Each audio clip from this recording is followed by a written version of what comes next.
Done. Chapter 1. London, England, Spring, 1815. The day Lady Imogen, Isabel Moore, had made her come out almost 3 seasons ago. She'd taken the ton by storm. Not, however, for any reasons that were good. One glass of lemonade held in trembling fingers, one graceless misstep, and an inconveniently situated Lady Jersey in the hallowed halls of Almack's had placed Imogen in polite society's focus. At the time, that glass of lemonade had proven the most disastrous moment of her then 18 years. In a single night, she'd shocked polite society, and also earned the attention of the gloriously handsome Duke of Montrose. With a sigh, Imogen glanced down at the copy of the Times. The D of M, recently wedded, had returned to London. She skimmed the details of the article. Hopelessly in love. Devoted. Love at any cost. Imogen tossed the newspaper aside, where it landed with a thump upon the mahogany side table. He'd returned. The gloriously handsome, golden Duke with his glib tongue and winning smile and his black heart. And he'd returned with his wife Imogen's younger by a year sister, Rosalind, or the Duchess of Montrose, as she was now properly titled. Never tell me you are melancholy again. A gasp escaped her, and she spun around so quickly, a blindingly bright, crimson curl slipped free of its chignon and tumbled over her eye. In a flurry of noisy blue bombazine skirts, her mother swept into the room. "Mother," she greeted with a weak smile for the parent who'd merely been happy that one of her daughters had secured the Duke's title. None of the rest had mattered. "I'm not melancholy," she added as an afterthought. "Egads." Her lips pulled in a grimace. That faithless, roguish Duke she'd imagined herself in love with had turned her into one of those dreadfully miserable types to be around. Mother came to a stop before her and wordlessly brushed the errant, hideously red curl back behind Imogen's ear. Narrowing her eyes like a doddering lord in need of his monocle, she peered at Imogen. Imogen drew back. "D. What is it?" "I'm looking for tears." "There are to be no tears. Your sister is happy, and that should bring you happiness, and—" Her mother launched into a familiar lecture, a nonsensical lesson on sibling loyalty expected of Imogen when her own sister had been anything but. "You will take the ton by storm." Those hopeful words brought her to the moment. An inelegant snort escaped her, earning a hard frown from her mamma. "I did take the ton by storm, Mother. Remember? There was the whole incident with the lemonade too, nearly 3 years ago. That defining moment which had brought the Duke of Montrose into her life and into her heart. That blasted glass of lemonade." Her mother waved a hand about. "Oh, do hush, Imogen. That is not the manner of storm to which I refer." Alas, Mother had never been capable of detecting sarcasm. "You shall go to events and smile, and find a gentleman." "I found a gentleman," she took an unholy joy in pointing out. "The do would you have had him wed where his heart was not engaged?" That handful of words struck like a well-placed barb. Ah, so her mother had become something of a romantic. Indeed, not. She squeezed out past tight lips. Greed for a duke tended to do that to a title-grasping mamma. "We shall find you a powerful, titled nobleman, and then you shall be blissfully happy, just as your sister." Another well-placed mark. If her mother weren't so very flighty, Imogen would have believed her words were intended with deliberate cruelty. A startled squeak escaped her, as her mother claimed her cheeks in her hands and squished Imogen's face. "I promise this shall be your last season as an unwed lady. We shall see you attend all of the most popular events and dance with all of the most eligible bachelors." All of which sounded utterly dreadful. With a smile, her mother released Imogen and spun on her heel. Her mind raced. Fine. Surely even her flighty mother knew that anything and everything that Ton discussed would not be Imogen's suitability as a match, but the scandal surrounding her name. But her protestation trailed off as her mother slipped from the room. From the corner of her eye, the open copy of the Times stared mockingly at her. With a curse unfit for most gentlemen's ears, she swiped the newspaper and carried it over to the window seat. As she claimed a seat, Imogen scoured the page for other poor souls who'd already earned the Ton's attention this season. Ah, Lord A., the notorious Lord Alexander Edgerton, has taken up residence at his scandalous clubs and gaming hells. Well, that was hardly news. She scoffed. Lord Alexander Egerton, her dearest friend Chloe's brother, had earned a reputation as quite the scapegrace. A rogue. A scoundrel. In short, another Duke of Montrose. The young Duke had at one time been an outrageous, scandalous gentleman most mammas would turn their noses up at, until a distant relative had gone and died, making him the unlikely new Duke, and suddenly perfect marriageable material for all those protective mammas. Imogen threw the paper aside once again and turned her attention to the window, studying the passers-by below. There were certainly worse things than having your betrothed sever the contract just 3 days before the blessed wedding. It was a good deal harder finding those worse things when one's betrothed broke your engagement to marry your sister. Imogen desperately tried to call up those worse things. She could, or there was. Imogen sighed. Nothing. Nothing. There was surely nothing worse than this. A soft rapping at the door cut into her musings. Imogen knocked her head against the wall. Go away, she murmured to herself. She didn't want company. Certainly not her harebrained mother. Another knock. She was content to become one of those outrageous spinsters who brought their wildly attired pups to fashionable events and earned furious amounts of stares from another knock. My lady. Oh, bother. Do come in, she bit out, not taking her gaze from the carriages rattling along the London streets below. The butler cleared his throat. Lady Chloe Egerton to see you. Imogen spun about. Her best friend stood in the doorway, a wry smile on her pretty face. She dangled her legs over the side of the seat. Chloe, she greeted with far more excitement than she'd felt for anything or anyone since the broken betrothal. She'd been wrong. There was one person she'd care to see. Imogen. Ta. Chloe swung her reticule back and forth. The butler discreetly backed out of the room and pulled the door quietly closed. I gather you've heard the news, Imogen said without preamble. She'd never been one to prevaricate. Chloe tipped her head. The news? She tapped her hand to the center of her forehead once. Ah, yes, silly me. Did you mean about Lord Wetmore's horse nipping Lady McTavish's shoulder? Aye. Quite scandalous, really. Imogen appreciated what her friend was doing. She really did. Her shoulders sank, and she returned her attention to the window. It was hard to be happy when one's sister had so betrayed you, and your betrothed had humiliated you. Even a best friend who'd boldly challenged all your nasty enemies at finishing school didn't have much of a chance in rousing you from your melancholy. Chloe sank beside her in a flutter of ivory skirts. I do hate seeing you like this, she said quietly, setting aside her matching ivory reticule. Imogen mustered a wan smile. And I hate being like this. Nobody preferred a gloomy, despondent creature. Then again, her betrothed clearly hadn't preferred her happy and loquacious. So really, who knew what one wanted after all? A dandy and garish, canary yellow knee breeches, and a lady-in-like color chose that awful, inopportune moment to glance up. The couple in the street widened their eyes and stared openly at her. Chloe reached over and drew the curtain completely closed. Busybodies, she mumbled. When the scandal was as great as Imogen's, even the rare few who didn't partake in gossip now bandied her name about. It will get better, her friend said, with a confidence Imogen didn't feel. She leaned over and patted her hand. Why, I dare say you are better off without one such as him. Polite society does not agree, Imogen said, a wry smile on her lips. With his golden blonde, Brutus curls and his grinning countenance, the Duke of Montrose's company was desired by all, including her sister. Chloe squeezed her hands. Look at me. Imogen lifted her gaze. You are better off without him. She wrinkled her nose. Why, I heard Mama say he's quite a rogue and not at all proper. Yes, breaking a formal arrangement to wed your betrothed's younger sister certainly spoke to that truth. She curled her hands into tight fists. Though for one considered to be a rogue, he'd hardly demonstrated an amorous intention toward Imogen. Embarrassment turned in her belly. You wouldn't want to marry him. Not when he's proven himself inconstant. You deserve more than that. She paused, and when next she spoke, she did so in hushed tones.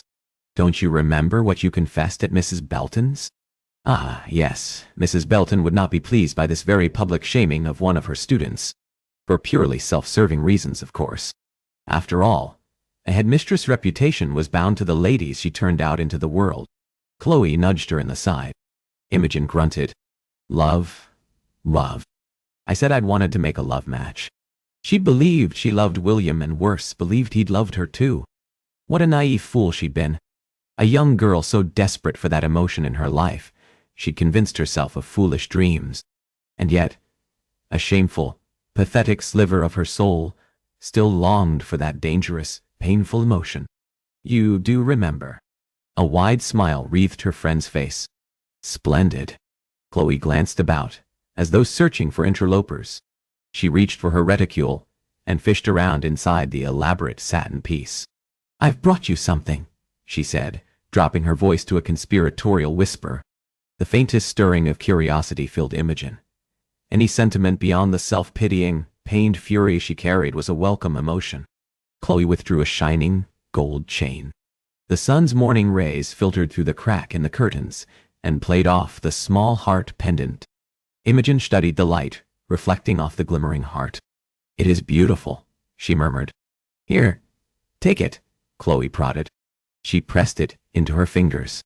It is yours. I couldn't. She made to push it back. It belonged to Lady Anne, the Countess of Stanhope. Imogen blinked several times. What? She blurted. The young lady, courted by the powerful Duke of Crawford, then betrothed to her cousin, had quite scandalized the ton when she'd abruptly ended her engagement and wed the roguish Earl of Stanhope. In fact, it had been the last scandal to shock the ton until Imogen. How? She couldn't string together a coherent thought. The faint stirrings of unease rolled through her. Oh dear, she didn't care to know the extent her friend had gone to obtain the piece. Lady Anne is married to Alex's closest friend, Lord Stanhope. It was nothing to speak to the woman. Oh, please, let the floor open up and swallow me whole. You didn't. She dropped her head into her hands and shook it back and forth. I did. Chloe nodded excitedly. You see. She spoke in such hushed tones it brought Imogen's head up. The necklace, she nodded to it, is the same one worn by her sisters and a handful of their friends. It is fabled to land the wearer the heart of a duke, and as you've already had a duke, you'd instead want one of those noblemen, but this time, his heart as… Oh, please, no. You did not speak to her. Shame curled her toes. Chloe paused, mouth opened, thought unfinished, only confirming Imogen's suspicions. She was entirely gracious. Imogen winced. And understanding. She flinched again. And more than happy to gift you the heart pendant. Chloe wrinkled her brow. Or rather, give me the pendant to pass along to you. An uncharacteristically somber light filled her dearest friend's eyes. I just want you to be happy once more. So much so that she'd unknowingly humiliate Imogen before a stranger. She sighed, not knowing if she should laugh or cry. Chloe claimed her hands and gave them a squeeze. You will find the gentleman who is your true love. I promise. Through the years, Chloe had been the more practical, logical of them when it came to matters of the heart, swearing off that emotion for herself, while allowing, even supporting, Imogen in that dream. She hardly recognized this young woman who spoke of magic and pendants and dreams of love. With a sound of impatience, she shoved to her feet, her fist tightened reflexively about the chain. This is about more than love. Imogen began to pace. Chloe had never been accused of being a hopeless romantic. Unlike Imogen, or rather, she had been, until life happened and showed her the folly in giving her heart to another. She increased her frantic movements. It is about being respected, inspiring devotion and dedication in another. Feats she'd failed miserably where the Duke of Montrose was concerned. Her friend hopped up and placed herself in Imogen's path. And then she said the only two words Imogen had longed to hear since the whole public shaming heaped on her by her disloyal sister and fickle betrothed. I'm sorry, she said softly. That was it. She just wanted someone to not make excuses or worry after the scandal and how society looked on it. She wanted someone to care about her, and that she'd been hurt. Imogen mustered a smile. He did have fetid breath. A sharp bark of unexpected laughter bubbled past her friend's lips. And he was entirely too tall. She shuddered. We shan't find you a tall gentleman like him. And handsome, Imogen supplied, feeling vastly better for her friend's devoted teasing. He was too handsome, which is why her grasping, self-centered sister had first noticed him. The familiar stirring of fury turned in her belly, and she embraced it, far preferring it to the kicked and wounded pup she'd been since the unhappy occasion. Determined to set aside the still fresh betrayal, Imogen threw herself back into her friend's game. He drinks too much brandy. His breath had stunk of it whenever he was near. I shan't ever wed a gentleman who touches even one glass of liquor. Splendid. Chloe gave a pleased nod. You are quite grasping the spirit of this. She lowered her voice. I've heard from my brother that his grace has a wicked penchant for the gaming tables. She'd little doubt just which brother Chloe spoke of. Not the respectable Marquis of Waverley, but rather Lord Alex Edgerton, known rogue, skirt chaser, reprobate, brandy drinker. Another gentleman all ladies would be best served to avoid. Chloe clapped her hands once, jerking Imogen's attention back to her. You're woeful again. A stern frown turned her lips down the corners. You must focus on how horrid and horrible, and all things awful he is. Tort. I. Yes, right. Except she'd run out of insulting charges to level on his miserable head. She stopped pacing so quickly, her satin skirts fluttered about her ankles. Though in truth, as hurt and humiliated as she was by his betrayal, she truly was better knowing the man's true character before she'd gone and wed him. I have an idea, her friend put in tentatively, which was all show. There was nothing tentative about Lady Chloe Edgerton. Oh? She asked dryly. Too many troublesome scrapes at Mrs. Belton's finishing school had begun with those 4 words. Chloe beamed with Imogen's interest. Now that you have this necklace, she gestured to the chain in Imogen's hand, you shall find a gentleman, and make him fall hopelessly and helplessly in love with you, and his grace will be outrageously, wickedly jealous. That is your plan. She'd long adored her friend for her cleverness, however. This was an ill-thought-out idea on the lady's part. What was the use in making William jealous? That will not change anything where Montrose is concerned. Her friend plucked the necklace from her fingers. Nor should you want to change anything, silly, Chloe murmured. Here, turn around. Before Imogen could protest, Chloe spun her about. She settled the chain about her neck and fiddled with the clasp. A soft click filled the quiet. There, she said, turning Imogen around once more. I'll have you know. She gave a toss of her blonde curls. That was not my plan. A slow, mischievous grin turned her lips. You rejoining society was, she amended, my plan. Imogen had retreated from ton events after the scandal, as society had taken to referring to it. Those drawn-out syllables the ton used to set it apart from other scandals. Imogen sighed. I've little interest in entering society.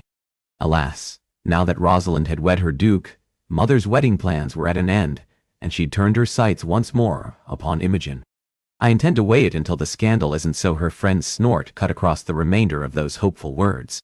Oh, Imogen, she said gently, taking her hands once more.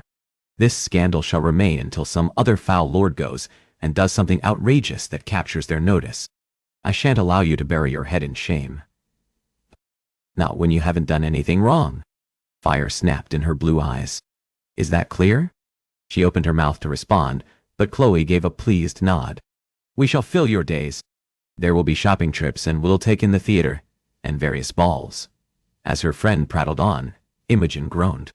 All those options were about as appealing as being tasked with plucking out each strand of hair on her head, but most particularly any visits to Drury Lane. Not the theater. There she would be on public display, like one of those Captain Cook exhibits at the Egyptian Hall. She was brave. She was not that brave. You'll have me, her friend said, accurately interpreting her concerns. The sooner you make your appearance and show the ton you'll not be cowed or shamed by them, and miserable Montrose, then the sooner they shall move on to some other poor creature. Imogen shot her a look. Chloe had the good grace to blush. Not that you're a poor creature. She tapped a finger to her lips. Insult aside, if she was being honest, it really wasn't an altogether awful plan. In fact, it was quite a brilliant one. As though sensing victory was close, Chloe added, Furthermore, you'll be spared your mother's matchmaking for the season. Yes, Mother had begun to speak of the Marquess of Waverley with an increasing frequency. After all, by Mother's thinking, if one couldn't have a duke, she may as well aspire to a marquess. Very well, I shall go. After all, the alternative would be to flit from one event to the next with her married sister and her beaming mother and the faithless Duke of Montrose for company. Splendid, Chloe said, with a clap of her hands. My brother will accompany us. No one will dare slight you with the fierce Marquess of Waverley at our side. Envy tugged at Imogen. Through the years, her own sister had been at best rude and condescending, and at worst, deliberately cruel, mocking the flame-red curls Imogen had been cursed with. She would have traded her left index finger to know the loving friendship Chloe had with her siblings. With an energized stride, her friend started for the door. She paused at the threshold and spun back once more to face Imogen. Prepare yourself, Imogen Moore. You are going to take society by storm. Not again. Not again. Oceanoft. D.F. Come, Chapter 2. The Marquess of Waverley steepled his fingers together, then folded them under his chin. Lord Alex Edgerton, second son, spare to the heir, kicked his legs out and propped them on the edge of his brother, the current Marquess's desk. You summoned me? He yawned, and with his gaze sought the time from the long case clock. Ungodly hour for a man to be awake.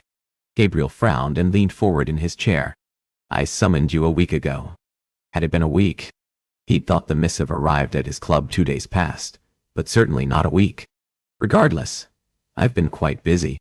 He'd had a rotten run at the faro tables, but some delicious company at forbidden pleasures. Busy? His brother repeated in that incredulous, more than a little condescending tone. What? What? At your whist tables? Alex bristled. Hardly. Everyone knew he far preferred faro to whist. How disappointing that his brother, who knew everything, should fail to know this important detail about him. Then what? He blinked. His brother lowered his voice in that reproachful, father-like manner of his. Are you in such a liquor-induced stupor that you require my clarification? Oh, bloody hell. His brother was in a foul temper. Very well, Gabriel continued. No prodding required from Alex. Have you been too busy gaming and whoring and drinking to respond to a missive? A summons. His stodgy brother cocked his head. Alex shifted, and knowing it would infuriate him, hooked his ankle over the other. Yours was not a note. It was a summons. You are quite adept at ordering one about. He steeled his jaw. Much like father, you know. He'd be proud.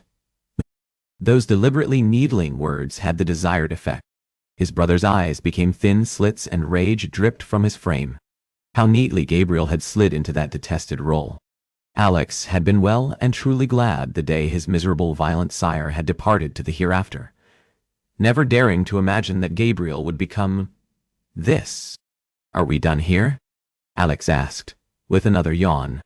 If you remember, I mentioned I have important business to attend, particularly a lush brunette and a delectable blonde at Forbidden Pleasures who'd been quite inventive and eager last evening. Gabriel sat back in his seat and folded his arms across his chest. You've been losing at whist. Faro, he. He'd had a deuced run of rotten luck. Alex sighed. My luck always turns. The only thing turning with predictable frequency is your pockets, inside out as you squander away this family's fortune. My allowance, he felt inclined to point out. Every shilling of his allowance was a payment owed him for the lash of his father's birch rod. I earned that, he whispered, not knowing he'd spoken aloud.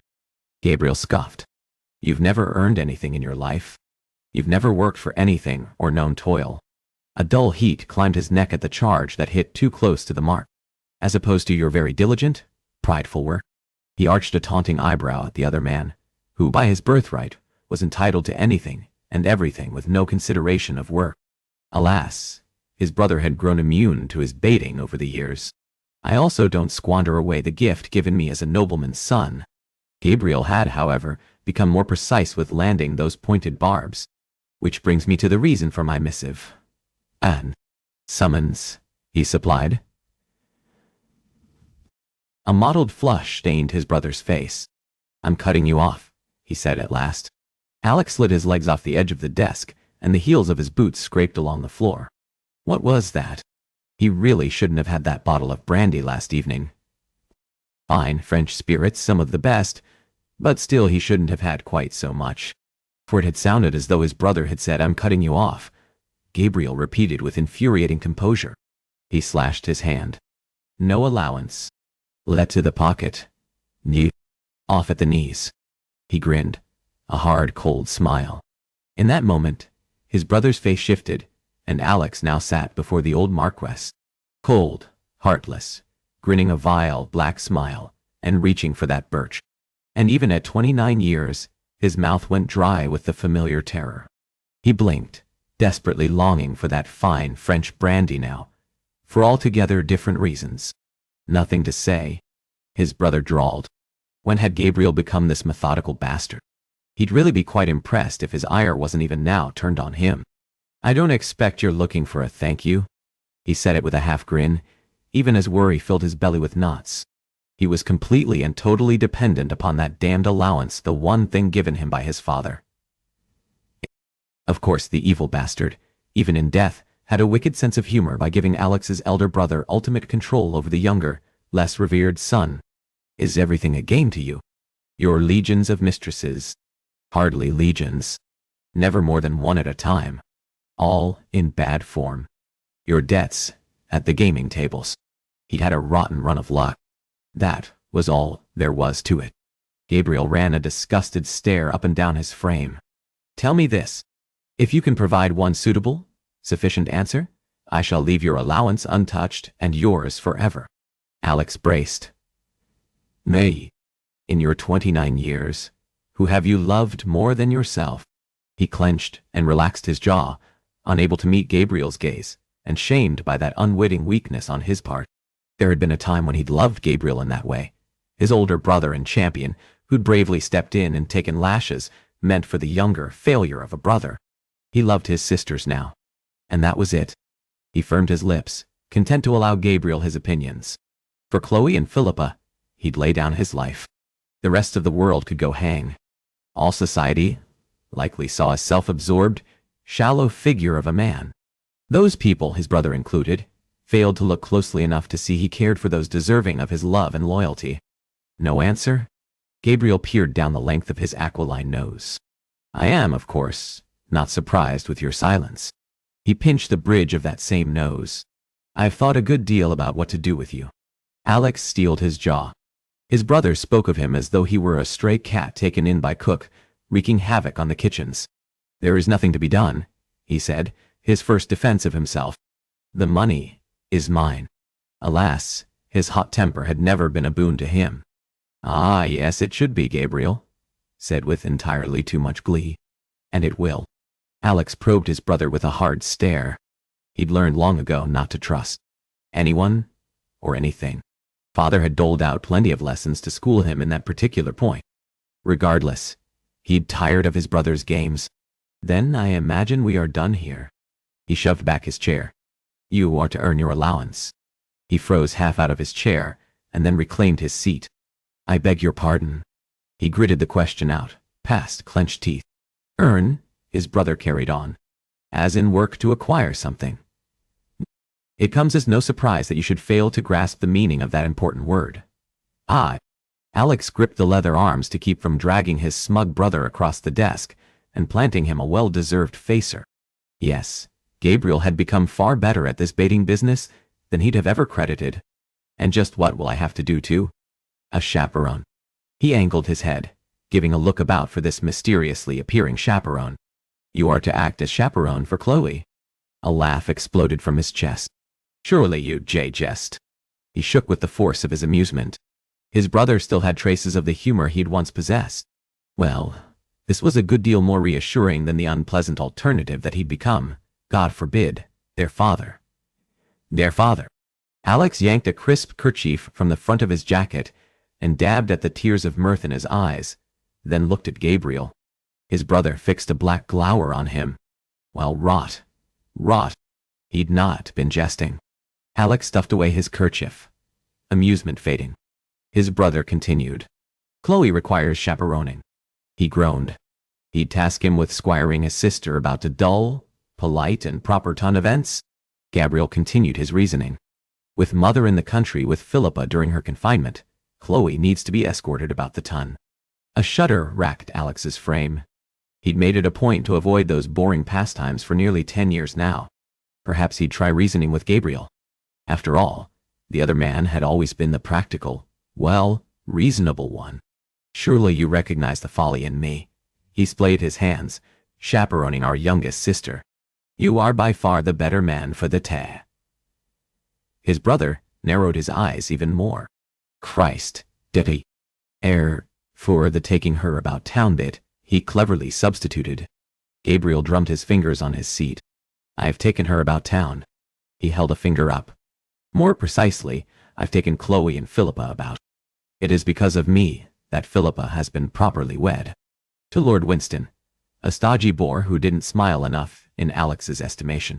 You should consider yourself fortunate you've just the one to chaperone. He'd wager the lifetime's worth of his allowance that not a single peer in the realm would affix the title chaperone to his given name. Since there is nothing of value you contribute to the family, his brother spoke in effortless disparagement, this is something you can do. That handful of words was more than just a little condescending in the aspersions they cast upon his character. Filled with restiveness, Alex shoved to his feet. This isn't about proving my worth. He made for the other man's sideboard in desperate need of liquid fortitude. He swiped the nearest bottle and a glass, then poured himself a stiff brandy. This is about you shifting your responsibilities. He held the glass up in salute and then took a long swallow.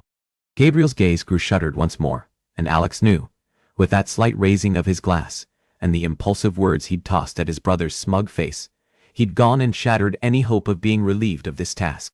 If you can manage to find some scrap of decency in you, you'll know I have never shifted responsibilities. Unlike me? His brother lounged in his chair, as though bored by the whole discourse.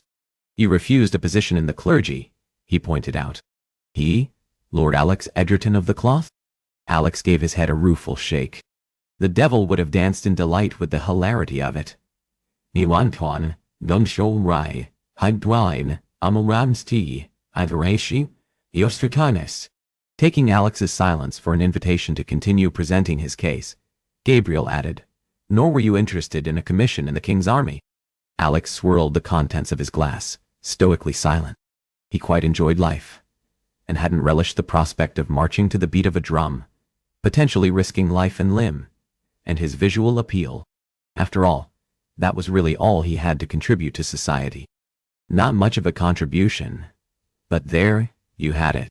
Boney's eventual takeover of the continent had proven his remarkable foresight. An exasperated sigh escaped his brother, proving silence to be the most effective strategy in handling Gabriel when he was on one of his lectures. You may resume your shiftless life, drinking yourself into oblivion and whoremongering.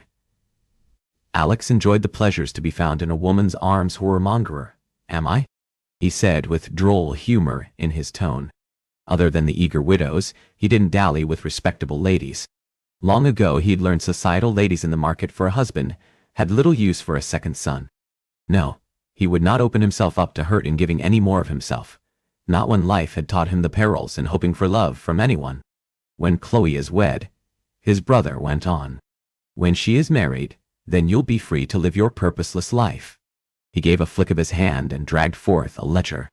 With precise methodical movements, the other man flipped it open, picked up his pen, and proceeded to work. A seething rage thrummed through Alex as he stared at the bent head, black hair so similar to his own that many had often said the two men could be mirrors of one another. Their bond had once been that close, forged by years of their father's abuse. How easily Gabriel had forgotten. Everything, every lash, every thwack of the birch wood as it was applied to their buttocks. An old familiar fury and pain roiled in his gut. May his father's dark soul burn in hell for his sins. Alex would never forgive his long-departed sire. But Gabriel's crimes were far greater. For Alex and Gabriel had been more than friends, they'd been brothers, and yet how easily the other man had forgotten all they'd suffered through. Alex downed the contents of his glass in a long, slow swallow and grimaced at the fiery trail it blazed. Knowing it would infuriate the stiffly proper Marquess, he swiped the half-empty decanter from the Chippendale sideboard and started for the door, needing to be free of the other man's sight. He shot a glance over his shoulder. Oh, Gabriel? His brother paused, pen poised over the ledger and glanced up with a question in his eyes. Alex inclined his head. Congratulations. Bingo. One. And a wow. And more. And congratulations. You would make father proud with the man you've become. Those words had the intended effect. Gabriel recoiled and sat unblinking, the lines of his face a hard, unmovable mask. Yet, that small victory left Alex hollow as he took his leave. Chaperone, ... He suppressed a groan. Then, it could be a good deal worse. Alex stomped his way down the red-carpeted corridors, his boots noiseless in the wide halls. At least he enjoyed Chloe's company. If he were being totally truthful, with her tendency to seek out and find trouble, she was the most entertaining of his siblings. Philippa had always been the proper, polite one. No wonder she'd wed a stodgy boor handpicked by their brother. Alex reached the end of the hall and continued onward to the library. As much as he abhorred this room for the memories here, it had become a sanctuary of sorts. Largely because not a single servant or sibling would dare look for him there. That understanding had proven quite beneficial through the years. He pressed the handle and slipped inside, closing the door behind him. Chaperone, he muttered. Sooner lob off my arm than act as a chaperone. And Gabriel knew that and was likely why he'd given him the honor. Alex claimed a seat on one of the leather sofas and set down the brandy and glass. He splashed several fingerfuls into the crystal snifter and then thought better of it. Chaperone. With a wry shake of his head, he filled the glass to the brim. The floorboard creaked, and he stiffened. He passed his gaze about the empty room, and then returned his attention to the task doled out by his bastard of a brother. How difficult could it be to wed Chloe off to a man who was not a stodgy boor, as Gabriel would have seen her wedded to? With her spirit, she at least deserved a fun chap. Alex frowned into the contents of his glass. Not one of the rakish sorts who visited the notorious hells that Alex himself frequented. Perhaps a stodgy boor might be better for her after all. He nursed the amber contents of his drink. With each sip, the hot fury burning his chest eased. He'd always known his father had despised him, and Alex had scars enough for proof. Gabriel, on the other hand, hadn't always been filled with this antipathy for him. No, at one time he and Gabriel had shared such a bond. Alex would have gladly given his life for Gabriel. Back when he'd been hopelessly naive, he'd thought those sentiments returned. Everything had changed the day their cold bastard of a sire had noted his heir was no longer a child, and had taken him under his heartless wing, instilling on him all those necessary lessons for a future marquess. From then on, Alex had ceased to exist. To both of them. He swirled the contents of his glass, which was, in a way, a favor done him, if an unwitting one, by Gabriel. For then, the beatings had stopped. He tightened his hands reflexively about the glass. His one regret had been that his evil sire had not known the man he'd become because, by God, laws of nature be damned, he'd have gladly traded blow for blow with the other man. Seated in the quiet of his brother's library, he recognized there were certainly things a good deal worse than chaperoning Chloe for the remainder of the season. His father had taught him that. Ocean, aft, d.f. Omniscient. Chapter 3. The next day, after Chloe had concocted her desperate scheme to reintroduce Imogen into polite society, Imogen found herself with her back pressed against the Marquess of Waverley's leather sofa. With her friend's head bent over one scandal sheet or another, Imogen appreciated just how far she herself had fallen. Imogen sighed. 3 days, just 36 hours away from being a duchess in love with her husband, and not even 5 months later this. Copies of papers lay spread out before them in messy piles, and 2 dull pencils rested atop them. Imogen gave her head a pathetic shake. As though any strategy could silence the gossips. Wherever the ton was, so too would be the story of her and the Duke of Montrose and the sister he really loved. The Defies forsakes all for love. Had a lesser lord, or any other gentleman for that matter, thrown Imogen over for her sister, the cad would have been held in the ranks of Boney himself. But it was a duke, and somehow society had made his betrayal into something romantic. She'd never understand the ton. Nor did she care to understand a people so callous as to delight in another person's woes. Imogen shifted her shoulders, her lower back aching from the stiff position they'd been in since Lord Alex had invaded the library. "Can't we simply announce ourselves?" she mouthed.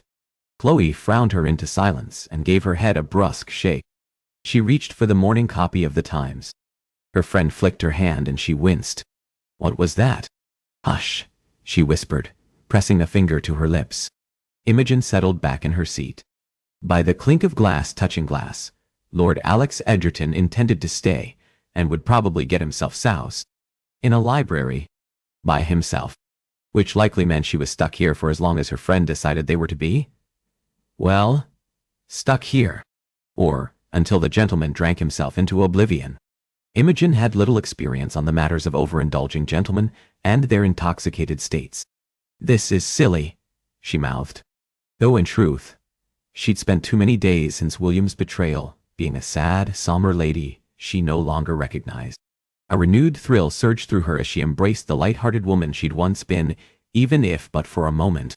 Chloe slapped a finger to her lips. Sometimes he speaks to himself. She leaned closer and whispered in her ear. I've gathered some rather useful pieces of information. The he in question was none other than Chloe's brother.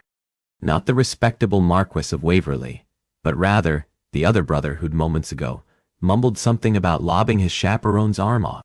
Though why he had a chaperone she'd be hard-pressed to guess. He was also one who likely broke hearts, and if he betrothed himself to a lady, broke that very important tie, and... A growl escaped her. Chloe slammed an elbow into her side once more. Ouch, hello, ladies.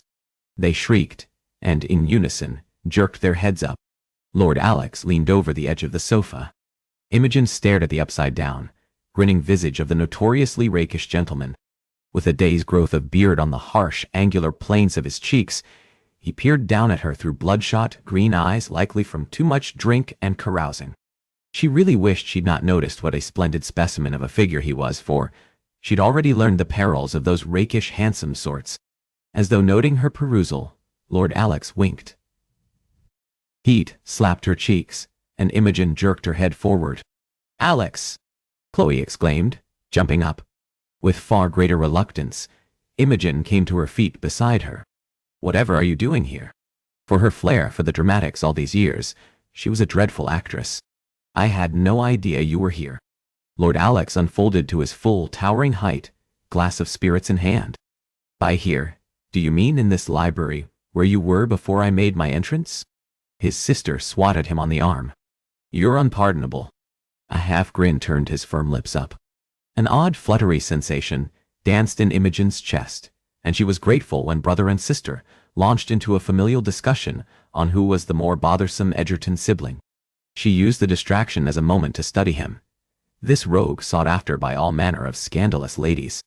Where her former betrothed had been lean and possessed of a golden perfection, Lord Alex Egerton could not be more different than the Duke who'd broken her heart.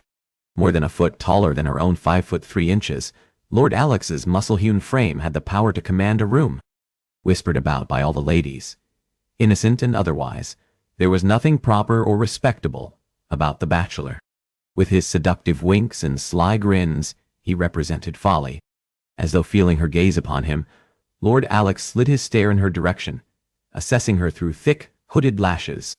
Imogen's heart quickened. Folly indeed. She gave silent thanks when Chloe said something calling his attention back. Just then, he tossed his head back and bellowed with laughter. The subtle movement sent a strand of black hair falling over his brow. She angled her head and took in the gentleness of his eyes as he conversed. This man she'd only known to be a rogue proved himself to be something more, a teasing brother. She'd learned to protect herself against the rakish types. This loyal, devoted stranger was an altogether different matter. With his regard for Chloe, Lord Alex chipped away at some of the cynical, preconceived notions she'd carried of him these past years. Imogen forcibly thrust back the thoughts that might soften her to the notorious rake. Instead, she fixed on that midnight lock over his eye. Dark, like sin, a voice whispered. A sad smile turned her lips at the corner. Then, a gentleman more golden than the legendary Apollo had betrayed her. She waited for the familiar twinge of pain. But it did not come. Lord Alex looked to her once more and issued a belated greeting. Lady Gwendolen, he bowed. A pleasure as always. Imogen. She squeezed out through gritted teeth. Was she invisible to everyone? If you insist on such informality then, Imogen, he said with another one of those wicked winks. She opened her mouth and closed it several times.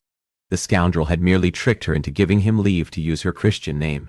A bounder, indeed. Why did her heart kick up a beat? Lord Alexander reclaimed his seat and reached for a partially empty bottle of brandy.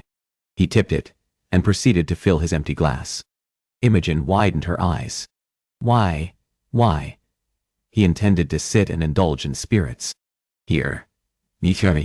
Mikkel wine. Now? And refer to her by her Christian name? But... He paused mid-pour and gave her a questioning look. Yes, Imogen? By the teasing glint in his eyes, she knew he expected her to scold him for his high-handedness. Imogen gave her head a slight shake, tired of being the boring, predictable lady. Nothing at all, she bit out, resenting it perhaps as much as she detested the pitying glances she garnered from everyone except her still gleeful mother.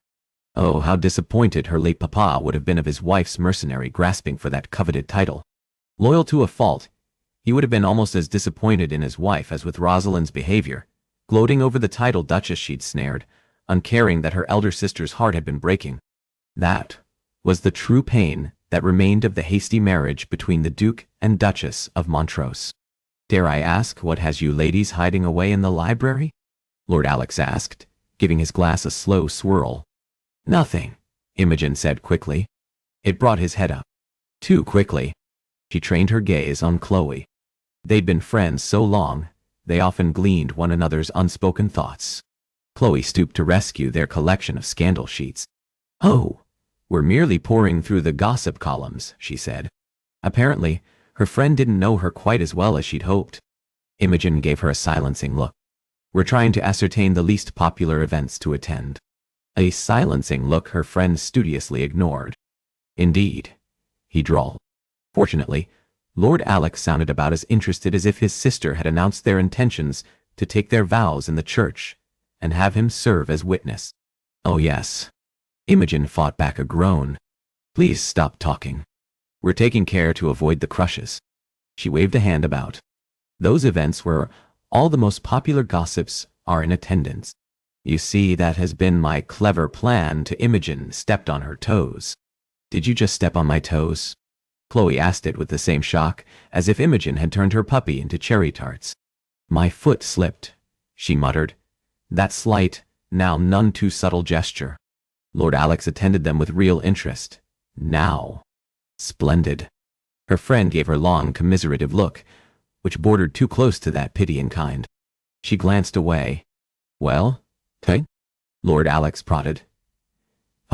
Out with it. Chloe firmed her lips and shook her head once. Now she would be silent? Well, there was something for at least belated awareness. In one effortless move, he leaned across the sofa and plucked the copy of the Times from his sister. Imogen's breath caught as his well-muscled forearm brushed her shoulder. Thank you, he said under his breath.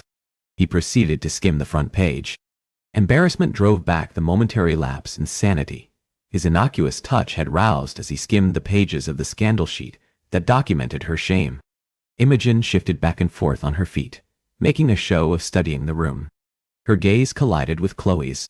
Sorry, her friend mouthed, and then turned with a flounce to her brother. It isn't really well done reading the scandal pages, she said the way a nursemaid might deliver a set-down. No, it isn't, he murmured, not taking his eyes off the page. You really should refrain from that. Then Lord Alex looked up from the page. He met Imogen's gaze square on. She tipped her chin up a notch, daring him to say a blasted thing of the dastardly Duke and her duplicitous sister. Aye, all of it. Any of it. Here, he tossed the paper over to his sister, who effortlessly caught it. All rubbish, that. Imogen swallowed hard. Lord Alex was correct. At his unspoken defense, warmth slipped into her heart, and, for the first time in a long time, she acknowledged the truth of that. It was all rubbish. Every last bit of it. After months of dwelling on the hurtful gossip, there was something freeing in that sudden realization. That is all you'll say? Her friend exclaimed, cutting into this momentary weakening of the shockingly gallant gentleman. Chloe, she began. She appreciated her friend's loyalty, but she also craved her discretion. Even if the bounder before them was only her brother, the indolent Lord Alex. Oh, yes. Well then. Chloe gave a flounce of her curls, this time correctly interpreting Imogen's silent pleading. What would you have me say? Nothing. Nothing. She'd have him say nothing about the scandal, or her broken betrothal, and assuredly nothing about his grace, the Duke of Montrose. Both ladies exchanged a look. He took another swallow of his brandy. I suppose I could say any lady would be fortunate to avoid marriage to the arrogant fop. With that, he tossed back the remaining contents. That. I would have you say that. Chloe laughed and spared Imogen from finding words. Her heart quickened. He could say that particular something about her humiliation. Lord Alex returned his gaze to her, a dark glint in his cynical eyes. Then the warm, fluttery sensation in her chest was extinguished with a reminder of the truth with his glib tongue, and right words he was no different than any other rogue. It would be silly to serve as voyeur to this exchange between Lord Alex and Chloe, and form any opinion but the one she'd gleaned of him over the years.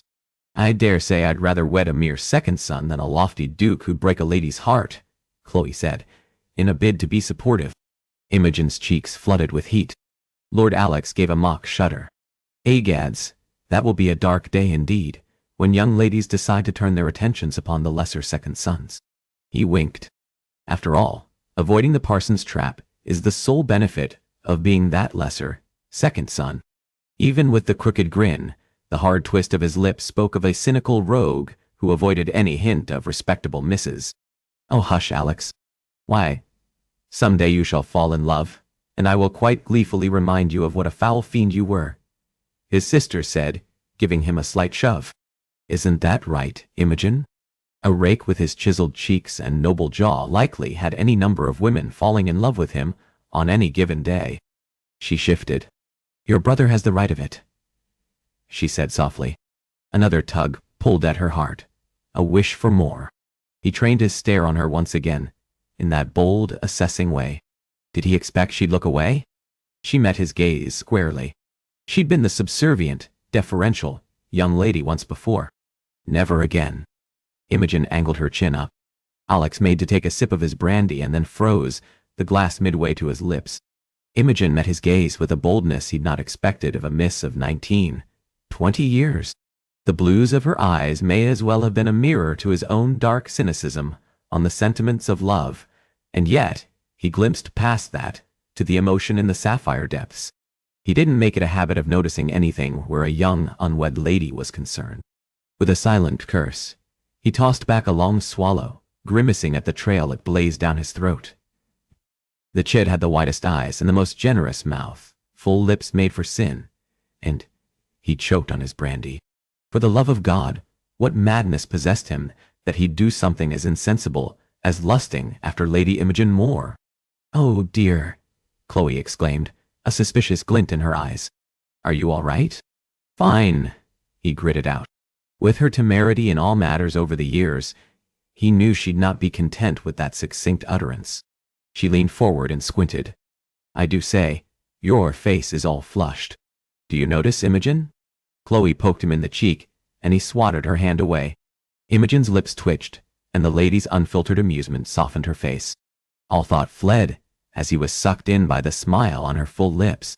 She tipped her head and made a show of studying him. Only, if she truly studied him, she'd see the havoc she now wrought on his senses. I dare say your brother will be just fine, she assured his sister, not appearing the slightest bit concerned with whether he did, in fact, end up just fine. And here he'd been mooning over her, and he shuddered her innocent smile. Madness, indeed. He bristled, unaccustomed to being so dismissed by a lady. Why ladies young and old clamored for his notice, for reasons that had nothing to do with the title, and everything to do with the reputation he'd earned behind chamber doors. With a frown, he finished the remainder of his drink, deliberately ignoring the two vexing misses. Except Imogen touched a finger against the tip of her lower lip, drawing his attention once more to the lush mouth, and he choked on his swallow. She creased her brow. Oh dear, perhaps there is in fact something wrong. Why, dear? though the light twinkle in her eyes indicated the lady was having a good deal of fun at his expense, which young ladies assuredly did not do. They had fun with him in ways that would make this teasing vixen's cheeks burn with shocked outrage, and certainly not in any way that was respectable. "I assure you, I'm indeed fine," he drawled. Alex set his glass down. He really should leave. Instead, he wandered around to the back of the sofa. He glanced down at the piles of scandal sheets scattered about the floor and toed the copies. They really had amassed quite the collection. "I dare say I'd expect you'd be so thorough as to have the tons Tatler in your pile," he said dryly. Chloe gasped. How could I have failed to procure a copy? She sprinted toward the door. "Where are you going?" he called after her. To have one of the footmen secure a copy, she shot back without breaking her stride. He gave his head a rueful shake and looked down once more. His lips twitched, and when he picked his head up, Imogen's cheeks were red like a summer berry, which only roused delicious images of the young lady upon satin sheets, while he dipped berries in champagne and, with a silent curse, he kicked at the untidy stack. "Quite a bit of reading you ladies are doing." She smiled. "Your sister's idea." Once more he admired Imogen's generous smile, noting the faintest dimple in her right cheek, which transformed her from something ordinary into someone really quite extraordinary. "If it is my sister's idea, it is assuredly a bad one," he said at last, and wandered over to fetch his bottle of brandy and empty glass. Imogen stared and smiled with a woman's cheek, and yet blushed like a young girl just from the schoolroom. If he was noticing Lady Imogen's smile, he needed a drink. He filled his glass. "Do you make it a habit of drinking at this early hour?" He'd have to be deaf to fail to hear the trace of disapproval in that question. "Yes." He took a long sip. She pursed her lips. "Do you also make it a habit of drinking spirits in front of unwed young ladies?" God, the termagant was tenacious. He preferred her smiling. "No," he said solemnly. He gave her a slow, seductive grin. "I make it a habit of avoiding unwed young ladies altogether." She muttered something under her breath. He would have wagered the allowance his brother now threatened him. With that, she'd said something about those fortunate young ladies. And standing there alone with Lady Tartmouth, it occurred to him the lady did not like him. This was interesting indeed. Of course, preferable, as he didn't need innocence seeking his favor, but still interesting. Alex propped his hip on the arm of the sofa. "You don't like me much, do you, Imogen?" "I don't know you, Lord Alex." He gave her a look. After all, she and Chloe had been inseparable through the years. "That is, I don't really know you," she added quickly. Too quickly. Imogen cast a hopeful-looking glance toward the door, likely praying for his sister's swift return. He, on the other hand, wished Chloe all manner of delays in her quest for the scandal sheet he'd sent her in search of. "Come, Imogen, we've known each other some years now." The young lady had gone to finishing school with his youngest sister. He'd made a studious point of avoiding the giggling, chatting young ladies over the years. Beyond Imogen's scandal with Montrose, he knew nothing more about her. "No, D.Y." She shook her head wildly, dislodging a burnt red tress. "I've known your sister for years." "You? I know not at all." Nor did she sound at all enthused about furthering an acquaintance. The stern rebuke underlining her words only roused his dawning interest in the lovely Lady Imogen, with her sunset curls piled atop her head. Alex shoved himself from a position of repose and wandered close. "We are, in the very least, family friends." He stopped a hair's breadth from her, until Imogen was forced to retreat or glance up. "Enough that you should call me by my Christian name," he whispered, unknowing why he should find such interest in the disapproving minx. She took several hasty steps backward and ran her palms over the front of her skirts. It would not be appropriate." The word appropriate had no place on a mouth such as hers. The telltale tremble to her long fingers drew his attention and spoke to her awareness of him. Awareness from the bold widows he took his pleasure with was welcome. Awareness from the flush-faced, white-skirt-wearing innocence was dangerous. He set his glass down on the table and continued his advance. "It would only be appropriate considering you've given me leave to use your Christian name, Imogen." This time, she remained rooted to the floor. She tossed her chin up. The movement dislodged another orange-red tress. "I did not give you leave to use my Christian name. You stole the use of it by tricking me." He caught the 2 strands and tucked one behind her ear. Yes, I did. The other silken lock he rubbed between his thumb and forefinger. If one could capture a sunset, this would be the feel. Hot and silken. Alex blinked several times and released her quickly. He stumbled over himself in his haste to be away from her. Is everything all right, Lord Alexander? Concern filled her eyes, once more affirming the staggering, if humbling, truth. The chit was a good deal less aware of him than he'd believed. Alex, he corrected. Imogen hesitated. Alex, she said at last, the one-word syllable utterance, his name seeming to be dragged from her. Still, for the caution there. Her low, husky tone wrapped about him. He jerked his chin toward the stacks of scandal sheets containing the lady's name. And what of this plan my sister spoke of? I gather it pertains to Montrose. She really was no different than any other English lady captivated by a duke, longing for that coveted title. Imogen blushed, dropping her gaze to the pages behind the sofa. It's really not polite of you to speak of. She clamped her lips tight, leaving the thought unfinished. And then it occurred to him. Never tell me you fancied yourself in love with the man, he scoffed. The lady met his gaze. A glimmer of pity shone from the depths of her blue eyes. I'd not expect one of your reputation to understand. Annoyance stabbed at him. No man preferred to be the object of pity, particularly not where a fiery-haired beauty such as Lady Imogen Moore was concerned. I understand a good deal more than you believe.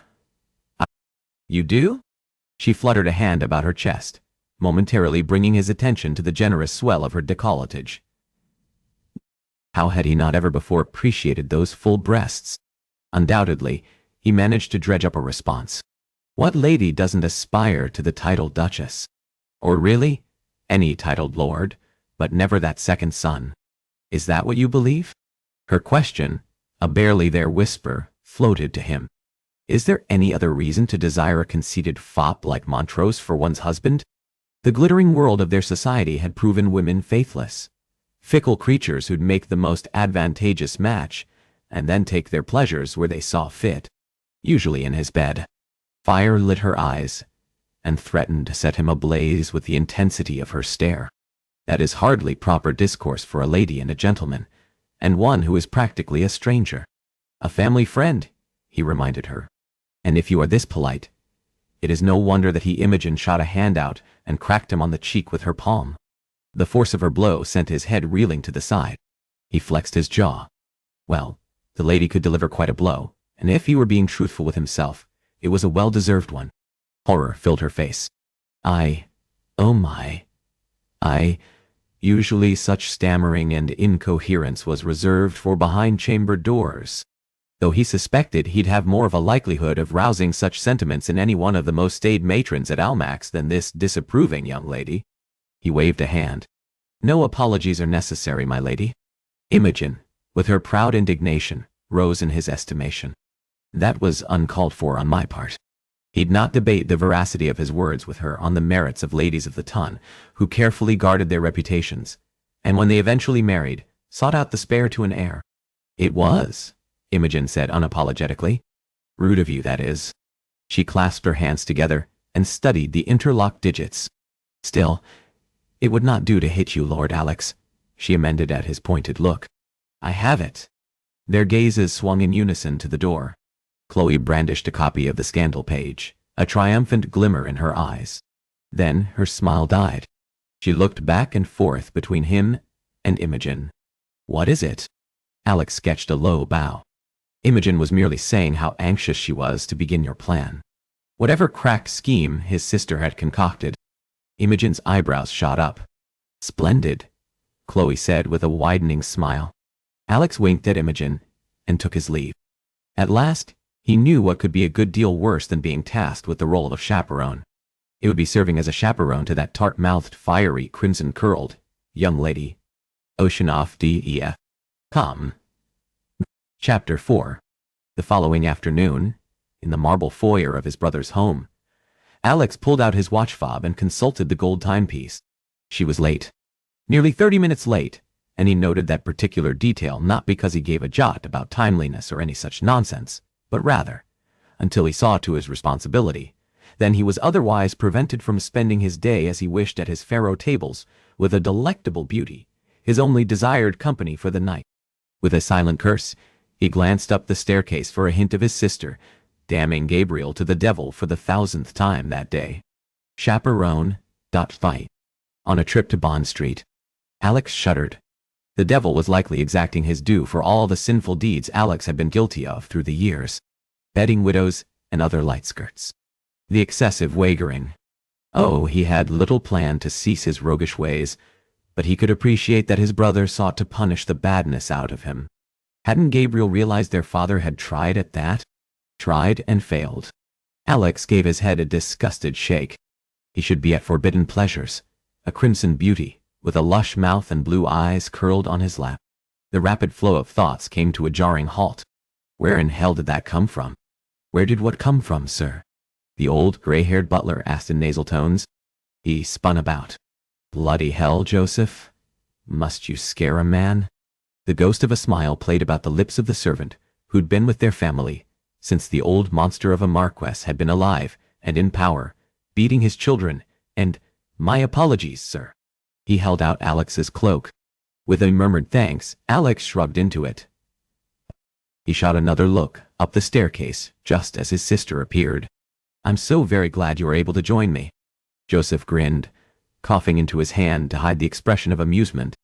Either ignoring or failing to hear his droll words, his sister bounded down the steps with a lack of ladylike decorum that would have shocked their mother. Alex had ceased being shocked by anyone and anything when he'd been a child who'd felt the fury of his father's fists. Alex, she greeted with a smile, as a footman rushed over with her cloak. I hope you were not waiting long. I was. For a shopping trip that he wanted nothing to do with. The only shops he visited were to select fine baubles for well-sated mistresses, not wherever it is unwed innocents like his sister visited. Joseph pulled the door open. As though she'd not heard the dry reproach in his words, Chloe sailed outside and made her way to the waiting carriage. I'm quite looking forward to our trip shopping. You've never enjoyed a trip to Bond Street, he mumbled. Not as a small girl when he'd thought to do a brotherly good deed and take her to the Bond Street bazaar, and not when she'd been a lady who'd made her come out and he'd escorted her one last time for a bonnet. Or had it been a ribbon? Chloe beamed and tugged on her gloves. No, that is true. With that odd statement, she continued on, prattling about their plans for the afternoon, and then the evening, and then tomorrow evening, and God help him. They reached the front of the carriage, and she gave a set of directions to the driver. She resumed her blurred ramblings. First we shall collect Imogen, and... He blinked. What? What? Alex shot a hand out and blocked his sister's ascent into the black lacquer conveyance. We're to visit Bond Street. Her lips formed a small mow of displeasure. Do you listen to nothing I say? With a beleaguered sigh, she slipped under his arm and scrambled into the carriage sans assistance. With a silent curse, he climbed in after her. Not that particular detail, Chloe. The other part. About the tart-mouthed, crimson-curled beauty. Chloe wrinkled her brow. Do you refer to Imogen? Yes, Onion. We are to collect her. A beleaguered sigh she'd likely learned at their mamma's knee escaped her. Really, Alex, I swear you listen to nothing I say. I'm fairly certain you'd not mention this particular detail, he said impatiently. This he would remember, particularly after their volatile exchange yesterday morning. I didn't. You did not. A footman closed the door behind them, and then the driver snapped the reins. The carriage lurched forward. Chloe lifted her shoulders in a nonchalant shrug. Regardless, even you realize we simply cannot leave her to her family. That wouldn't be at all something a friend would do. That is hardly proper discourse for a lady and a gentleman, and one who is practically a stranger. Considering the lady's words and the fact that his skin still stung from her slap, there were no feelings of friendship on either of their parts. No one day. He'd been charged with chaperoning his sister. He'd not be tasked with the Lady Imogen and her disapproving eyes or frowning lips. They are not always frowning. Sometimes they turn up in a seductive, enticing pull. Chloe folded her arms mutinously across her chest. Yes. He opened his mouth to call orders for the carriage to continue on directly to Bond Street, but an uncharacteristic somberness in his sister's eyes stifled the words. Please, Alex. She cannot be alone.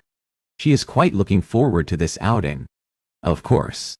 The trip to the shops at the famed shopping district had nothing to do with his pragmatic sister, and everything to do with the young woman who'd snared and then lost a dupe. Surely you see she requires all the support she can find. You, sir, are no friend. You are a stranger. It really is all rather tragic. His sister's lower lip trembled, hinting at the sadness she carried. He shifted on the bench and resisted the urge to direct his eyes to the ceiling. Tragic. Her heart has been broken, Alex. She loved him. He snorted. She loved his title. Chloe recoiled as though slapped. How can you say that? Rather easily, he said with a bluntness that made her flinch. Guilt stirred, but he shoved it back. His sister's naivety and innocence would be the ruin of her if he weren't careful. Perhaps he was the better chaperone for her, after all. His stodgy, stiff brother would fail to see the perils abounding throughout London for one such as Chloe. You are wrong, Alexander, Nicholas Edgerton, Todd. She loved him, and I thought you didn't believe in love. That jaded piece of his sister, another product of their father's cruel influence. She blinked. I don't for myself. I do for others, and most especially for my dear friend. Surely that makes sense. Something twisted inside him. Other young ladies her age were to have starry hopes of love and happily ever afters, and all other drivel Alex himself didn't believe in. But, damn it, he wanted it for his sister, and loathed his dead father all the more for having robbed Chloe of her innocence. She leaned over and flicked his hand. Do not change the subject, Alex. She loved him, and it had nothing to do with his title. He snorted. Chloe's frown deepened. Whenever did you become so cynical? Too long ago to remember, he said with a smile for his sister. She pointed her eyes to the ceiling of the carriage, then shifted her attention to the window, studiously ignoring him. With her disapproval came blessed silence. The carriage continued to rattle along the cobbled London streets. Alex settled back in the comfortable, red velvet squabs. His sister believed he'd given her a sarcastic non-answer. Except his had been, mayhap, one of the most truthful pieces he'd imparted. I am sarcastic how. The birth of his cynicism, as Chloe had called it, came somewhere between a birch rod upon his back as a child of 7, and the day he'd left university. It had taken but his first ball to discover there was a whole host of ladies with a preference for the spare to the heir who brought no marriage-worthy connection. The carriage rocked to a halt before a white stucco townhouse. He yanked back the curtain. Bloody wonderful, he groaned. Dot. Will you please stop kicking me? He bit out. Only if you cease being so foul. For all that was holy, this chaperone business was not worth his allowance. It was not. What was that for? She fixed a glower on him. Be nice. I'm always nice, he groused. No, you're not. Chloe jabbed her finger out. You're only charming to the scandalous ladies with their dampened gowns. He choked. What did his sister know of scandalous ladies and dampened gowns? No, he really didn't care to know. Chloe went on. You're improper, and you wear a horribly scandalous grin. I'll not have you be that way around Imogen. Well then. Alex sat back, silenced by his younger sister. Of all the humbling. And furthermore that furthermore went blessedly unfinished as the driver pulled open the carriage door. Imogen accepted the servant's hand, and then their gazes locked. Something volatile and charged passed between them, and, for an infinitesimal moment, everything slipped away, but for her. Her fathomless blue eyes formed wide circles, and she remained there, one foot poised on the floor of the carriage, the other hanging out. You. Shock underscored that one-word utterance. Had she expected Prinny himself? This lady who'd drag his sister along on a shopping trip? He folded his arms. Tell me, my lady, do you intend to stand frozen like a Greek stone statue all afternoon, or do you intend to join my sister on her shopping trip? He winced as his sister kicked him again. I said be nice, she hissed. Chloe shouldered him out of the way, and motioned Imogen inside their brother's extravagant, spacious landau. Do forgive him, Chloe said, her tone apologetic. He is quite foul, you know. Indeed, the lady muttered under her breath. Alex bristled and made room on the bench for Lady Tartmouth. Imogen hesitated and then claimed the seat on the bench alongside Chloe, which of course made total, perfect, proper sense, and also filled him with an inexplicable disappointment. Imogen quickly worked her gaze over the carriage. "Where is your brother?" she blurted. "I am her brother," he snapped before his sister could formulate a proper reply. "I referred to her eldest brother, as in Gabriel, the favored Marquess of Waverley. It mattered not of the man's character or principle, only the size of his pockets and the age of his title." His lip peeled back in a sneer. "Do you refer to the Marquess? Is there another?" She scratched her brow. "There is not." It would not have surprised Alex to discover his reprehensible father had sired a passel of brats on some outrageous woman or another. "With your profligate ways, are you really very different?" a needling voice taunted. Even though he'd taken care to not get his child upon a woman, he conducted himself in much the same way. The ugly, unpleasant truth fueled his ire. "And you'd, of course, prefer Waverley because of that Marquess title." He ignored Chloe's sharp gasp. "I'd prefer the Marquess because he's respectable." Imogen gave him a pointed look. "And he is not a rogue." At her insolent tone, he narrowed his eyes. "And you are disappointed there is no Marquess to work your charms upon." Imogen snorted. "If I possessed any charms worth mentioning, I'd have used them upon my own betrothed." Her droll words cut into his anger, drove it back, and in the dark confines of the carriage, he peered at her. That had certainly not been the outraged reaction he'd sought to elicit from the lady. Mouth agape, Chloe alternated her stare between them. Alex set his jaw and settled back in his seat, not for the first time cursing Gabriel and his damned plans for Alex and his independence. The scandal sheets had reported with some frequency on Lord Alex Egerton. In all of those pieces she'd read with only barely their interest, they'd labeled him a charming, affable, if cynical, rogue. But for the cynical rogue part, Imogen saw very little charming or affable in the gentleman. In the stilted quiet of the carriage, she studied him. With his unfashionably long black hair and dark green, nearly black eyes, there was something dark and menacing about him. The papers also purported he was known to carry on with anyone from a scandalous widow to an unhappily wedded lady. And so for the dark, hard beauty of him, she'd never see anything more than a shameless cad who belonged with the ranks of the Montresses of the world. Why, she didn't feel so much as the faintest stirring of interest in the gentleman. Neil. He may as well have been. Alex shifted his gaze to her, piercing her with the intensity of his stare. Her heart sped up. Liar. 2. She jerked her attention to the window. She'd noticed him. A good deal more than she should. A good deal more than was safe. Was any manner of interest in Lord Alex Egerton safe? The carriage rocked to a sudden halt. "We're here," Chloe said with a wide smile.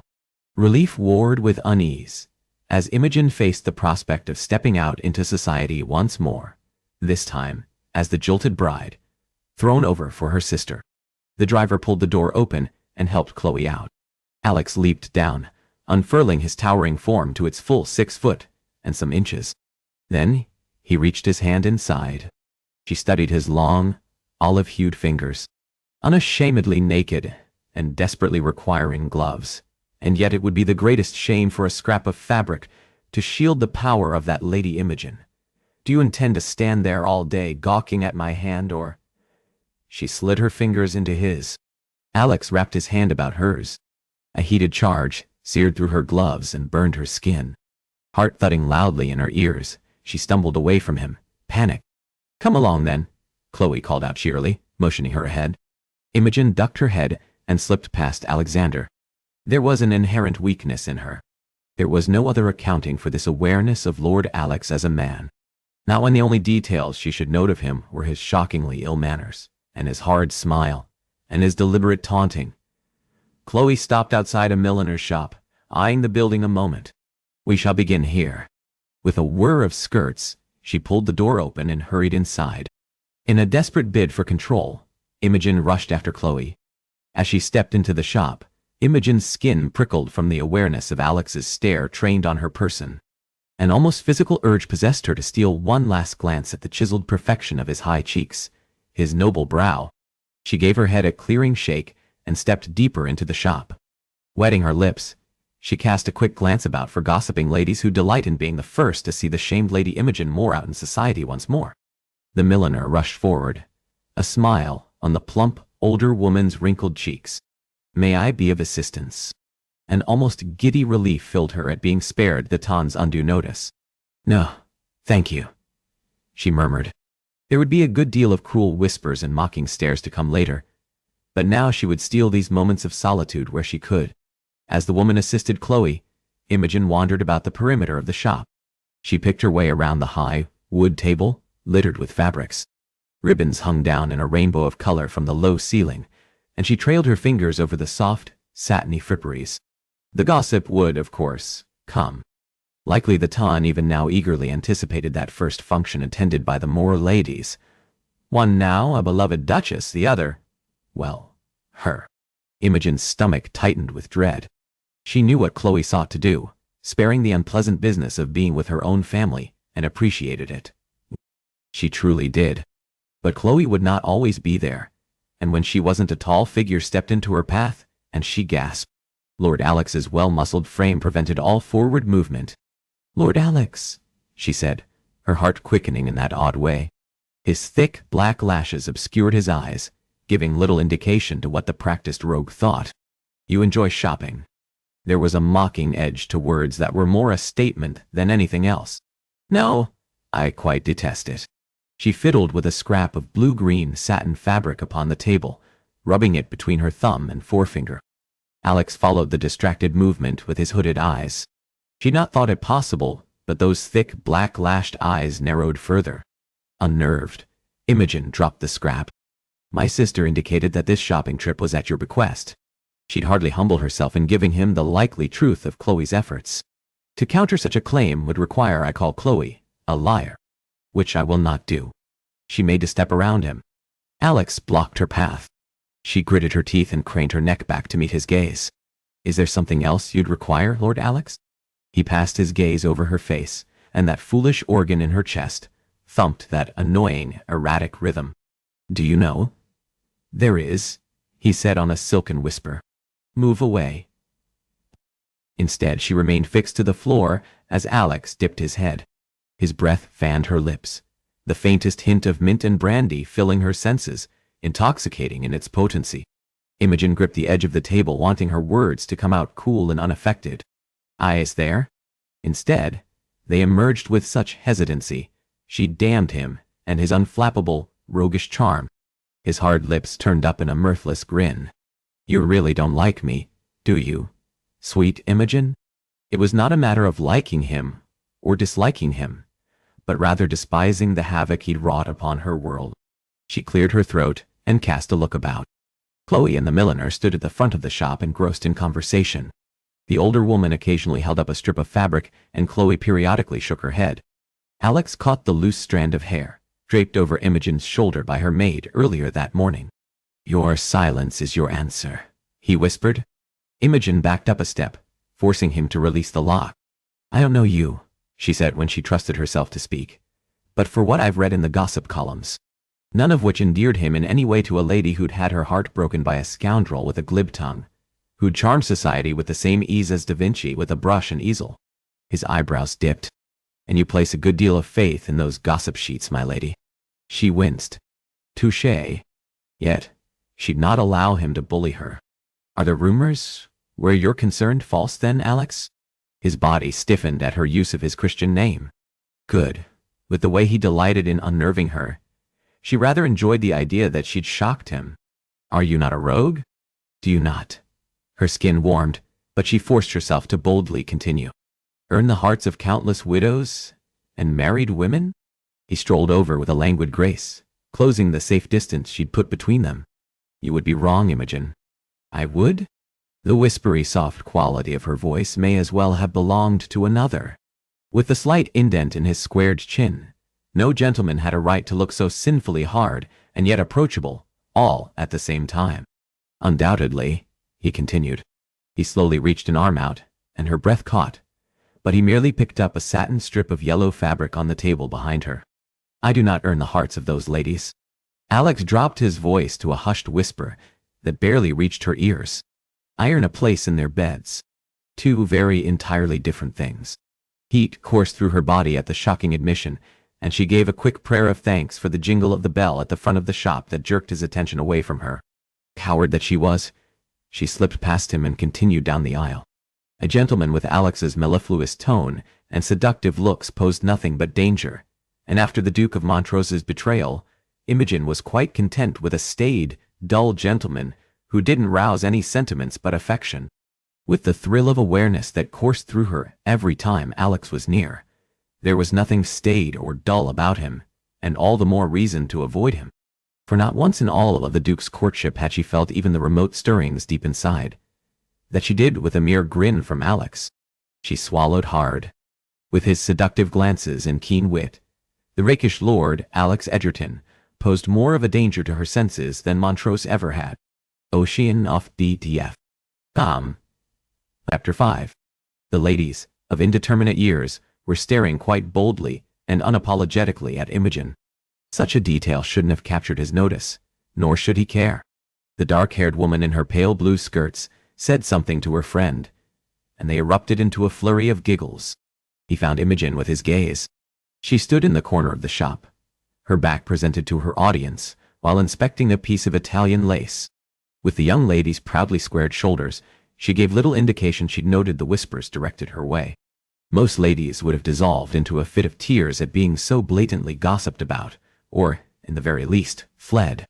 Respect filled him at the young woman's courage. Then her long, graceful fingers holding the ivory fabric trembled, the slightest hint of Imogen's disquiet. He did care.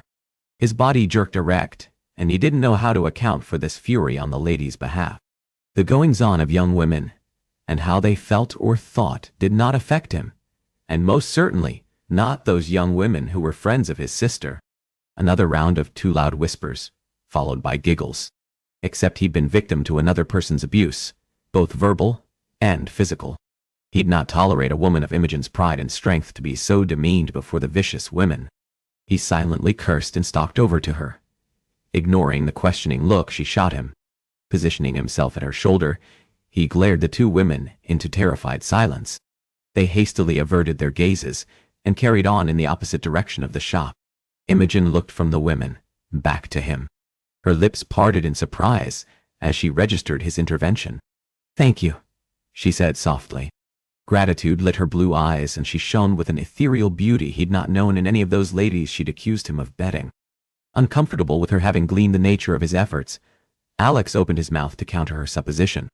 Instead, he tugged at his cravat, for the first time in his bloody life, without words, where a lady was concerned. She filled the quiet. "I suspect those who've roused the interest in the gossips the way we two have should, at the very least, support one another," she said with a wink. An unexpected burst of laughter escaped him at the idea that Lady Imogen thought to include herself in the ranks of a notorious, shiftless rogue, such as himself. She joined him laughing, her slender shoulders shaking with mirth. His mirth died. By King George and all his army, when the lady's eyes sparkled with those silvery flecks, they transformed her into someone really quite beautiful. Breathtaking. Captivating. He blanched and retreated a step. Mad. He was going mad. There was no other accounting for his sudden awareness of the Lady Imogen. "My lord?" she asked tentatively. The amusement faded from her eyes. And God help him if she didn't still possess the ethereal glow that had robbed him of earlier speech and thought. Alex schooled his features and adopted the indolent mask he'd perfected through the years. "Even with your scandal, Imogen, you still could never be placed into the dark ranks kept by those such as me. You either overestimate the extent of your notoriety or underestimate the scandal in being thrown over by one's betrothed." Something in her wry response, an underlying pain, penetrated his awareness, a reminder of his sister's claim about Imogen loving that lackwit, Montrose. There, in the middle of the shop, he wanted to tell her that Montrose was a damned foppish fool she was better off without. But for his title, there was little else to recommend the man. Alex bit back a curse. He had little interest in seeing after the happiness of any other person, his brother's charge of yesterday ringing true. Only Alex couldn't even find happiness for himself, let alone this sometimes tart, oftentimes cheeky, but always intriguing, unwed lady. Have you finished? Chloe hurried over, sparing him from formulating a response and from his own tumultuous thoughts. Pink stained Imogen's cheeks, and she gave a nod, rushing over to meet his sister. Yes, I have. Chloe proceeded to prattle on and on, enough for both of the ladies. Arm in arm, she guided Imogen from the shop. Alex trailed behind them at a safe, sizable distance. He didn't need the complication of looking after Imogen. The lady was not his responsibility. He'd been charged with chaperoning Chloe. Who gave Imogen the cut direct was not his business, nor his concern. So why in that shop had he, Alex Edgerton, who lived for his own pleasures, as so correctly accused by his brother yesterday morn, wanted to lash at the lords and ladies who'd thumbed their noses at Imogen? He studied her as she picked her way down the crowded London street. Occasionally, the lady lifted the edge of her skirts and carefully stepped over a muddied puddle. With a rogue's eye, he looked forward to those slight, tantalizing moments when he glimpsed the trim ankles. Alex groaned, lusting after a glimpse of Imogen's skin. He was desperately in need of a visit to forbidden pleasures. A figure stepped into the lady's path. Imogen's startled gasp cut into the noisy street sounds as the gentleman inadvertently sent her sprawling upon her bottom. With a curse, he shouldered his way past the colorful dandies and young ladies and came to a stop, prepared to berate the gentleman for his carelessness, but blinked in surprise.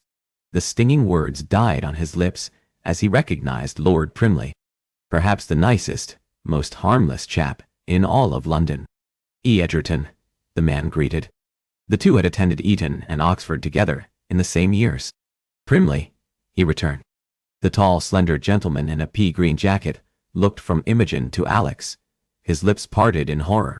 So sorry, Edgerton. A dull flush stained his cheeks. Long ago, he'd developed a kind of sympathy for the always uncomfortable Earl, likely because Alex himself had borne the shame visited upon him by his own father. All an accident, he said reassuringly. Alex reached past him to help Imogen up. Even through the fabric of her gloves, a surge of heated awareness burned his palm. Primley spoke, recalling him to the moment. Quite in bad form to be boldy down your sister. Alex and Imogen spoke in unison. She is not my sister. He is not my brother. At the emphatic exclamations, the gentleman scratched his brow, as though he tried to sort through the possible connection between the notorious Lord Alex and the modestly attired young lady. He moved his perplexed, blue-eyed gaze back and forth between them. I am, Chloe said with a cheerful wave. The sister, that is. Well, one of them. Primley screwed his face up in confusion. Though they moved in vastly different social circles, Alex had always felt sympathy for the man who'd known the scorn and derision showered by the worthless boys at university on him for his stammer. Allow me to perform introductions, he said to relieve the gentleman of some of his common discomfort. Primly, my sister, Lady Chloe. Then he stilled as a logical idea slipped into his mind.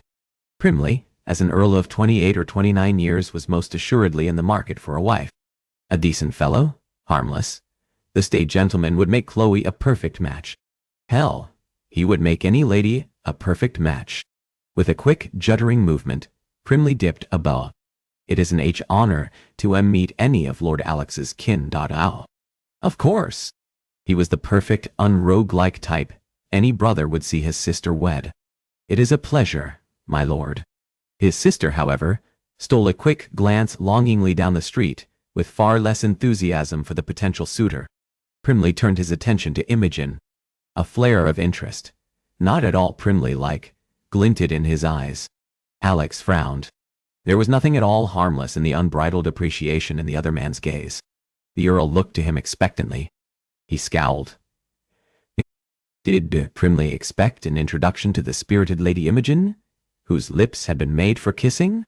Clearly having tired for the proper introductions to be made, Imogen said, "Hello." Then she smiled. A smile that, by Alex's way of thinking, was entirely too bright and would only serve to fuel poor Primley's appreciation, which was really not well done of the lady. The unassuming young Earl fixed a hapless grin on her. Stars may as well have lit the man's eyes. Oh, bloody hell. He'd had quite enough. The lady really had no business smiling in that. Chloe nudged him with her elbow. He grunted. Pardon me. Primley, Allow me to present Lady Imogen Moore. Red suffused Primley's pale cheeks as he boldly studied the young lady. And Primley never did anything boldly. Not even say his own name. My lady, I'm honored to make your acquaintance. He sketched a bow, and the book tucked under his arm fell to the ground. Forgive me. He stooped to retrieve the volume. I was just at the bookshop. Then, brandishing his recent purchase like a knight wielding his broadsword in battle, he waved it about. Shakespeare's collection of sonnets. I'd not been able to find this one for my collection. With his free hand, he pulled at his cravat. You read Shakespeare? The question burst from Imogen's lips. Was it really so much of a surprise that a gentleman might enjoy Shakespeare's works? Primley blinked. I do. And not that gentlemen are often readers of, his blush deepened, poetry. He was wrong. Alex himself had long been a devotee of the master playwright. Chloe laughed. Imogen is also an ardent admirer of Shakespeare's works. Alex furrowed his brow. He'd not known that about the lady. Why hadn't he known that? Why would he have wanted to know that? Perhaps because until this very shopping trip, he'd assumed the lady would be more interested in a scrap of fabric than a Shakespearean sonnet. Gah! The ladies favored Primley with matching smiles, as though he were some beloved house pup. Do you have a favorite work, my lord? Imogen asked with eagerness in her tone. His eyes lit under her attention. Once again, he waved about his book. Hamlet, he blurted. Ah, Hamlet. A wonderful play. She leaned close and lowered her voice, effectively omitting Alex from their exchange. My favorite character of that play is Polonius, second in command, underestimated by all when he is, in fact, a man to be admired, revered and respected. Alex might have demonstrated a rotten run of luck at the gaming tables, but he'd wager anything and everything to his name that Primley fell a little bit in love with Imogen just then. A dark niggling that felt a good deal like jealousy stirred in his chest. It was irrational, and made little sense, and yet it was there, real, with a potent, lifelike energy. Well, he said, with forced joviality, we should be leaving. He didn't know how to account for this desire to spirit Imogen off and keep her to himself. Primley started. You're right. He tipped his hat. Forgive me, the ever-apologetic nobleman stammered. Then, in an amazing show of fortitude, he captured Imogen's hand. Goodbye. Parting is such great sorrow. Oh, for the love of King George and all the king's men. Good night. A little sigh escaped Imogen's lips. Over Primley and an incorrect verse? Alex gritted his teeth. Good night, he snapped. The trio looked to him as though he'd sprung a second head. Shut your blasted mouth. The verse is in fact, good night. Parting is such sweet sorrow. An awkward silence met his pronouncement. A dull flush climbed up his neck. It just seemed important that, he finished lamely. As though startled into recalling propriety, Primley released Imogen's long, graceful fingers. Of course, Primley said, tugging at his ear. E. Edgerton, a pleasure as always. Lady Imogen, Lady Chloe. He sketched another bow, and then at last took his leave. The ladies dropped curtsies, then hurried ahead in the opposite direction. That was rather rude of you, Chloe chided. Yes, it had been. Primley was actually the opposite of the condescending, self-serving lords he'd come to detest through the years. Something about the man's interest in Imogen had roused this unholy annoyance in his chest. He didn't care to think about why it was. He'd wanted to separate Primley's hand from his person for having touched her gloved fingertips. Alex was not a gentleman to be roused to jealousy, and most assuredly not over a young lady in the market for a husband. Why, Primley was a perfectly suitable match for her, and that haze of red descended over his vision once more. He blinked several times, and then when he opened his eyes, he found Imogen missing. Alex stopped mid-stride and whirled about, searching for the fiery-haired beauty and his sister, and then his gaze landed upon the two ladies outside the entrance of the Temple of the Muses. The building, several stories tall, opened some years back by James Lackington, offered all manner of books for purchase. Alex strode back down the cobblestone and reached the front of the establishment just as Chloe pressed the door handle and slipped inside. He spoke, staying Imogen. You enjoy reading, do you, Imogen? Yes. She paused and looked up at him. Does that surprise you? A challenge lit her eyes. Alex motioned her forward. Actually, yes, he murmured as she stepped inside. He paused a moment to admire the graceful swell of her buttocks. Most women would rather spend their days at the hosier or milliner than in a bookshop. Chloe made her way up the stairs at the back left corner. More than expecting her to bolt after his sister, Imogen shocked him by slowing her steps and allowing him to walk beside her. You do not have a high opinion of those belonging to the opposite sex, do you? I've been given little reason to trust a lady's motives. My experience has shown them to be self-serving and greedy. His words earned a small frown from the young lady. There had been scores of debutantes who'd not had a glance for the second-born son. So, you are indeed correct. I do not hold your sex in a favorable opinion. Imogen wagged an eyebrow. Then perhaps you are keeping company with the wrong ladies, Lord Alex. With that, she walked down the aisle, trailing her fingers over the leather volume. Alex cast a glance over his shoulder. He'd been tasked with the responsibility of seeing to Chloe. He should follow after his young, prone to mischief, sister. And yet, with the graceful sway of her hips, Imogen was a siren. The manner in which she ran distracted fingers over the leather books drew him forth. He pursued her. And who are the correct ladies? His quietly spoken question brought her to a stop. Imogen turned slightly, her gaze trained on the books before her. Certainly not those scandalous ladies you spoke of earlier, she chided. With hands that had haunted his waking and sleeping thoughts since yesterday morn, she plucked a copy of Hamlet from the shelf, reminding him of her words for Primley. She fanned the pages of the leather volume. The ones who have little interest in your heart. Did she even now think of the other man?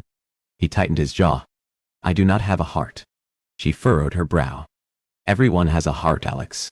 She gave him a sad look. You may have forgotten how to use it because it's been so hurt, but it is there, and someday you will find the person who teaches that organ to again beat. Her words ran through him with a shocking intimacy that caused his heart to thud in a panicked rhythm.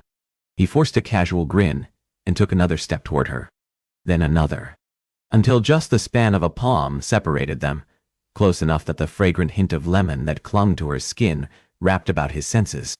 He lowered his lips close to her ear. You presume much, Imogen. Alex captured her artfully arranged curl. The maid who'd done this work should be sacked for the tantalizing creature she'd set out into society. Perhaps you should place more credence in those scandal sheets you so abhor. Unable to resist the lure of that strand, he raised the silken tress to his nose and inhaled the citrusy scent of lemon. The book in her fingers tumbled to the floor at their feet, forgotten. I won't do that, she stammered, her fiery lashes fluttering wildly. He reveled in the subtle movement that spoke to her desire. I don't believe in love.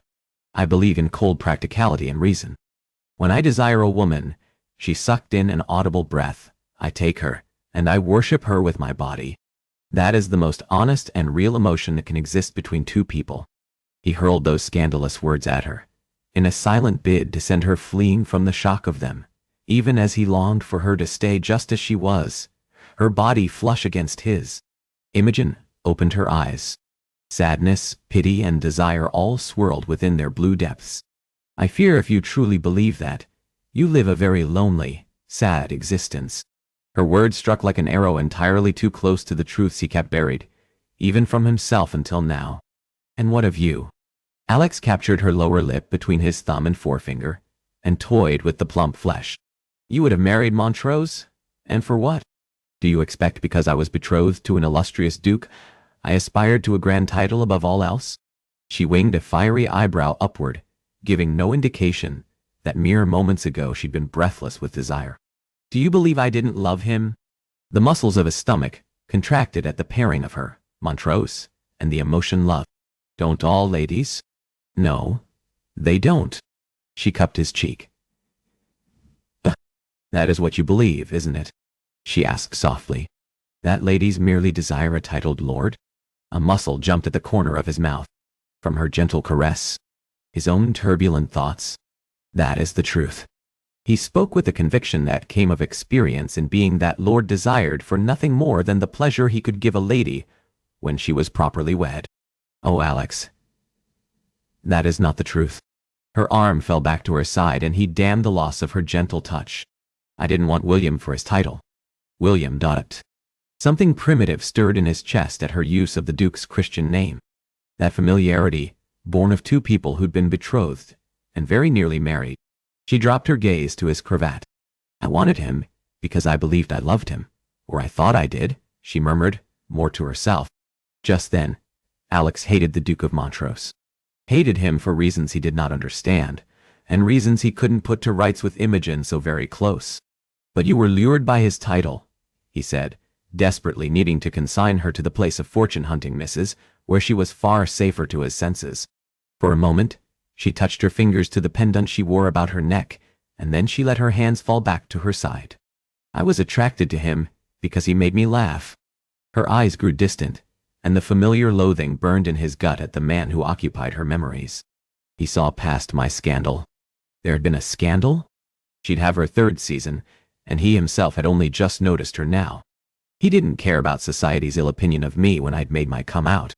And for that she'd rewarded Montrose her heart, and the bastard had married her sister. He bit back the scornful words. You see, we are not unalike, Alex. They were nothing alike. You ceased believing in love for reasons I don't know. He'd ceased believing at the hand of his father. The person who should have loved him unconditionally instead taught him that love, in fact, had conditions. From early on, Alex came to appreciate the sentiment, merely weakened one. He would not make himself victim to anyone else. The weak fool he'd once been had died with his bastard of a father. And you ceased, because your betrothed wed your sister, he said with a bluntness that made her flinch.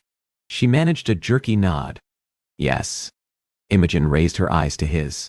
Only, I didn't truly cease believing in love. Emotion lit the blues of her eyes. Or hoping for it, for myself. God. This was dangerous. These were wishes, desires, and dreams he knew nothing about, and had studiously avoided. Until now. Day. Alex cupped his palm around the nape of her neck and angled her closer. Montrose was a bloody fool, he whispered, and there, with but the risk of a patron passing by away from ruin, he kissed her. Imogen stiffened, and then almost instantly, her body turned soft and pliant in his arms. He slanted his mouth over hers, tasting the lush contours of a mouth made for sin, desired since he'd stepped into the library yesterday morn. She wrapped her hands about his neck and twined them in his hair. With a barely suppressed groan, he slipped his tongue inside her mouth and delved deep. She tasted of honey and mint, and he reveled in the sweet, intoxicating blend. Imogen boldly met his tongue in a thrust and parry. The desire to have her laid out before him hit him with a staggering intensity. It isn't enough. He ran his hands down her back, over the curve of her hip, collecting her buttocks. He dragged her close against his straining flesh. She moaned and he swallowed it, the sound vibrating in his mouth. A loud thump sounded from somewhere down one of the aisles. Alex jerked his head up. Hey! His heart thundered with the intensity of his own desire. Horror replaced the thick fog of desire in Imogen's eyes as she glanced about. She touched a hand to the musk curls. Silently, he turned her around and set to work tucking the handful of loose curls back into the butterfly combs at the base of her head. Go, he whispered against her ear, drawing in the intoxicating scent of her once more. Or I won't stop at a mere kiss in the future, Imogen. She took off at a near run down the aisle, as though the hounds of hell nipped at her heels, where she promptly collided with Chloe. There you are, Chloe exclaimed, catching Imogen about the shoulders. Have you finished your shopping? Imogen's murmured response was lost to him. Chloe beamed. Splendid. With a flick of her wrist, his sister beckoned him over. Come along, Alex. It is time to seek out the carriage. Alex scrubbed a hand over his eyes. A closed carriage ride, with Lady Imogen Moore, who in the span of a damned afternoon had upended his thoughts. Bloody hell.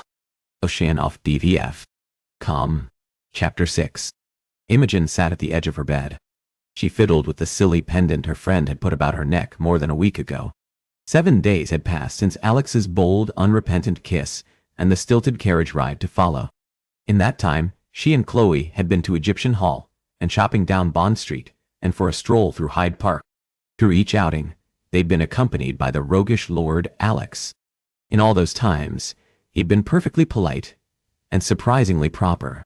In short, the perfect chaperone. So much so that she began to wonder if she'd merely imagined that kiss. Her thoughts continued to stray back to the Temple of the Muses. With Alex's huskily spoken words and the promise in his eyes, he'd robbed her of logic and wrought havoc upon her senses. No. Yo. Lord Alex Edgerton, rake of the worst sort, a non-believer in love, with his cynical smile and mellifluous baritone, had kissed her, and that embrace had been very real. She pressed her eyes closed. God help her, for she'd want him to continue doing so, had wanted it with such an intensity that her body still burned with remembrance of his touch, the feel of him pressed against her belly. He, on the other hand, gave little indication that he'd felt, well, anything. She scoffed. What would he feel? Even as Alex's kiss had burned a mark upon her soul, a man who took his pleasures where he willed it likely remained unmoved by that exchange. Imogen hid her face into her palms and buried a groan as she remembered how she'd moaned and whimpered into his mouth, like one of those shameful ladies he spoke unrepentantly of. She could count on 3 fingers of one hand the number of times William, the Duke of Montrose, had kissed her. 2 of those kisses had been upon the right cheek, but one had involved a meeting of their mouths. His fetid breath and soft lips had never, ever roused that dangerous emotion of desire in her belly, liquefying her until her body ran hot on the inside and out. The door opened, and she jerked her head up. Her mother slipped into her chambers.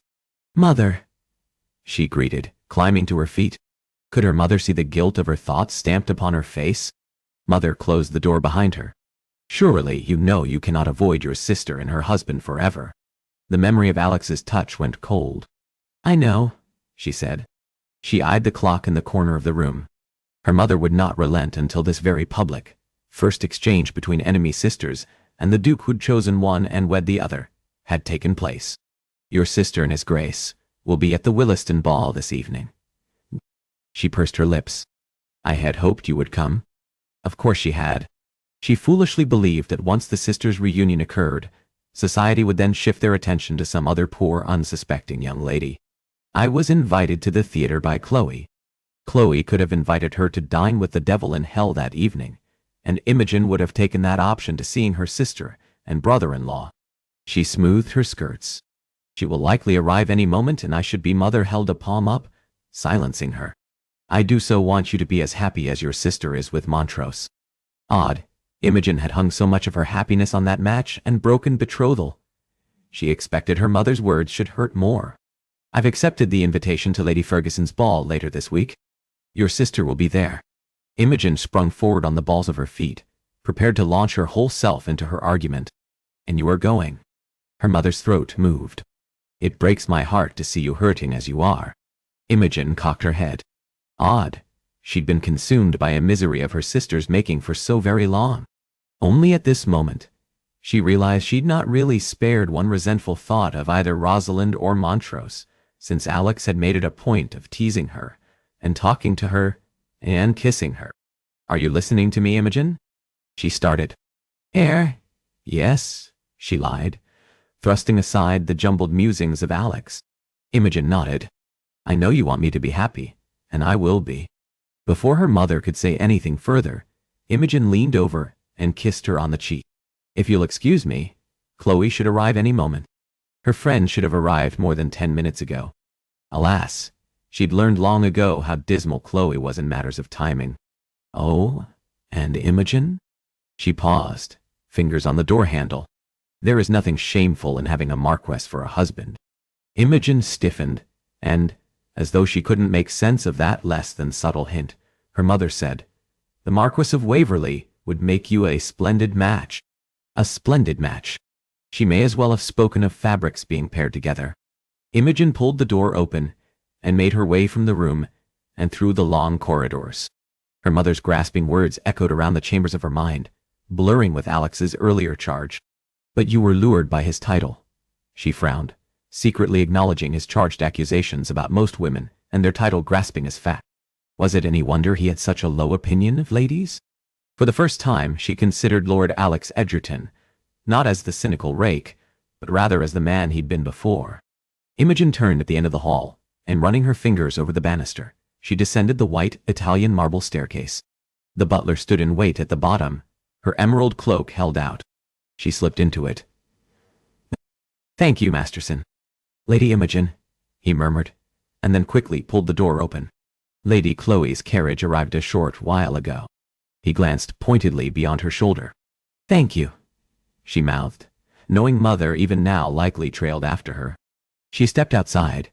The cool night air caressed her face, and she embraced the momentary freedom, away from the talk of Rosalind and the Duke or Mother, and her hopes for Imogen. Any of it, and all of it. With a spring in her step, she made her way over to the Marquess of Waverley's waiting carriage. A liveried footman stood, arms clasped behind him, beside the black lacquer barouche. From within the elegant carriage, Chloe peeked behind the red velvet curtain, a wide smile on her plump ivory cheeks, and waved. Imogen eagerly returned the gesture and rushed the remaining steps to the carriage. The servant pulled the door open and helped hand her up. Her eyes struggled to adjust to the dark confines of the Marquess's carriage. "Thank." Her gaze collided with Alexander's. Her heart sped up. "You," she whispered. "Indeed, Imogen," he drawled. Alexander beat his palm upon his thick, well-muscled thigh. Her cheeks warmed, and she yanked her gaze up to find him studying her through thick, black lashes. "Lord Alex." "Chloe," she greeted. His indolent tone and the hard glint in his eyes indicated he'd spent a good deal less time than she in thinking of their passionate exchange. Against the bookshelves, with his mouth on hers, his tongue touching hers. Alexander held her stare. "Never tell me you were again expecting the Marquess?" Actually, yes, she had been. As had her mother. Your mother. She bit the inside of her cheek to keep from saying as much, and hurried to claim the seat alongside Chloe. She hardly believed her mother would look as favorably upon a trip to the theater with Chloe's scandalous other brother. "Do forgive my brother," Chloe said, making apologies for the jaded rogue. "I swear he's been in a foul mood since we visited the Temple of the Muses last week." Imogen's heart started. "Has he?" she asked softly. In all their meetings since that day, he'd been the perfectly charming, polite brother. She stole another look at Alex, but the harsh, angular planes of his face may as well have been carved from stone for all the emotion she could decipher. He remained stonily silent.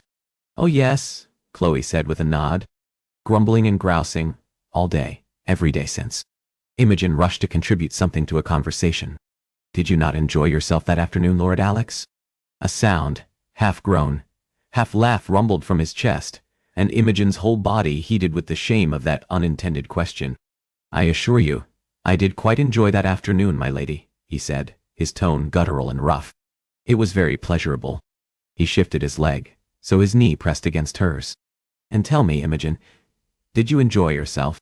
More than she had in the 3 seasons she'd been in London. Imogen's mouth went dry in remembrance of his kiss, and she allowed her gaze to linger upon him. The hard, chiseled planes of his face, the slight cleft in his chin. Her breath caught at the hot stare he had trained on her. Chloe elbowed her in the side. "You mustn't be fooled by his attempt to charm you." She dropped her voice to a not-so-soft whisper. "Alex is still surly at being forced to carry on as chaperone instead of visiting one of his fancy pieces." The muscles of Imogen's stomach tightened at the much-needed, unwitting reminder given by her friend. "Chloe," Alexander said sharply, "that is enough." His sister had apparently grown immune to her older brother's displeasure. "You needn't be so stodgy, isn't that right, Imogen? We are both quite informed about your Chloe," he snapped. Her friend went wide-eyed, likely unaccustomed to be spoken to so harshly by her affable, charming to everyone except Imogen, brother. Imogen pressed herself against the side of the carriage. Feeling his gaze on her, she shifted the curtain and peered at the passing dark London streets. Alexander might set her heart aflutter and send heat coursing through her body, but he was a rogue, and she'd have a gentleman who was constant or no one at all. A man such as him would kiss a lady in one moment and forget her name in the next. To believe she was, or could ever be, something more to a man of Lord Alex Edgerton's reputation would be the height of foolishness, from one determined to never make a fool of herself where love was concerned, not again. Yet, the more time she spent in Alex's presence, the more he threw her senses into an upheaval. A relieved sigh slipped past her lips as the Marquess's carriage rocked to a stop at the front of the theater. Suddenly, when presented with the possibility of spending the evening with Alexander inside his private box, with him wreaking havoc on her emotions, she found she rather preferred the safety in that first meeting with her sister and brother-in-law to the uncertainty of being alone with a hopeless rogue like Lord Alex Edgerton. As Alex trailed behind his sister and Imogen, he seethed with annoyance. Chloe, with her casual speech, had painted him in the most unfavorable of light to Imogen.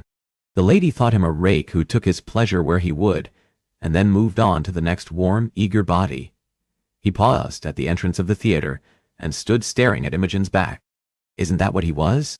Isn't that the man he'd been so many years he didn't believe he could be or wanted to be anyone but that man? Yet, he loathed that Imogen should look at him with a very mature, cynical glint in her blue eyes. Instead, he preferred her as she'd been against the shelving of books, hot, moaning, desperate for him.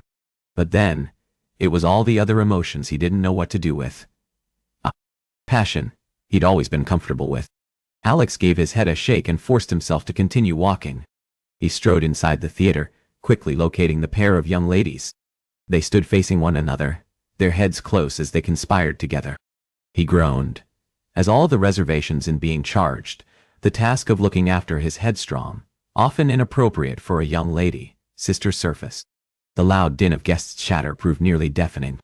He worked his way through the crush of bodies, his gaze trained on an easy-to-identify pile of fiery tresses, locks that had been set ablaze by the sun.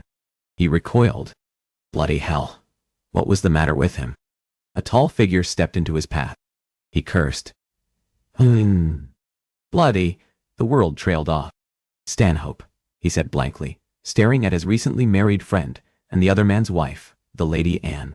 Their friendship went back to their days at Eton, a close bond only strengthened when Alex had served as the other man's second upon a dueling field many, many years ago.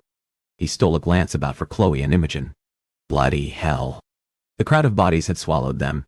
A pleasure to see you as well. Stanhope grinned.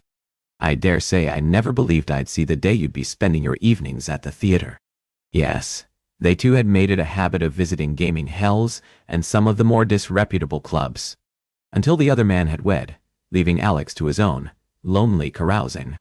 Oh, hush, Lady Anne said, peering at the chandelier overhead. She turned her attention to Alex. It is a pleasure to see you, she said with a smile while making the proper greetings. Alex sketched a belated bow. Lady Stanhope, he said with an almost pained discomfort. The pleasure is all mine. When presented with his friend's unexpected interest in the lady some months past, he'd made no secret his dislike for the woman rumored to be a title-grasping, self-indulgent miss. Just as all the others of the peerage, that is what you believe, isn't it? That a lady merely desires a titled lord. With a silent curse, he glanced about for Imogen. Rather, his sister. He searched for... Are you searching for someone?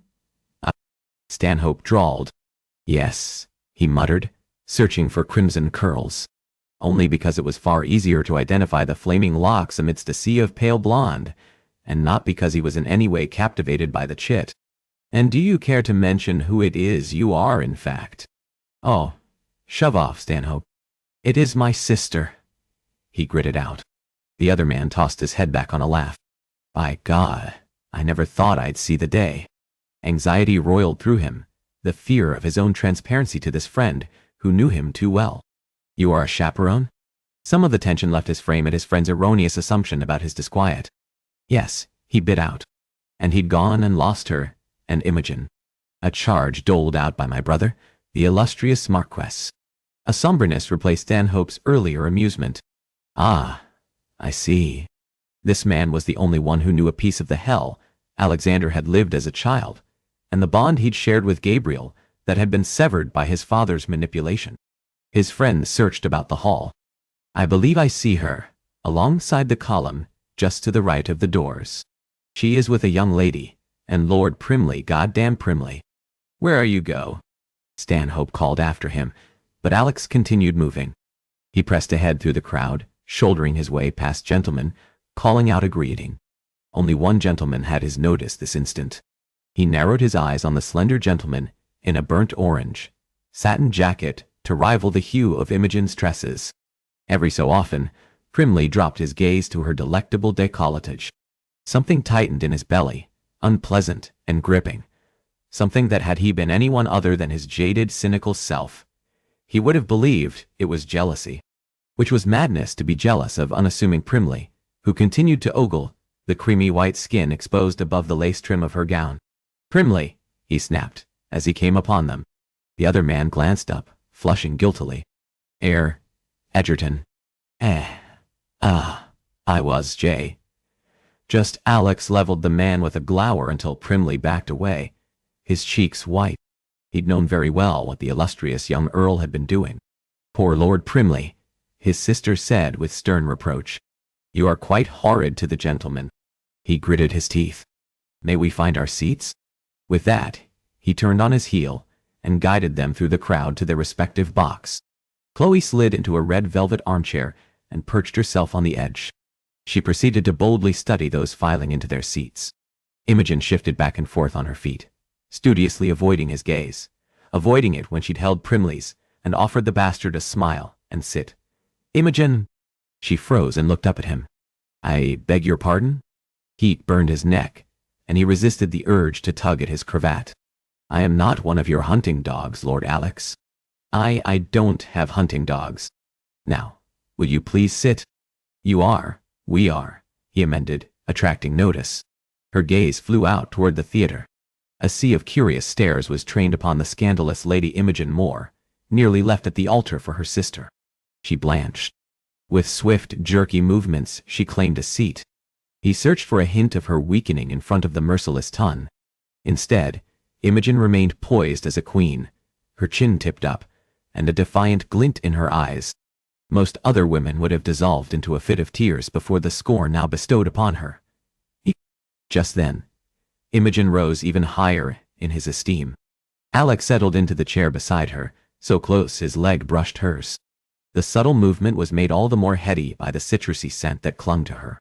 Did the lady add lemon to her bathwater? Dab it behind her ears? On the heel of such thoughts were imaginings of Imogen, naked, her skin pinkened from the heat of her bathwater. He drew in a slow, steadying breath as the chore of venturing out into polite society events became torturous for altogether different reasons that had nothing to do with the role of chaperone. Alexander was staring at her. Then, nearly every lord and lady within the theater this evening had at some point stolen a glance at the pitiable, scandalous Moore sister. Except, Alex's fixed, heated gaze was not the pitying kind. Instead, his nearly jade irises seared her with an intensity rousing wicked thoughts and remembrances of his mouth upon hers. Imogen closed her eyes and searched for resolve. She would not be weak. She had already been weak where one gentleman was concerned, and in that she'd learned to be wary of a man who stared at a lady as though she were the only woman in the world, when in truth, a rogue such as Alex would never see but one woman. He would take his pleasures where he would, and with as many of those ladies wholly uninterested in his heart. Pain scissored through her. These violent delights have violent ends, and in their triumph die. Like fire and powder, Imogen touched the cold pendant about her neck, a talisman purported to bring its wearer the heart of a duke, but for her, it served as a different reminder of the perils from having loved that duke. That grand sentiment of love so many ladies aspired to, but never dared speak aloud. A dream she had allowed herself. She'd not make the same folly twice. Not in giving her attention, her heart, or any part of herself to an unrepentant rogue. When she loved again, it would be with an honorable man who'd respect the gift of her affections and put her before all. Squaring her jaw, she fixed her attention on the actors below. Some of the tension left her as she allowed herself to become lost in the performance. "Aye, pilgrim, lips that they must use in prayer," she silently mouthed along with the actress on the stage below. The fair Juliet's words, an unwitting reminder of Alexander's kiss. She layered her palm against her cheek, hating that a sliver of her soul clung to the romanticism she'd once dreamed of for herself. The young lady who'd attended finishing school had secretly longed for a life upon the stage. The allure of those plays had tantalized a young girl with a romantic spirit. Alex leaned close. His breath tickled her ear. See how she leans her cheek upon her hand. Oh, that I were a glove upon that hand, that I might caress that cheek. Her heart fluttered, and she dropped her hand to her lap, clutching the fabric. Touch, she corrected, that you might touch that cheek. Yes, and yet a caress is so much more meaningful than a mere touch, wouldn't you say, Imogen? Alex slid his gloved hand over hers, staying her distracted movement. Yes. Oh goodness. She quite agreed. His touch, coupled with his knowledge of Shakespeare, was heady stuff, indeed. You read Shakespeare, she said, unable to keep the shock from her statement. He turned the very question she'd put to him that last week. On her. Are you surprised? Suddenly, he stopped that gentle stroking, and she mourned the loss of that seductive little movement. She bit the inside of her lip to keep from begging him to continue. Not at all. She was, however, surprised he read the romantic words of William Shakespeare. Nor did she care for this side of Alex. This shared love and fascination of the bard's works that made him more human than rake. I find myself surprised by you. He slipped his fingers into hers, intertwining the digits. His hand strong and powerful, hers fragile and delicate against it, and yet somehow perfectly paired. You intrigue me. Why would that be? Her heart thumped erratically at his touch, his words. With the exception of her broken betrothal and flaming red hair, nothing had earned the notice of anyone until Alex. There is nothing unordinary about me. William's fickle interest had proven testament to that. There is everything extraordinary about you. His lips nearly brushed her ear, and when he spoke in that husky, mellifluous whisper, she could almost believe it. You quote Shakespeare, sweet Imogen? His strong, powerful fingers tightened about hers in a seductively possessive grip. Here in the midst of polite society with a theater full of lords and ladies looking for the next piece of gossip, he'd enthralled her. I do. Not always intentionally. Imogen swallowed and stole a glance about, but Chloe sat perched at the edge of the box, engrossed in the show below. She looked about the theater. How could anyone not see that with each stroke of his hand over hers? Alex threw her world into greater tumult. You hate shopping, but you enjoy the theater. With infinite slowness, he rolled her satin theater glove slowly down her arm, and then freed each finger from the restrictive confines. Imogen darted her gaze about. Surely someone knew the seductive game Alex now played. Yet even 2 seats apart, her friend remained engrossed in the production below. Wholly uncaring of who might observe his bold touch, Alex whispered, "What manner of woman are you?" He rested her glove upon his lap. She sucked in a breath at his intimate caress. "Well, what are?" "Shh," he whispered.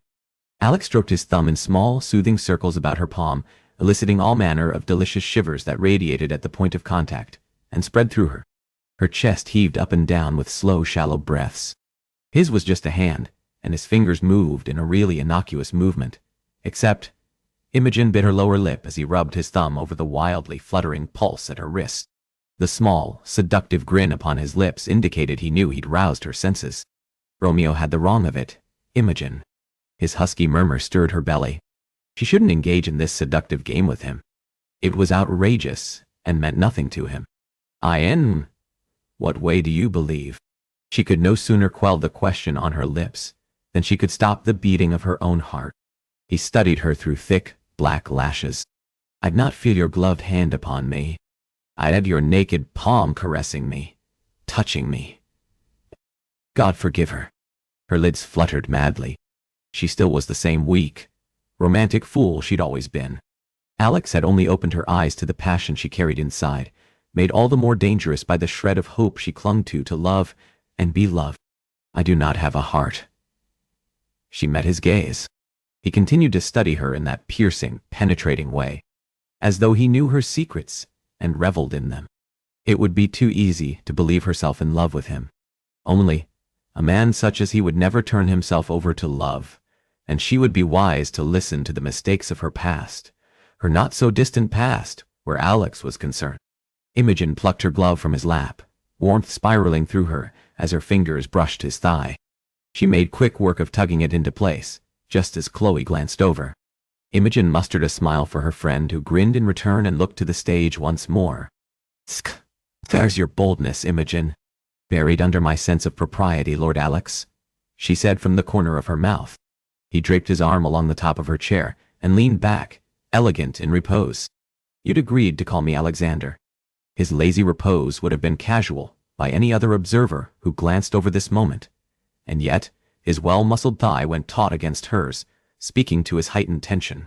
She gritted her teeth, hating that she desired him as she did. I never agreed to call you by your Christian name.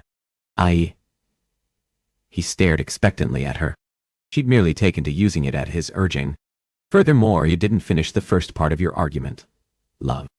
Love. Love. Ah, what manner of fool was she to crave that endearment upon his lips? He smiled, a knowing grin. Delout. What? Furthermore, she repeated on a hushed whisper. You've quite conveniently forgotten the second part of Mr. Shakespeare's quote. Alexander sent an eyebrow arching upward. What's in a name? That which we call a rose by any other name would smell as sweet. That very important second verse cleverly left out by a lord who'd take pleasures where he would and not give a thought to the heartbreak he left in his wake. She worked her gaze over his face. What matters is what something is, not what it is called. And he was a rogue. And she was a lady who'd had her heart broken. Even if she wished it, which she assuredly did not, there could be no more imperfect pairing than they two. Another seductive grin tugged at the corner of his lips. And I am what? A rogue? A black-hearted scoundrel? The faint teasing tone to that handful of words was underscored by a steely hardness. Isn't that what you claimed just last week, Alex? She shot back with a question of her own. To possess no heart. His body jerked as though she'd struck him. Indeed, my lady. Those three terse words were more telling than any other he could have strung together. And there, in the middle of the theater, amidst a sea of lords and ladies, Imogen came to the staggering realization the cavalier exterior presented to the world by Lord Alex Edgerton was nothing more than a show, not very different than the Drury Lane production even now being performed upon the stage. His was a craftily sculpted image of an indolent rogue when, in actuality, he desired more, craved more even as he himself likely didn't know it. How had she failed to see the carefully presented facade before now? Her heart ached with a desire to tug down all the carefully constructed walls he'd built about him. Imogen slipped her hand over his, expecting she should be beset with terror. He stiffened and cast his gaze down, meeting her eyes with an unflinching boldness. Except there was no fear. For a moment, she suspected he intended to pull away. But then, wordlessly, he placed his other hand atop hers. Imogen's heart spasmed. This was very bad indeed. Swallowing past a wave of emotion in her throat, she picked her head up and wished she hadn't. Because if she hadn't looked out across the sea of theater-goers, she wouldn't have seen the notorious, recently widowed Viscountess Kendricks eyeing Alexander as though he were a savory treat in a world without food. Even with the distance of the theater between them, she detected the glimmer of interest contained within those cat-like eyes. Imogen stole a sideways glance to see if Alex noted the bold widow's sultry movements. He stared directly out across the theater at the dark-haired beauty, his expression inscrutable. A vice-like pressure tightened about her heart as the widow toyed with the fabric of her plunging décolletage. Imogen took in the bold display, and then with wooden movements, she withdrew her hand from Alex's. The bold exchange between the notorious Lady Kendricks and the sought-after lord merely served as a much-needed reminder no good could come from caring for one such as him. Oceanoft, be-wave-stuck. Come. Chapter 7. The following morning, in the privacy of her chambers, Imogen reflected on the roguish, Shakespeare-quoting Lord Alex. Be they gentlemen or noblemen or servants, all men were the same. Every one of them was attracted to a lovely woman, and saw nothing much beyond a superficial beauty. Her first lesson of that fact had been dealt by the powerful Duke of Montrose. And really, no other lessons were required after such a betrayal. Alexander's interest in the stunningly voluptuous Lady Kendricks had only reinforced that now obvious fact. Standing by the window in her chambers, Imogen turned her attention to the volume of Romeo and Juliet in her fingers. Except, all thoughts of Shakespeare's bold, beautiful words and the woes of star-crossed lovers were now a mere shadow to the memory of Alexander's touch last evening, his whispers. With a groan, she tossed the book onto a nearby mahogany side table. It slid off the smooth mahogany surface and landed on the floor with a loud thump. What manner of fool was she, that she should have had her heart so broken, her trust betrayed by a rogue, and then find herself so completely captivated by another that she'd stand beside a window, like a lovelorn pup, dream of him, wishing he could be more, so that mayhap they could be more. So that mayhap they could be more? Enough, she scolded herself. With a determined stride, she marched over to the door and tugged it open. The best way to put the memory of his touch aside was certainly not to remain in the quiet of her chambers, recalling his fingers upon her naked palm. Or... Another growl of annoyance climbed up her throat as she stomped along the corridor, detesting her soft satin slippers that made barely a hint of sound upon the thin ivory carpet. Imogen reached the staircase and bounded down the steps at an unladylike pace. She reached the bottom and nearly collided with Masterson. A startled gasp escaped her, and she pressed a hand to her heart. "I beg your pardon, my lady." There was something faintly panicky in the furtive manner he darted his gaze about. She smiled at the usually unflappable servant, who'd long been devoted, stoic, and everything kind. "It is entirely my..." He held up a folded missive in his gloved hands. "This arrived for you, my lady." Recognizing Chloe's familiar scrawl, she accepted the note. "Thank you," she said, and made to step around him, eager to read the letter from her friend. Masterson repositioned himself, blocking her retreat. "My lady." His voice emerged as a hoarse croak. He stole another glance around, and when he returned his attention to her, his expression was as distressed as one who'd gotten all his toes quite painfully stomped. And this was a side of poor Masterson she'd not seen. "I assure you, I was not at all startled," she said in a soothing tone. She'd thought he and the other servants had learned long ago she was not one of those screeching, frowning ladies in the house. "Her Grace, the Duchess of Montrose, is here," he said on a rush, and then his shoulders drooped as though shamed by his own boldness. "The Duchess of Montrose die." She widened her eyes as the implication of those words seeped into her brain. "Oh," she blurted. Imogen eyed the long staircase, contemplating escaping back up to her chambers. Her mother would demand she put in an appearance, and then she'd have to see him. Odd. She expected she should feel the bitter regret of his betrayal.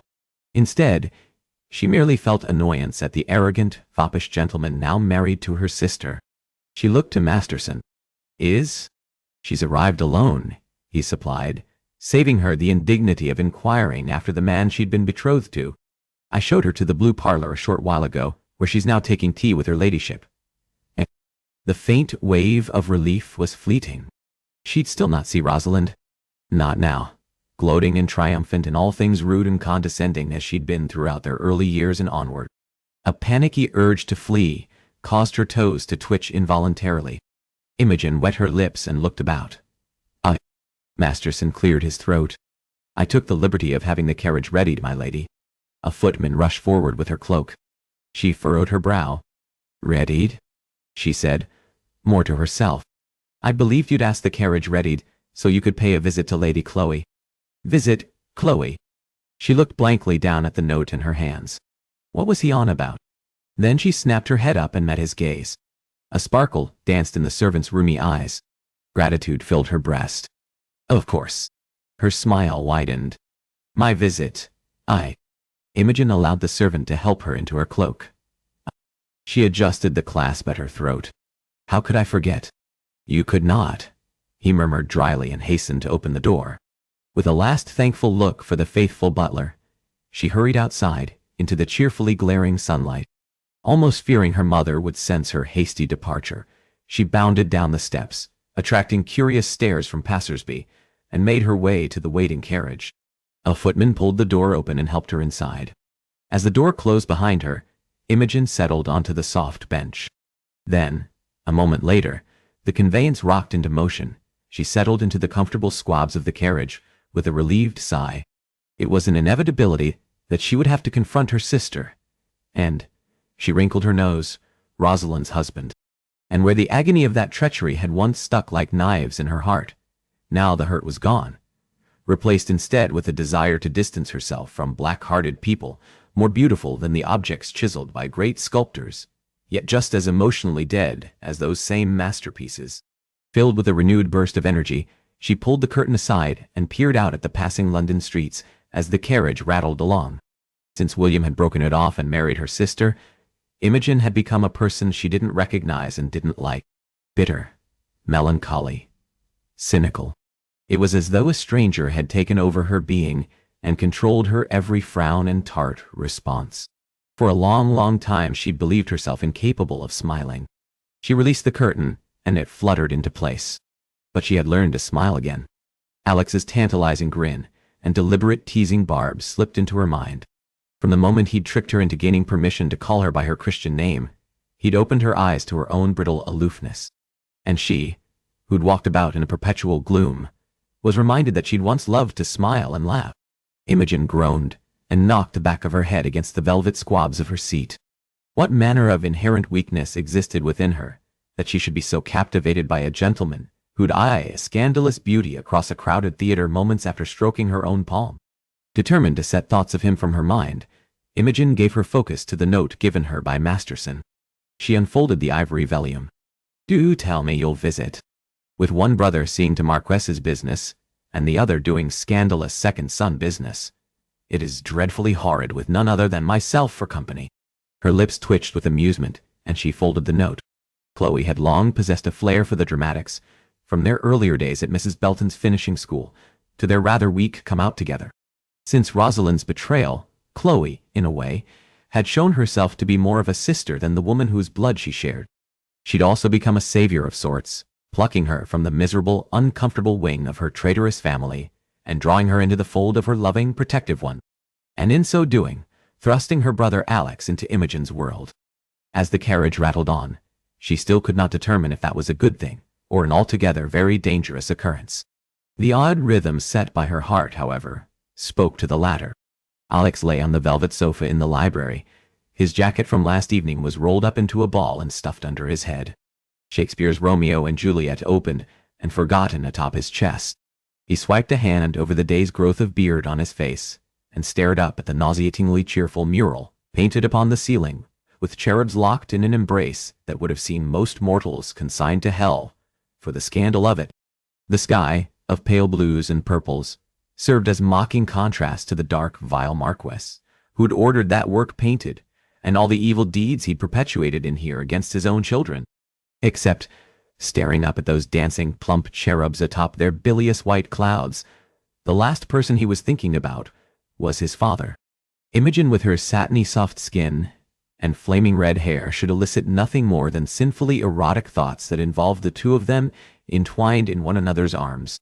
But while he ached to bed her and lay claim to her, some great shift had occurred. He who'd only before sought the mindless enjoyment to be had in those meaningless exchanges with scandalous women craved more. For if this charged awareness was merely sexual in nature, then after he'd left Imogen at the end of the performance, he could have taken one of the beauties at forbidden pleasures and drowned out the memory of the flame-haired lady. Instead, he'd returned home, and after torturous musings of Imogen with her generous smiling mouth and shockingly wide eyes, he'd taken up place in the library and hadn't left since. Only, he'd made the mistake of plucking Shakespeare's damned tale of star-crossed lovers from the bookshelf. If he were being at least truthful with himself, that selection had been no mere coincidence. And he'd read the blasted verse. "Oh, that I were a glove upon that hand, that I might touch thy cheek." With a groan he rubbed his palms over his tired eyes. "Get a hold of yourself, man," he muttered. He was not a man to wax poetic over the hue of a lady's hair or the smile upon her lips. He did not pine and long for ladies. They whispered and set out to entice him. Yet, some subtle and terrifying shift had occurred inside him. Something that defied mere carnal interests and drew him to the lady herself. She possessed a quiet resilience and gentle pride he'd not encountered in any of the women to come before her. A growl rumbled up from his chest, and determined to set aside any desirous musings of Imogen, he drew up his book and covered his eyes with the leather volume. He should seek out his chambers, and hopefully then sleep would come. Alexander made to swing his legs over the side of the sofa when footsteps sounded in the hall. "Lady Chloe will join you shortly, my lady. She asked that I show you to the library." The butler's voice carried through the wood panel. He stiffened as a surge of energy ran through him at the identity of the lady, even now being admitted. "Thank you, Joseph," Imogen murmured, and Alex heard the smile in those words. And the ladies of his acquaintance did not make nice with the servants. This one did. This one was kind and gracious, and throwing his whole world into upheaval. The soft tread of her slippers sounded off the walls of the quiet, cavernous space. He really should announce himself. He should stand up and excuse himself. Yes, there were all manner of things he should do. Then, he'd never been one to do as he ought. Alex lay motionless, unmoving, as her soft footsteps sounded as she padded about the room. She paused, and he strained, resisting the urge to sit up and see just how the lady occupied herself. "He quotes Shakespeare," she muttered. He stilled. "Ah." The lady spoke to herself as well. A bothersome affliction he himself had suffered from since he'd been a boy, cowering and afraid of his father, finding reassurance in his own quiet company. "He quotes Shakespeare." The snap of a book being closed filled the quiet. His lips twitched, and he suspected the beleaguered he she uttered had nothing to do with Primley, and everything to do with him. It could not have been the Marquess taken on the role of chaperone. She spoke, her voice just beyond the edge of the sofa, indicating the lady had moved from her previous spot alongside the floor-length shelving. His amusement immediately faded when presented with a hint of the mercenary quality he'd come to expect in all ladies. From over the rim of the book, he glanced up. Imogen stood, her fingertips resting on the back of the sofa, while surveying the room, her gaze flitting about. "If you are searching for Waverley, I'm afraid he's closeted away in his office seeing to important Marquess business," he said with forced dryness, hating that he should care she sought out his brother. Imogen screeched. She slapped her palms against her cheeks, her face wreathed in horror. "How much did you?" Alex swung his legs over the side of the sofa and stood. "All of it," he interrupted with no small amount of glee, relishing her discomfiture. He tossed aside the book he'd made little attempt at reading. Her flushed cheeks deepened further. "You should have announced yourself, sir." Her voice came out strangled, ruining whatever vain attempt she made at ladylike outrage. Alex wandered around the sofa, and she retreated a step. "And miss your very revealing thoughts, my lady." He lowered his voice to a husky whisper. "Of a gentleman who—" He arched an eyebrow. "What was it you said?" quoth Shakespeare. She made a choked sound, and he continued his forward advance.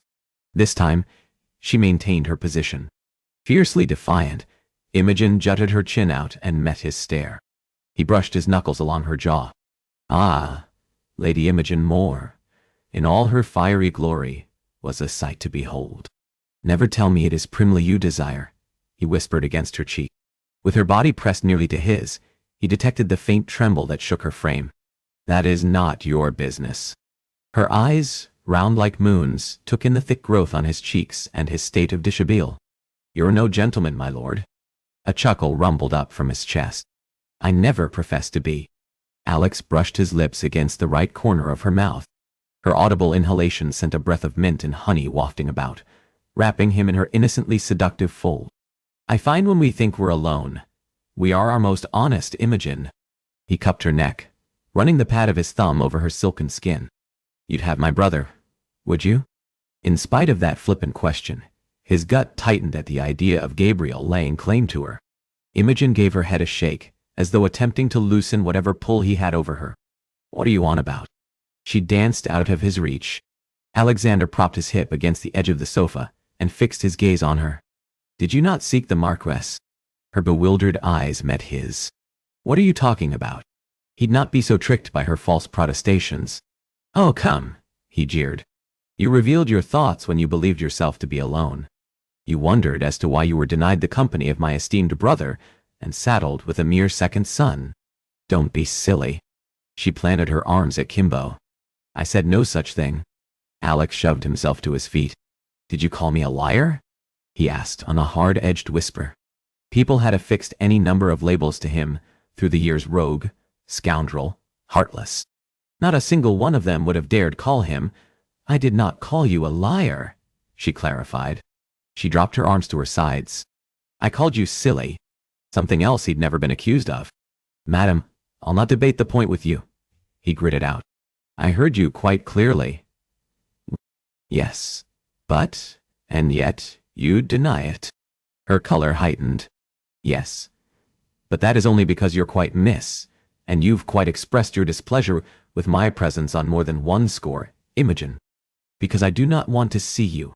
Those words exploded from her lips. A vice squeezed about his lungs, making it a struggle to draw in steady breaths. Since that day, he'd leaned over the edge of the sofa and found her sitting there staring up at him. Imogen had occupied every corner of his thoughts. In spite of his fascination with her, she remained indifferent to him, and not altogether different than any other woman who desired nothing more than the physical pleasure to be experienced in his arms. Why did the truth of that cause this bloody ache in his heart? I do not want to see you. She repeated those words, softly as though she sought to convince herself. Her gaze skittered away from his and to the door. Did she seek salvation in the appearance of his conveniently absent sister? That rankled all the more. You don't wish to see me? He arched an eyebrow, determined to not let her know how greatly her dismissal affected him. He closed the space between them, then captured her chin between his thumb and forefinger, forcing her gaze to his. Tsk! How very rude of you, he taunted, in a bid to protect the walls he'd erected about his heart. What would you have me say, Alex? The muscles of her throat worked spasmodically. That I'd prefer his lordship's presence to yours, because he doesn't make me wish for, long for, things I've no place longing for? He released her and stumbled away, panic building once more, but she continued relentlessly. Would you have me say that with your charm and your blasted quoting of Shakespeare, you make me forget the pledge I took after the Duke of Montrose to never be so imprudent where a roguish man is concerned?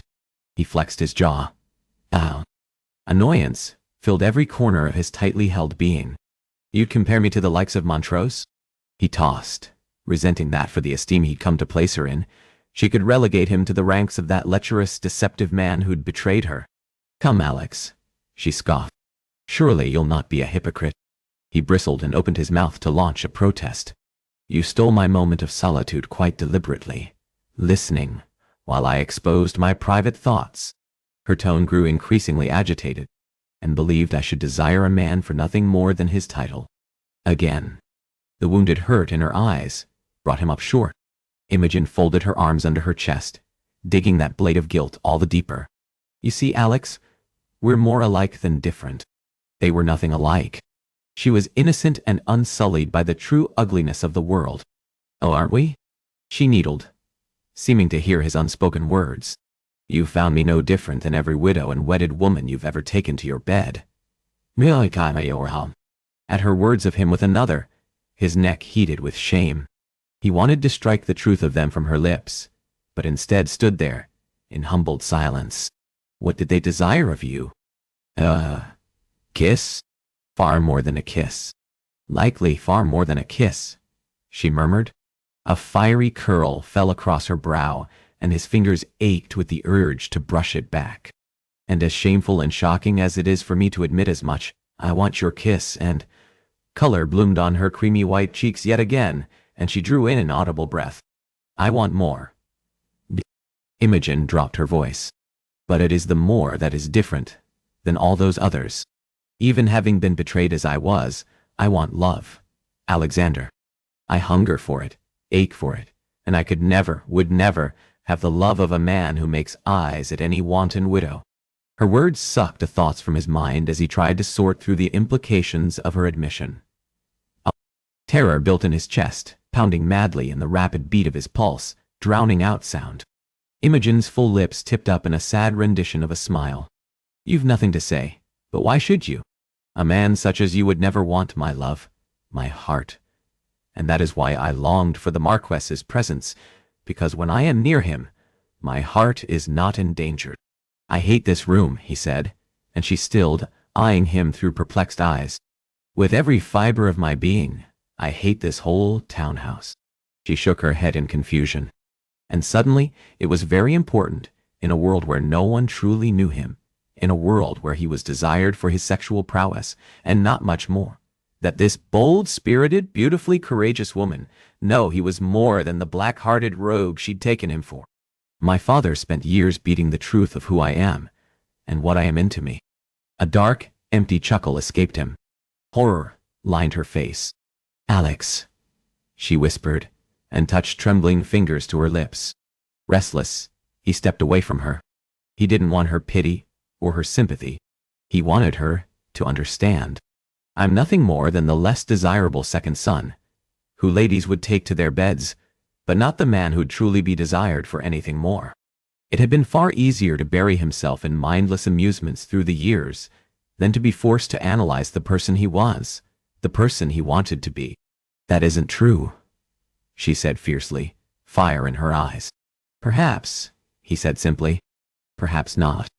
Alex had spent years being trained to believe one thing, and, as a result, couldn't quite separate who he was from who he wasn't.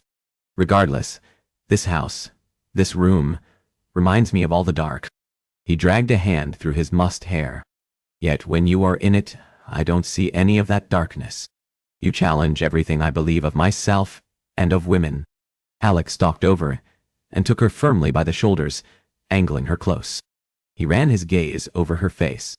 Until I no longer know who I am, or what I want to be. She threw into question every lesson ingrained into him by his father on Alex's own self-worth. She made him feel worthy, and more, made him want to be a better man for her. Her lips parted, emotion bleeding from her eyes. Alex released her suddenly and stepped away. Wordlessly, he retrieved his jacket, and as he walked to the door, slipped the wrinkled, black evening coat back on. He paused in the threshold, not looking back. I was not making eyes at anyone last night, Imogen. Not anyone that wasn't you. This clever, fiercely brave lady had broken through the facade he'd constructed as that of a careless rake, leaving him exposed. She drew in a soft, shuddery gasp, and too much of a coward to try and make sense of. Chapter 8. Imogen stared after Alexander's swiftly retreating frame. Her heart in her throat threatened to choke her with the force of her emotion.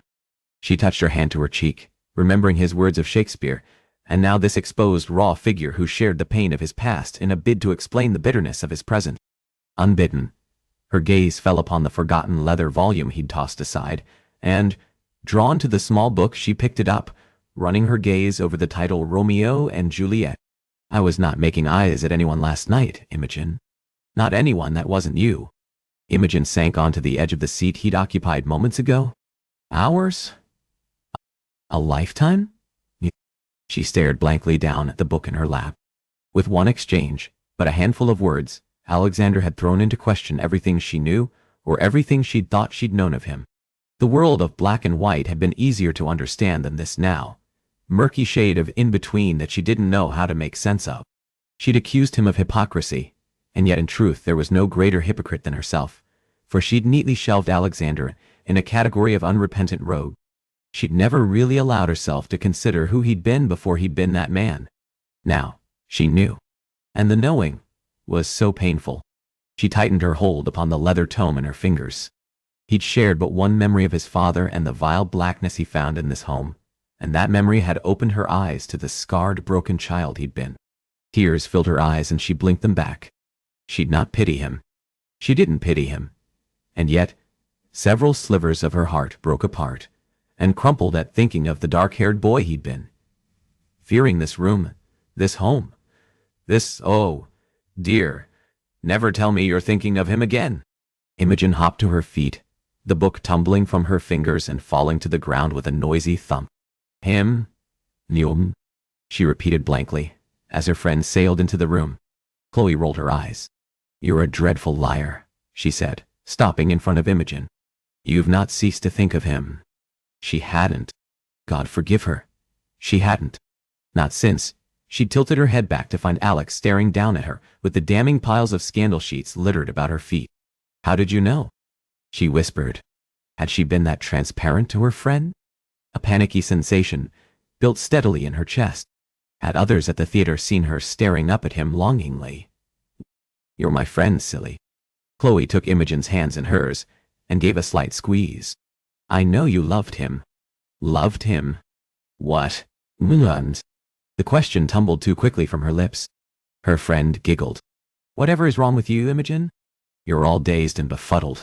And at last, it made sense. Chloe believed she pined for the Duke. Nothing.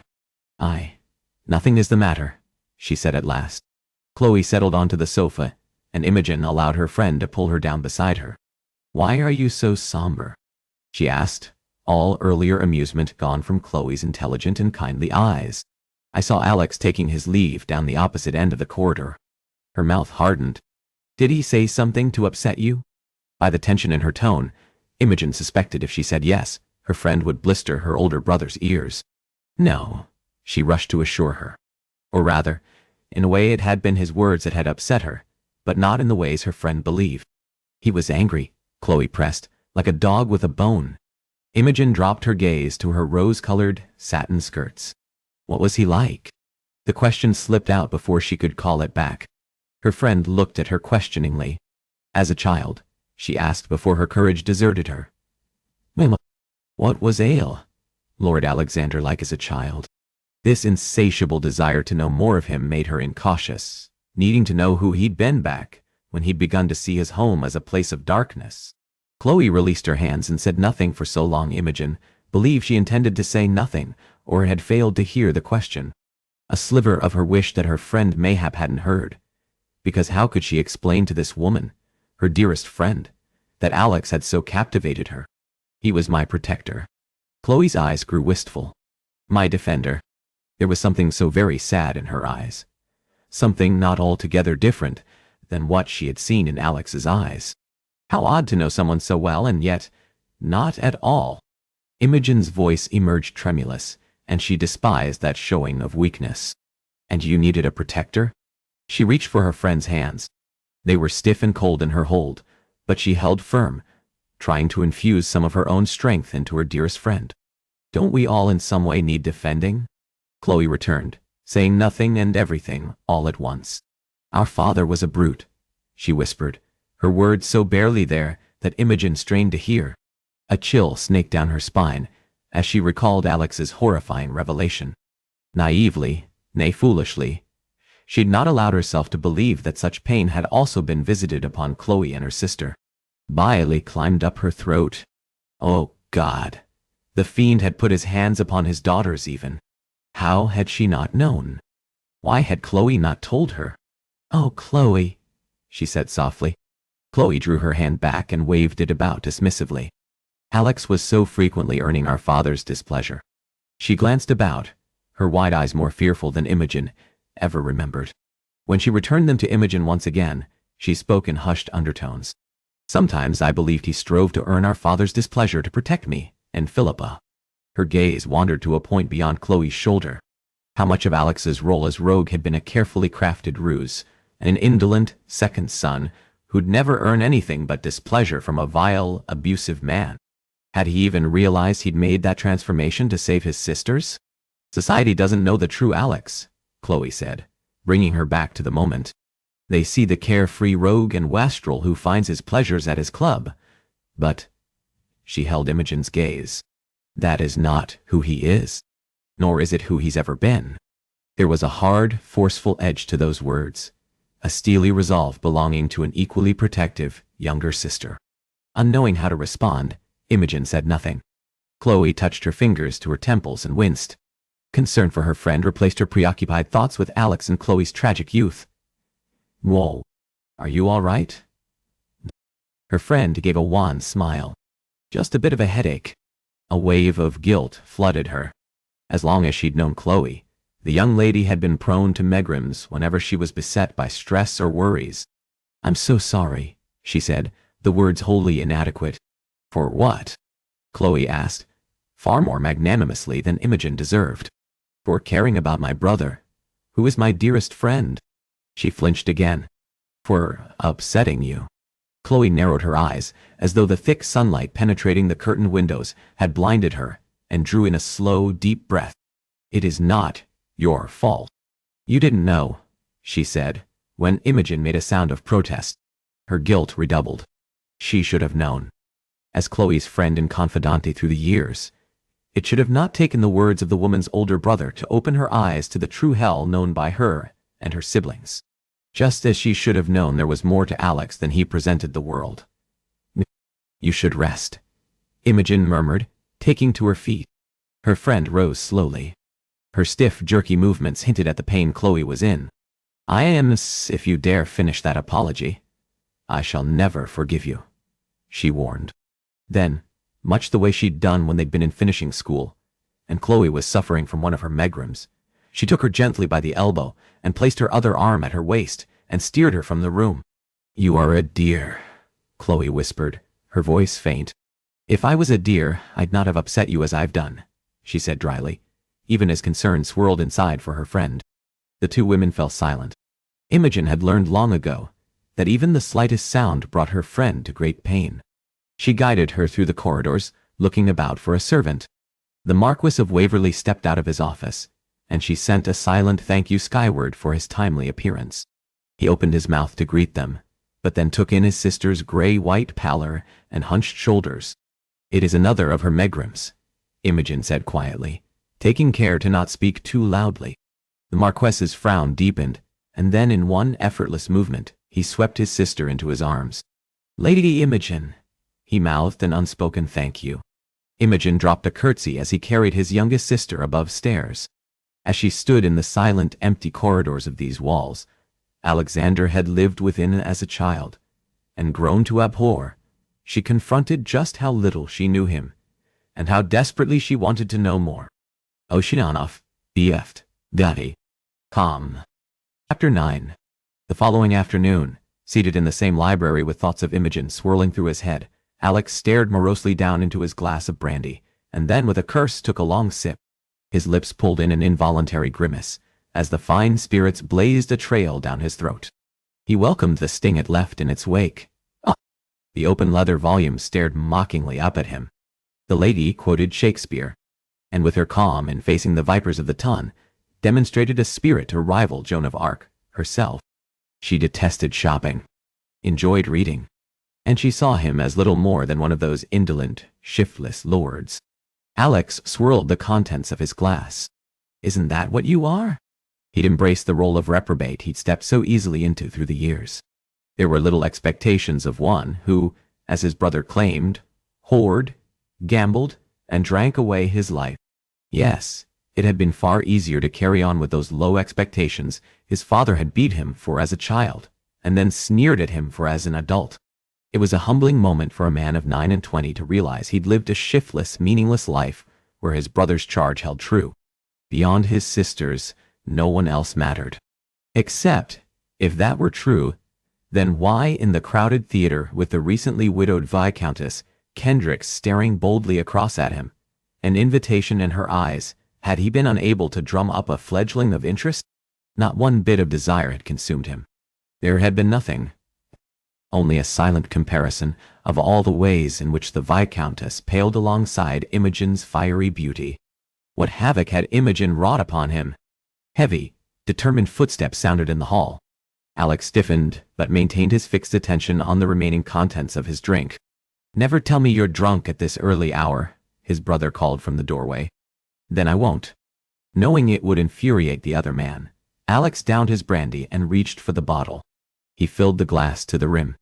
"A pleasure as usual," he drawled, setting the bottle down. "Have you come to task me with further responsibilities? Am I to muck out the stables next?"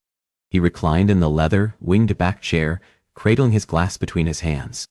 With a snort, his brother entered the room and then closed the door behind him. "You'd liken chaperoning your own sister to such a tedious chore, then?" He remained stonily silent. Instead, he studied the amber droplets clinging to the side of his crystal glass. 4 days ago, he'd taken it as the very greatest chore, a punishment doled out by his brother. Now, with the time it had afforded him with Imogen, having spent the days with her, the lady who quoted Shakespeare, and boldly met the derision of the Tun, whose red, bow-shaped lips had haunted his thoughts since their first meeting, his role as chaperone was no chore. No chore at all. Gabriel wandered over and stopped, his gaze on the open book. "By God, are you reading Shakespeare?" "Yes." "No, Donnie." He had been.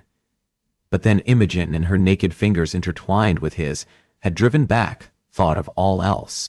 His brother eyed him suspiciously, but was good enough to let the matter die. Perhaps he wasn't a total bastard after all. When it became apparent that Gabriel intended to stand over him in stoic silence, Alex gritted his teeth. "What do you want?" Gabriel took the seat opposite him. "I came to speak to you about Chloe." "Oh?" He quirked an eyebrow. Then, surprisingly, Gabriel reached for the bottle of brandy and the spare glass on the table between them. He splashed several fingerfuls into the glass. She is ill. Alex stiffened and leaned forward in his seat. Gabriel waved him back. She has a megrim. His face darkened. It is a bad one that has lasted the day. At his brother's words, tension tightened in his belly, and Alex was shamed by his own self-absorption for failing to wonder about Chloe's absence. He'd been so mired in his own misery, he'd failed to note Chloe's absence. Since she'd been a girl, she'd suffered episodes of debilitating megrims, which he'd often suspected had to do with her own experiences as the daughter of a cruel, brutal lord. "We did the best we could," his brother said quietly. "Was that supposed to bring some form of absolution?" "It wasn't enough." Alex tightened his hold about his glass, the pressure threatening to shatter it. How many years had Chloe and Philippa suffered abuse at the monster's hands? "It was but a handful of times," Gabriel said, his own guilty gaze fixed on his glass. "That we know of." Alex managed to grit the words out. The fears he'd carried for so long that he'd been too much of a coward to ask either of his sisters. Gabriel held his gaze. "It wasn't Mother's fault. No, it certainly wasn't the diminutive, delicate Marchioness's guilt to bear. Though she'd never worn the physical marks speaking to abuse at her husband's hands, neither had she any influence over the late Marquess of Waverley's actions.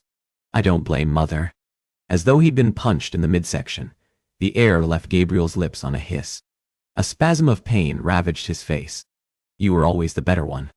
You stopped it. When Mother—" He paused, his gaze skittering off. "Mother or I failed to end his abuse, you did." Would his brother make him out to be a hero? For he wasn't. He was flawed and broken and empty. And because he didn't know what to say in response, he said nothing. Alas, his brother was not content to let the matter rest. "He never forgave you." Alex forced his lips up into a wry smile. "The way I'd seen it, he hated me anyway. There had been nothing for him. A boy of 16 to lose the day he'd taken their sire's birch rod and beat him within an inch of his life for having hit Chloe. She'd been but a child. Pain dug at his insides. I should have seen to it." His brother spoke in quiet tones. "Because you were the heir?" The bond they'd shared, however, hadn't always recognized the distinctions of their birth. Gabriel met his stare. "Because I was your older brother. By a year," he said. Uncomfortable with the emotion he saw in his usually unflappable brother's eyes, he shifted in his seat. His own regrets were mirrored in his brother's gaze. And yet, that 1 year should matter so much. It shouldn't have. Not between two boys who'd grown up as best friends, protectors of one another. Those 12 months had, however, mattered a great deal to their father. "I should have beat him bloody for having put that birch rod to Chloe." Yes, you should have," Alex said unapologetically. Gabriel cleared his throat and then took a long swallow of his drink. "I didn't come here to fight with you. I came to speak to you about your responsibilities for Chloe." His brother had surely realized his folly in sending Chloe out into the world with Alex for her chaperone. "Oh, nutty." Knots twisted in his belly at the idea of being removed from those responsibilities for reasons that had nothing to do with brotherly devotion and everything to do with a flame-haired temptress. "You are relieved of your responsibilities for the evening." For the evening? Some of the tension drained out of him. "It was only for the evening. I thought you might seem a good deal more enthused about the reprieve, the opportunity to visit your clubs." Those words were spoken matter of fact. No recrimination. "I'm not wholly the self-absorbed bounder you take me for." "Have you summoned a doct?" "The doctor has already attended her. She will be fine. She requires rest." When plagued by her megrims, Chloe could not bear even the hint of light. Her curtains were kept closed, her room shrouded in darkness. He clenched his hands, wishing he could beat his father all over again for having touched Chloe and Philippa. Gabriel finished his drink and set the glass down on the rose-inlaid mahogany table. He stared at the otherwise immaculate surface for a long moment. "For everything you believe, I do not hate you." That was something. He clenched and unclenched his jaw. "There are many things I wish I had done differently when we were younger, and for that, I'm sorry. But I cannot change the past. The charge I've given you, caring for Chloe, was not a punishment." "Then what was it?" He tossed back. Gabriel's efforts had borne glaring similarities to their father's attempt at exerting control over those under his influence. Gabriel glared. Don't liken me to him. I'm not that man. I'm not him. He placed his palms on his lap and leaned over. If I were like him, then I'd not care about how you live your life. I'd allow you to become the drunken hurramonger you'd have yourself be. Alex's insides twisted at his brother's words. Gabriel shoved to his feet. Don't become the man he believed you to be. Be the man I always knew you were. Good, honorable worthy. He opened his mouth as though he wished to say more, and then with a slight dip of his head, took his leave. He closed the door behind him, on a soft click. The muscles of Alex's throat worked, and he raised the glass to his lips to toss back the desperately needed burn of the warm brandy. His brother's words echoed around the chambers of his mind. With a curse, he set the glass down so hard on the table before him that liquid splashed over the rim. He swiped a hand over his face, not knowing this topsy-turvy world he now existed in. A world in which his brother was not the domineering, commanding stranger he'd been over the years. A world in which a young, innocent lady held more allure than the most experienced siren. Panic built hard and fast in his chest. Gabriel was wrong. He was the emotionless rogue the world thought him to be. It was no facade. And this captivation with the proud Imogen, undaunted by any worthless member of the ton, was based on nothing more than lust. He wanted her body, still craved the taste of her lips, ached to tug the hem of her gown up, exposing the creamy expanse of her thighs, and plunder the fiery thatch at her center. Oh, she doth teach the torches to burn bright. What? It seems she hangs upon the cheek of night. A groan rumbled up from his chest, and he shoved back the futile desires for a lady who required marriage. With the panic flaring once more in his chest, he leaped to his feet. What's in a name? That which we call a rose by any other name would smell as sweet. The lady had been right. What a man was mattered. His brother was wrong. There was nothing good, honorable, or worthy about him. Alex strode from the room, determined to seek out his clubs. Chapter 10. Perched on the window seat overlooking the quiet streets below, Imogen traced a small circle over her palm. Her maid sat quietly in the corner. She expected, as tonight would be the evening of the great reunion between the two Moore sisters at Lord and Lady Ferguson's ball, that she should be filled with some nervous horror about the public display. However, she couldn't drag forth one bit of worry, fear, annoyance, or any emotion between for that meeting. Alex had thoroughly occupied every corner of her mind since last evening. She studied the intersecting lines he'd teased with the tip of his finger.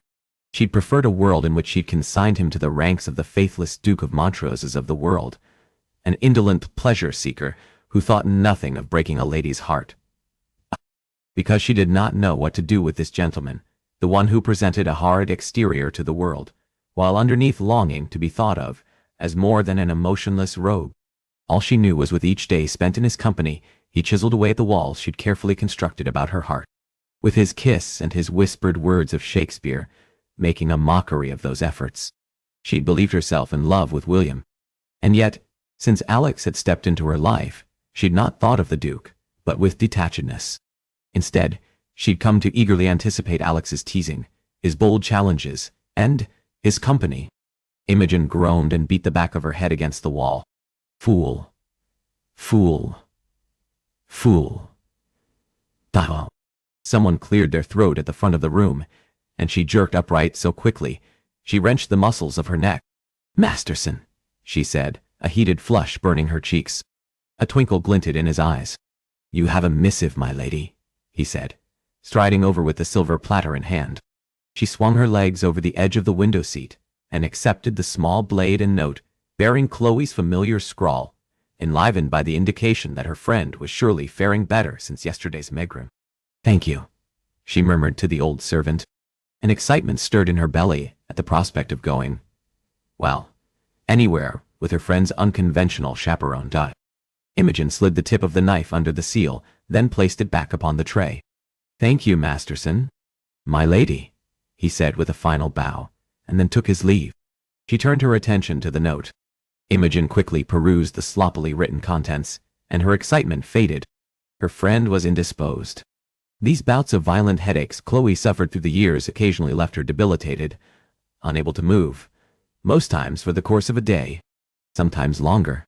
Imogen folded the note and set it aside. Guilt settled in her chest at her earlier self-centeredness in having been focused on Alex and the time she'd be afforded with him. Another knock sounded at the door. She glanced up at Masterson. "My lady, you have a caller." Her heart sped up. But for Chloe, there was no one who would call on her, and there was just one gentleman she now knew, and one gentleman she now wanted to know. "Lord Primley," the butler announced. It was not this tall, slender gentleman now framed in the doorway. "Oh." The shocked little exclamation escaped her. His lips turned up in a shy smile. "My lady," he murmured, and then offered a deep bow. Imogen battled back the foolish disappointment that Lord Primley was not, in fact, another. "My lord," she said, sinking into a curtsy. They stood there for a moment, staring awkwardly at one another. From the corner of the room, her maid, Lucy, coughed. Imogen warmed and hurried to the red velvet armchair and sat. "And yes, would you care to sit?" She motioned to the ivory upholstered sofa opposite her. "Indeed." Stilted silence followed as he claimed his seat. Imogen fidgeted with her skirts. "Would you care for tea and refreshments?" He waved off her offer. No refreshments." It occurred to her that he wasn't stammering. Odd, it seemed to only occasionally plague the young earl. A wry smile turned his lips upward. "It is the oddest, most bothersome habit." She wrinkled her brow. "My lord?" Lord Primley drummed his fingertips along his blue satin breeches.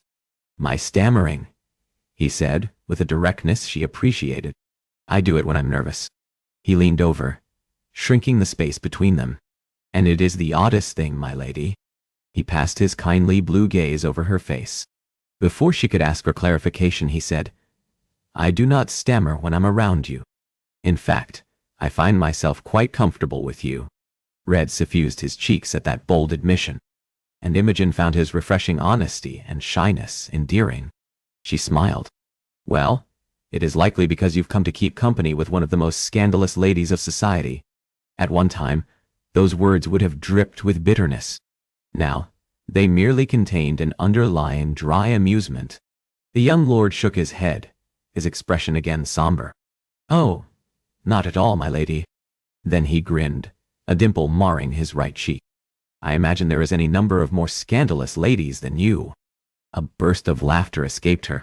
Lord Primley scratched his head, and it occurred to her that his words had been intended as a compliment more than a jest. She schooled her features and sat back in her seat. Lord Primley clasped his hands in front of him and rubbed his thumbs together in a quick, nervous rhythm, awkwardly silent. She used the moment to study him.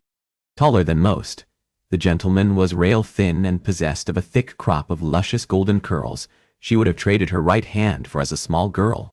Not an unhandsome gentleman, and yet nothing in him roused the sentiments that Alex did with a mere glance from his black hooded lashes. Lord Primley spoke, interrupting her regretful musings. "I would like permission to court you." Imogen tipped her head, certain she'd heard him wrong, and yet it had sounded as though he'd said if that would be pleasing to you, that is. A woman with her notorious reputation should gladly welcome his very kind, generous offer. That would be pleasing to me," she said softly, praying he could not hear the lie to those words. He beamed. Why did regret turn inside her heart that it was not another gentleman who'd brave society's scorn to court her with the most honorable intentions? Imogen was saved from replying to herself by the sudden appearance of her mother. The Countess sailed into the room. She spread her arms wide. "Lord Primley, what an honor." She cringed at the hint of desperation in that handful of words. Lord Primley immediately sprang to his feet and bowed deep. "In my lady." And yet, for all the discomfort that came with Mother's desperate attempt at matchmaking, there was a good deal of relief at being spared the pained awkwardness in being alone with the young Earl. Mother sailed over in a flurry of silver satin skirts and claimed a seat upon the sofa. "Will you attend Lady Ferguson's ball this evening, my lord?" "My Imogen will be there." She winced once more. Perhaps she would be better off without Mother's company after all. Lord Primley caught Imogen's eye and gave a slight wink, clearly interpreting her musings. Then, "There is no place I would rather be, my lady." Shock filled her, Not at Lord Primley's flowery words, but at that bold wink. She'd not taken him as a man who catching her notice of him. He winked again. They reclaimed their seats and Imogen sat back, content to let Mother fill the void of silence with her ramblings. Some of the earlier tension and reservation fled as she felt the first stirring of gratitude for a gentleman, willing to look past her scandalous broken betrothal and court her anyway. It spoke to the man's character and strength. He rose in her estimation. "I have expressed my intentions of courting your daughter," Lord Primley said suddenly, unexpectedly. Mother's eyes lit. "Oh, how very splendid." "Splendid indeed, my lord." "My Imogen would make you a splendid co-mother," she said sharply, cutting into those humiliating words. Silence fell once more. The Earl fumbled with his pocket and withdrew a gold watch fob. He consulted the attached timepiece. Then he stood. If you will excuse me. There is business I must see to." Mother appeared crestfallen. "But you've only just arrived, my lord." Imogen dug her toes into the soles of her slippers with humiliation. I know. Regretfully, I must be off." He turned to Imogen and bowed. My lady, I look forward to meeting again tonight." With that, he hastily backed out of the room. Well, that had not been a gentleman eager to make a match. Her shoulders sank in relief. Likely a result of her mother's shameful, less than subtle matchmaking. Alas, the older woman apparently saw it in a very different light. "How could you be so coolly disinterested, Imogen? With your ill behavior you've run off the Earl," her mother cried. "I've not run off the Earl," she said in a gentle, calming tone. "Lord Primley had matters of business to this is a disaster, indeed," her mother lamented. She proceeded to pace a hurried path upon the Aubusson carpet. "And you?" She paused to jab a finger in Imogen's direction. "You can hardly afford to turn away an honorable suitor such as the Earl of Primley. Not with your scandal." She gritted her teeth to keep from pointing out that it was, in fact, her sister who'd put her in this position as gossiped about. Sought after by none young lady on her third season. Mother patted the back of her coiffure. "I know your heart was broken. Had it been? At one time she'd believed that to be the case. But you must look to your future. Lord Primley, stating his desire to court you, has expressed a very real interest in being part of that future. Do you understand what I'm saying?" "Yes," she said quietly. "Marry where her heart wasn't engaged, to any gentleman who'd have her." And following Alex's unwitting manipulation of her foolish heart, he'd only lent credence to her mother's calls for an honorable, respectable gentleman who would have her. So why, when Lord Primley dangled the possibility of stability and safety with his gentle presence, did she long for more? Her mother's gently spoken words cut into her musings. "Be gracious to Lord Primley this evening, Imogen." "Imogen." She stared blankly. "This evening?" Her mother tossed up her hands. "Lord and Lady Ferguson's," she said, exasperation drawing out those 3 words. "Oh, God. Lord and Lady Ferguson's." With Chloe ill, Imogen would be forced into this public reunion without the support of her friend, or anyone other than her disloyal kin. Her stomach turned.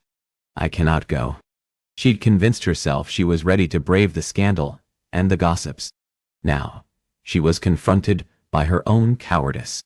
Imogen could not do this, not alone without Chloe by her side. Alex flitted through her thoughts. Or with him. She could brave the devil at dinner with his strong, unapologetic person at her side. Do you show? Oxygen and Caribbean casting. At her side. "Do not be silly, Imogen," her mother snapped, her eyebrows forming a single, impatient line. "I've already told you that you must face the gossips eventually." "I have," she said on a raspy breath. "Oh, at the theater and shopping and they'd stared and whispered.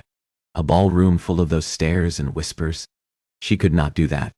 Not alone. Tonight is not the night, Mother. Not without the support of a friend. Alex? Tonight is most certainly the night." Her mother claimed her face between her palms in that infuriating way she had since Imogen had been a girl. "You will feel the better for it. And with Lord Primley favoring you, you too shall wed. I do not want Lord Primley. Even if he was the safe, comfortable choice in a husband, she longed for another." Her mother released her, and with a pleased nod, sailed from the room. Short of the Lord smiting Lord Ferguson's townhouse into a fiery inferno, the Ton would have their more sister reunion, and Imogen would be as she'd been for so very long alone. Ocean off DEF. Pit. Com. Putty. Chapter 11. Alex stared at the bottle of brandy. He should be drunk. He should be, if he'd drunk that damned bottle. Except after spending nearly the entire afternoon and early evening at forbidden pleasures. He still nursed his second glass, his lip pulled back in a disgusted snarl at the fool he'd become. When his friend Stanhope had given his heart to the reputedly flighty Lady Anne, he'd mocked the other man for turning over his carefree lifestyle for a respectable miss. After all, what was the intrigue in an unwedded innocent? Alex took a sip of his drink. It turned out, in knowing Lady Imogen as he now did, there was a good deal of intrigue in those unwedded innocents. Nay, not all of them. One of them? He swiped a disgusted hand over his face. Are you looking for company, my lord? A husky voice purred at his shoulder. He stiffened and looked up. The barely clad beauty with hair so pale golden, it was nearly a shade of white, fingered her lower lip. Lips that were not full enough for the shade of crimson berries, and likely a mouth that didn't taste like innocence. Alex gave a brusque shake of his head and wordlessly returned his attention to his drink. He was going mad. There was no other accounting for the fact that instead of relishing his reprieve from the dreaded role of chaperone, he instead fixed on the tedious passing of minutes, wishing away the day until his sister was able to go out once more with Lady Imogen Moore. This evening, she would be at Lady Ferguson's ball, where she and her sister and the Lackwit, Duke of Montrose, would be reunited before the Ton. He'd spent the better part of the day trying to convince himself it didn't matter if the lady faced the Ton, weathering the gossips on her own. Tried and failed. He did care. God help him. He who cared about no one's happiness beyond his own, cared about Imogen. His stomach tightened at the idea of her facing the onslaught of the gossips and their vicious whispers alone. He pressed his eyes closed. He should be there. Alex shoved back his chair. He should have been there 2 hours ago. Well, well, Edgerton, a hard, steely cold voice drawled. He glanced up and bit back a curse. The Marquis of Rutland, one of society's vilest lords, stood at the edge of his table, a nasty glint in his brown eyes. Have you been relieved of your responsibilities for the evening? Alex snapped erect at the other man's subtle hinting, which made little sense. Rutland wouldn't know any of the private discourse between him and Gabriel. He gave his head a shake. What the hell do you want, Rutland? He snapped. Rutland had dueled with his friend Stanhope some years ago. Alex had served as Stanhope's second, and that loyal moment had forever cemented the seething hatred Rutland carried for him. The other man tugged out the chair opposite Alex and, uninvited, claimed a seat. I've not seen a hint of you at forbidden pleasures since you've taken to playing nursemaid. Ah. He steepled his fingers and drummed the tips together. Chaperone. He'd been playing chaperone. Imogen, in all her fiery glory, danced through his head. And seducer of innocence. He'd also been playing at that. A mirthless black chuckle rumbled up from the man's throat at Alex's correction. In the 6 hours you've been here, and the 4 lovely women to approach you, you've not accepted an invitation from a single one of them. Why is that? This lethal, probing whisper was likely the same used by Satan when arranging his dark deeds. Warning bells blared in his mind at the man's studious attention to his actions that day. Ruthless, vicious in all things, there had never been a friendship between them. He forced a lazy, negligent grin. Bored are you, Rutland? Bored enough to study my goings-on? Then he'd wager the garments upon his back that Rutland had never known the friendship of anyone. I'm never bored. No, the calculated bastard had a reputation of toying with the lives of people. One such as him was incapable of weakness, and likely had never experienced any emotion. Sorrow, regret, pain,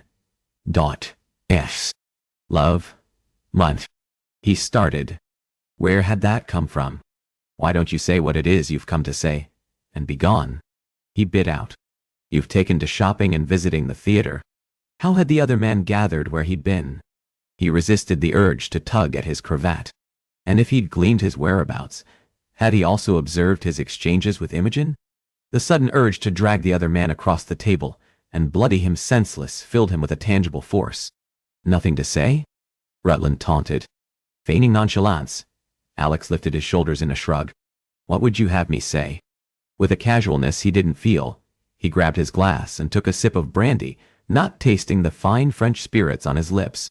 I know a snake such as you quite enjoys toying with your prey. He swirled the contents of his glass in a deliberate movement. However, I've never been afraid of you.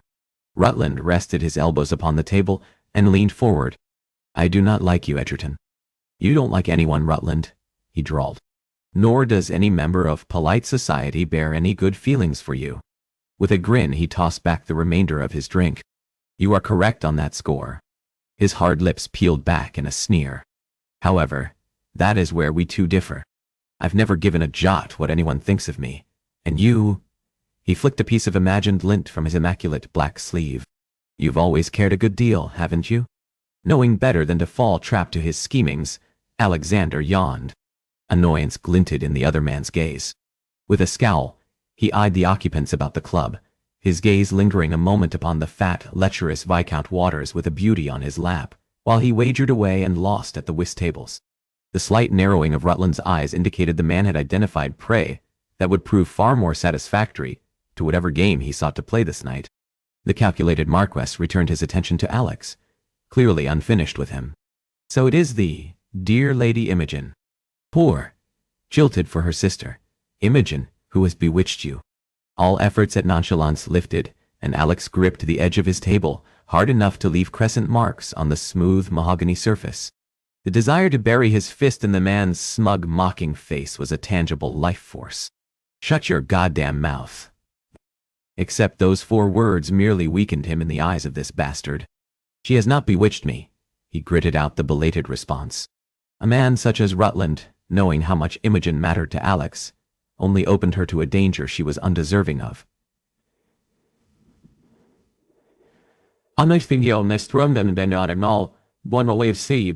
She is nothing to me. He lied. In a short time, she'd become everything to him.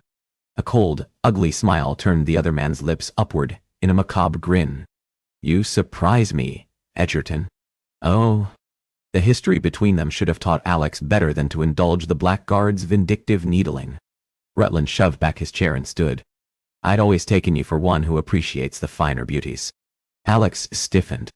You'd pant after the dull, jilted Lady Imogen? A black curtain of rage descended over Alex's vision, momentarily blinding him. How unlike you to take some other man's refuse, when you can surely have the more beautiful Moore sister in your fury, coursed through his veins and drove him to his feet. He punched Rutland in the face. The other man grunted and stumbled backward, knocking into a table of gaping dandies, and then landing in a heap upon the floor. Burning with a seething fury, Alex stalked around the table and towered over Rutland's form. If you so much as ever mention Lady Imogen Moore's name again, by God, I'll see you at dawn this time. You are not fit to speak her name. The lady is more beautiful than any. He snapped his teeth together, so swiftly pain radiated along his jaw. He'd revealed entirely too much before an audience at Forbidden Pleasures. A flurry of loud whispers sounded from those around them. Rutland shoved to his feet. How very passionate you are about a woman you profess to have no interest in. He whipped out a white handkerchief from his black jacket pocket and snapped the fabric open. With a triumphant grin, he held it to his bloodied nose. Nausea churned in his belly. The other man had merely baited him. Of course he cared for Imogen. She was his sister's dearest friend. There is no interest. Liar. Dot. His pause too long. The predator too perceptive. Of course there isn't. There was a faintly condescending thread to Rutland's tone. Why? A man who takes his pleasure where he would, could not give his name to a lady in the market for a husband. He scoffed, and even with the height similarity between them, managed to peer down his aquiline nose at Alex. What would you, a mere second son who drinks and takes his pleasure with countless whores, have to offer her? Those taunting words stuck as well-placed arrows in his chest. His father's cold, mocking tone blended and melded with this vile reprobate's. Nothing. I have nothing to offer her. Every ugly accusation flung at him by his father danced to the surface. And yet, God help him, he wanted her anyway. Wanted her in every way. In his bed, in his heart forever, and then beyond. A loud humming sounded in his ears, and the world dipped and swayed under the enormity of that revelation. He closed his eyes a moment. When he opened them, Rutland's cold smile widened. His tongue heavy in his mouth, Alex couldn't muster a sufficient reply. Nor was there one. He wanted Lady Imogen more, the undaunted, boldly courageous young lady who'd stare down ruthless gossips. He, Alexander Edgerton, the careless, carefree rogue who, as his brother accused, loved no one more than himself, had fallen hopelessly in love with her. Rutland's lip peeled back in a victorious sneer, and he pressed his advantage. I expect word to travel rather quickly through town of your gallant defense of Lady Imogen. Alex registered the gentlemen whispering throughout the hall, fixedly studying their exchange, stood as testament to Rutland's claim. He staggered back, as the ramifications of his admission exposed him before Rutland and the rabidly curious noblemen present, and worse himself. He felt splayed open, bared before all. He struggled to set to order his riotous emotions. Unsuccessfully. He was drowning, and couldn't find air. Though I dare say, Rutland said, calling his attention back. You'll merely earn pity for having come to care for a lady, he jeered. After all, what lady would wed you the spare, when she aspired to a duke, and even now has earned the attention of an earl? Primly. Neha. His mind went blank. Go to hell, he managed, his voice coming out garbled. Rutland flicked another imaginary piece of lint from his sleeve, so flippant when Alexander's world had been flipped. I've been there for some years now. The relish in his tone indicated he was quite comfortable, keeping company with the devil. Rutland looked up and pierced him with a hard stare. You see, I long ago vowed to not be shamed at the hands of anyone. Inevitably, I always have my revenge, Edgerton. With a jerk of his chin, he said, and the day you aligned yourself with Stanhope on that dueling field, you earned yourself a powerful enemy. He swept a bow, and then motioned to the front of the club. I imagine you have somewhere to be. Imogen. Montrose. Her sister. His heart raced. He should have left earlier, instead of indulging this madman. Alex turned to leave. Oh, and Edgerton. He froze and craned his neck back to look at Rutland. I had the opportunity to take in a production 2 nights ago. Rutland grinned that cold, empty smile. Fascinating play, Romeo and Juliet. I did rather enjoy the performance. Alex spun on his heel and strode from his club. Christ, odd how one could be at the center of a sea of twirling dancers and laughing lords and ladies, and yet still be so very alone. Imogen stood beside the wide column. Near the front of the ballroom, she chatted with Lady Ferguson. The women had been prattling on for the better part of an hour, which Imogen quite suspected had more to do with the hostess, hoping to be close when the Duke and Duchess of Montrose entered her hallowed ballroom, than in any real appreciation for the Countess of Grisham's company. She sighed. Since Chloe's note had arrived that afternoon, she'd spent the better part of the day dreading this inevitable meeting, and the attention surrounding it. Now, she wished her dratted sister and brother-in-law would arrive so they could be done with the exchange, and move on. From behind her shoulder, a flurry of whispers cut into her musings, followed by overly loud giggles. Imogen gritted her teeth, having tired of the amusement being had at her expense. The poor, pitiable, Moore sister. Chose the far prettier sister. He did. Imogen winced as the deliberately loud whisper carried to her ears, hating that she was alone, desperately longing for someone to stand shoulder to shoulder beside her. Not in the detached way her mother had for the better part of the evening, but someone who'd boldly face down the gossips and dare them with his eyes to dare speak a foul word. His eyes. Imogen pressed her eyes closed. And why did this nameless someone possess jade green eyes and a seductive smile? When she opened them once more, Lord Primley stood before her. He gave her a wide, unfettered, and unseductive smile. Lady Imogen. But he was there, when no other gentleman had dared brave the scandal of asking the Duke of Montrose's jilted bride for so much as a dance. She smiled back. Lord Primley, it is a pleasure to see you. And it was. For the first time this evening, she was not alone. As we'd been introduced, I did not believe it forward that I've approached you for a dance. He coughed nervously. Alex would send the rules of propriety to the devil. May I claim one of your waltzes, my lady? She hated that she mentally compared the two gentlemen. Imogen stared dumbly up the length of his tall, lanky frame, blinking wildly. Dance? No gentleman had so much as wanted to share the same air with her, let alone dance. Her mother paused mid-conversation with Lady Langley and nudged her none too gently in the side. Yes, Ma. Of course, she said hurriedly. He scanned her otherwise empty dance card and scratched his name down. I look forward to it, my lady. With another smile, he dipped a bow and then strode away. Imogen glanced down. He claimed a waltz. She blinked again. Nay. He claimed 2 waltzes. A commotion stirred at the front of the hall. The flurry of whispers like 1,000 buzzing bees freed from their hive. A pit formed in her stomach as she braced for the soon-to-be meeting with her sister, which would unleash the next wave of malicious gossip. She squared her shoulders and looked to the front of the room. At Alex. She blinked once, twice, and then a third time. What was he doing here? Lord Alex Egerton most certainly did not attend polite society functions. That was, not unless there was some lovely widow whose bed he sought. The Viscountess Kendricks. Of course. She recalled the lush beauty's sultry invitation to the seductive young lord across the theater. Imogen's heart plummeted somewhere to her toes. Impossibly elegant in his black evening attire and stark white cravat, Alex towered over most of the guests, commanding the room's attention. His intent green gaze scanned the crowd, searching, hunting. Pain twisted in her belly. It didn't matter that he sought out another. It didn't. It didn't. Perhaps if she repeated the litany in her mind, she might believe it. Imogen dropped her gaze to the card tied about her wrist, taking in the gentleman's name there, a reminder of the safety and security she would know in wedding a man such as the Earl of Primley. She suspected the gentle, oft-smiling Lord Primley would be a steadfast companion, even if he never aroused any of the grand passion she knew for Alex. Her skin pricked with the sting of awareness, and she picked up her head. From across the sea of twirling waltzers, her gaze collided with Alexander's.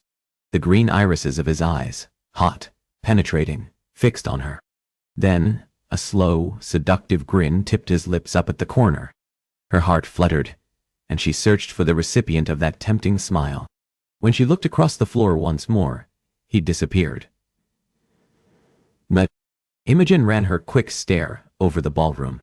Where had he? Are you searching for someone, my lady? She slapped a hand to her breast and faced him, hating the way her weak heart quickened. You startled me. Alex stood. A glass of champagne dangled effortlessly in one hand. The ghost of a smile on his lips indicated he knew very well who she'd been searching for.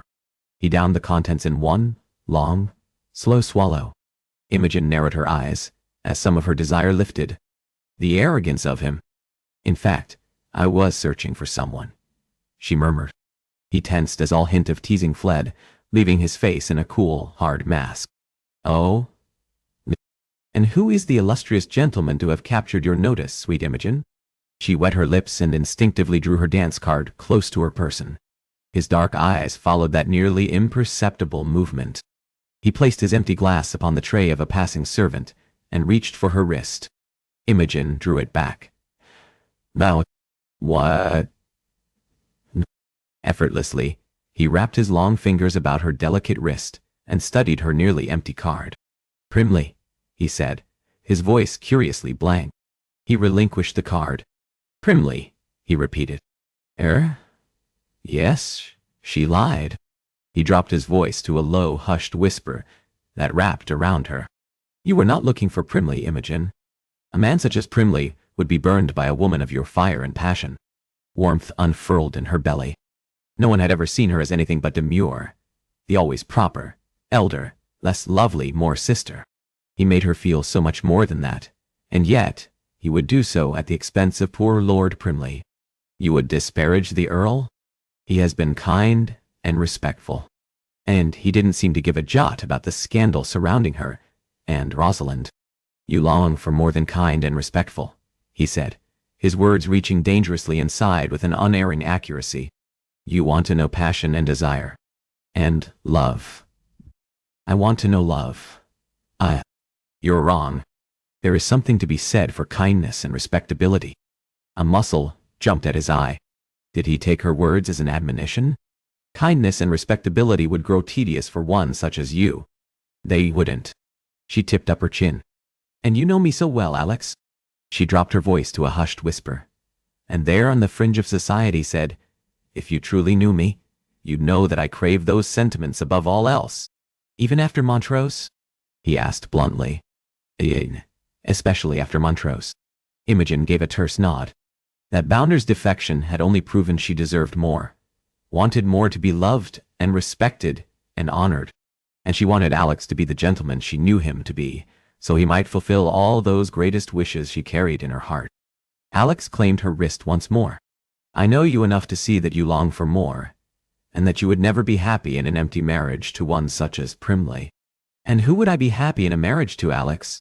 She bit her cheek, wishing to call the words back. Alexander stiffened, the pencil at her wrist frozen in his fingers.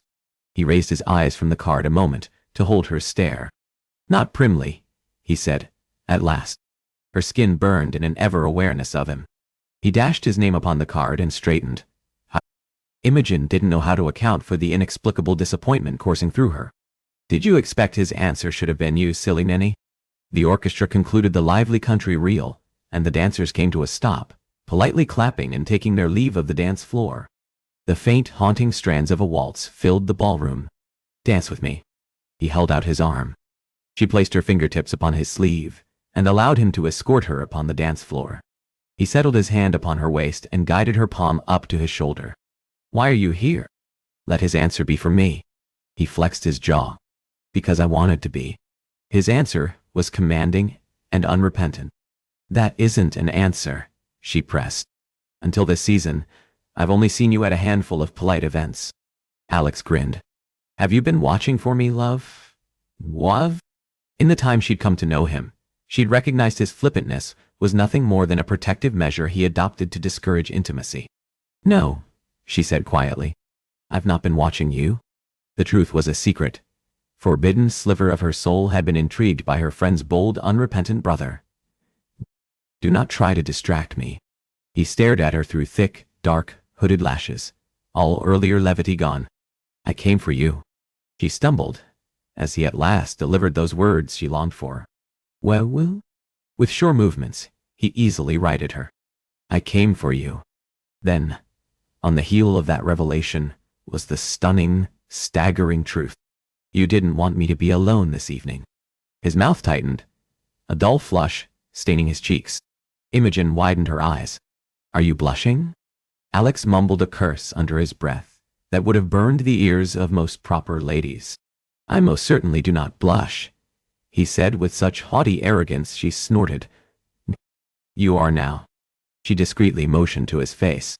Your cheeks, all the way down to your, for the love of Christ, Imogen, put your hand on my shoulder. She hurriedly complied. They waltzed on in silence. Smiling up at him, Imogen broke the silence. I'm sorry I made light of you. Thank you for giving me your support.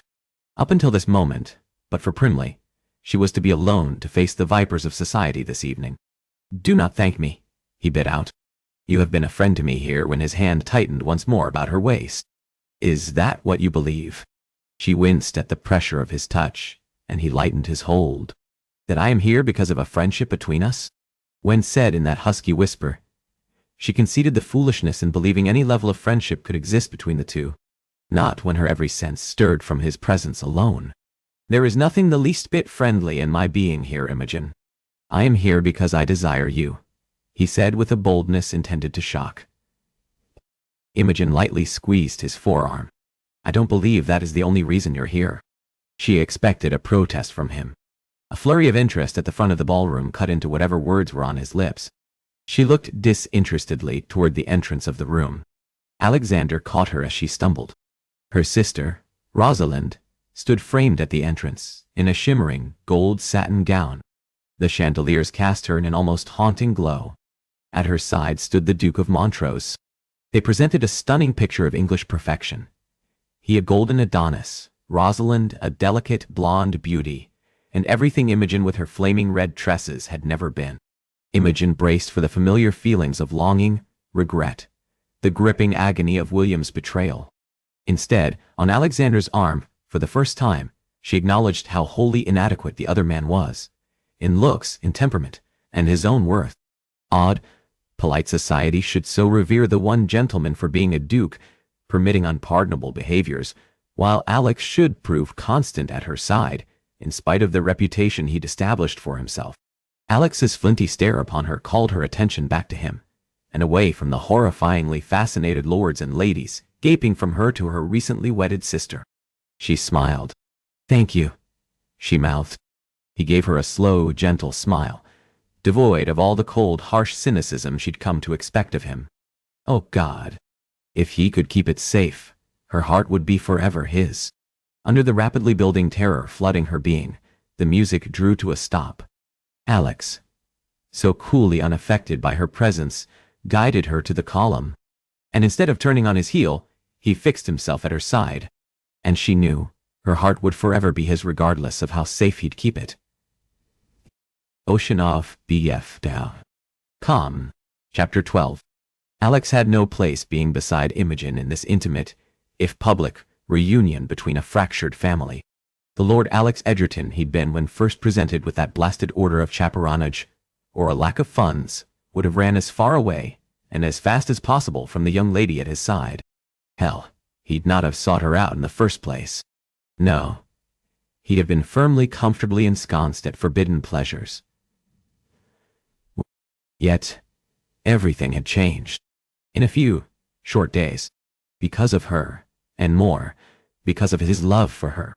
Imogen's mother, the Dowager Countess of Grisham, rushed over with a smile on her face. She blinked in an owl-like manner at the position Alex had set for himself as sentry, then gave a distracted smile. "Lord Alexander, I trust your brother is well." Greed flashed in the woman's eyes. "What would you, a mere second son who drinks and takes his pleasure with countless whores, have to offer her?" Rutland's words still burned. Of course the Countess would have a marquess for her daughter. Then, any titled gentleman would certainly do before a mere second son. "My entire family is well, my lady. The Marquess is very Marquess-like." From the corner of his eyes, Imogen's lips twitched with amusement. The Countess wrinkled her nose in confusion, and then gave a pleased smile. "Just splendid. Do tell him I was, of course, asking after him." She dropped her voice to a conspiratorial whisper. "I quite believe my Imogen would make a splendid Marchy mother," Imogen snapped.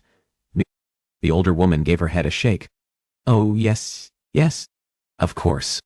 She took Imogen by the hand. "Your sister and her husband are here, Imogen." She swept her hand wide, gesturing toward the sea of faces now staring back at them. The crowd parted to allow the Duke and Duchess of Montrose to continue their forward path to Imogen. An unholy rage settled in his gut and filled him at the Countess's total lack of regard for Imogen. She caught his eye over her mother's shoulder and gave him a soft smile. He shook his head. He'd never before known a woman more courageous.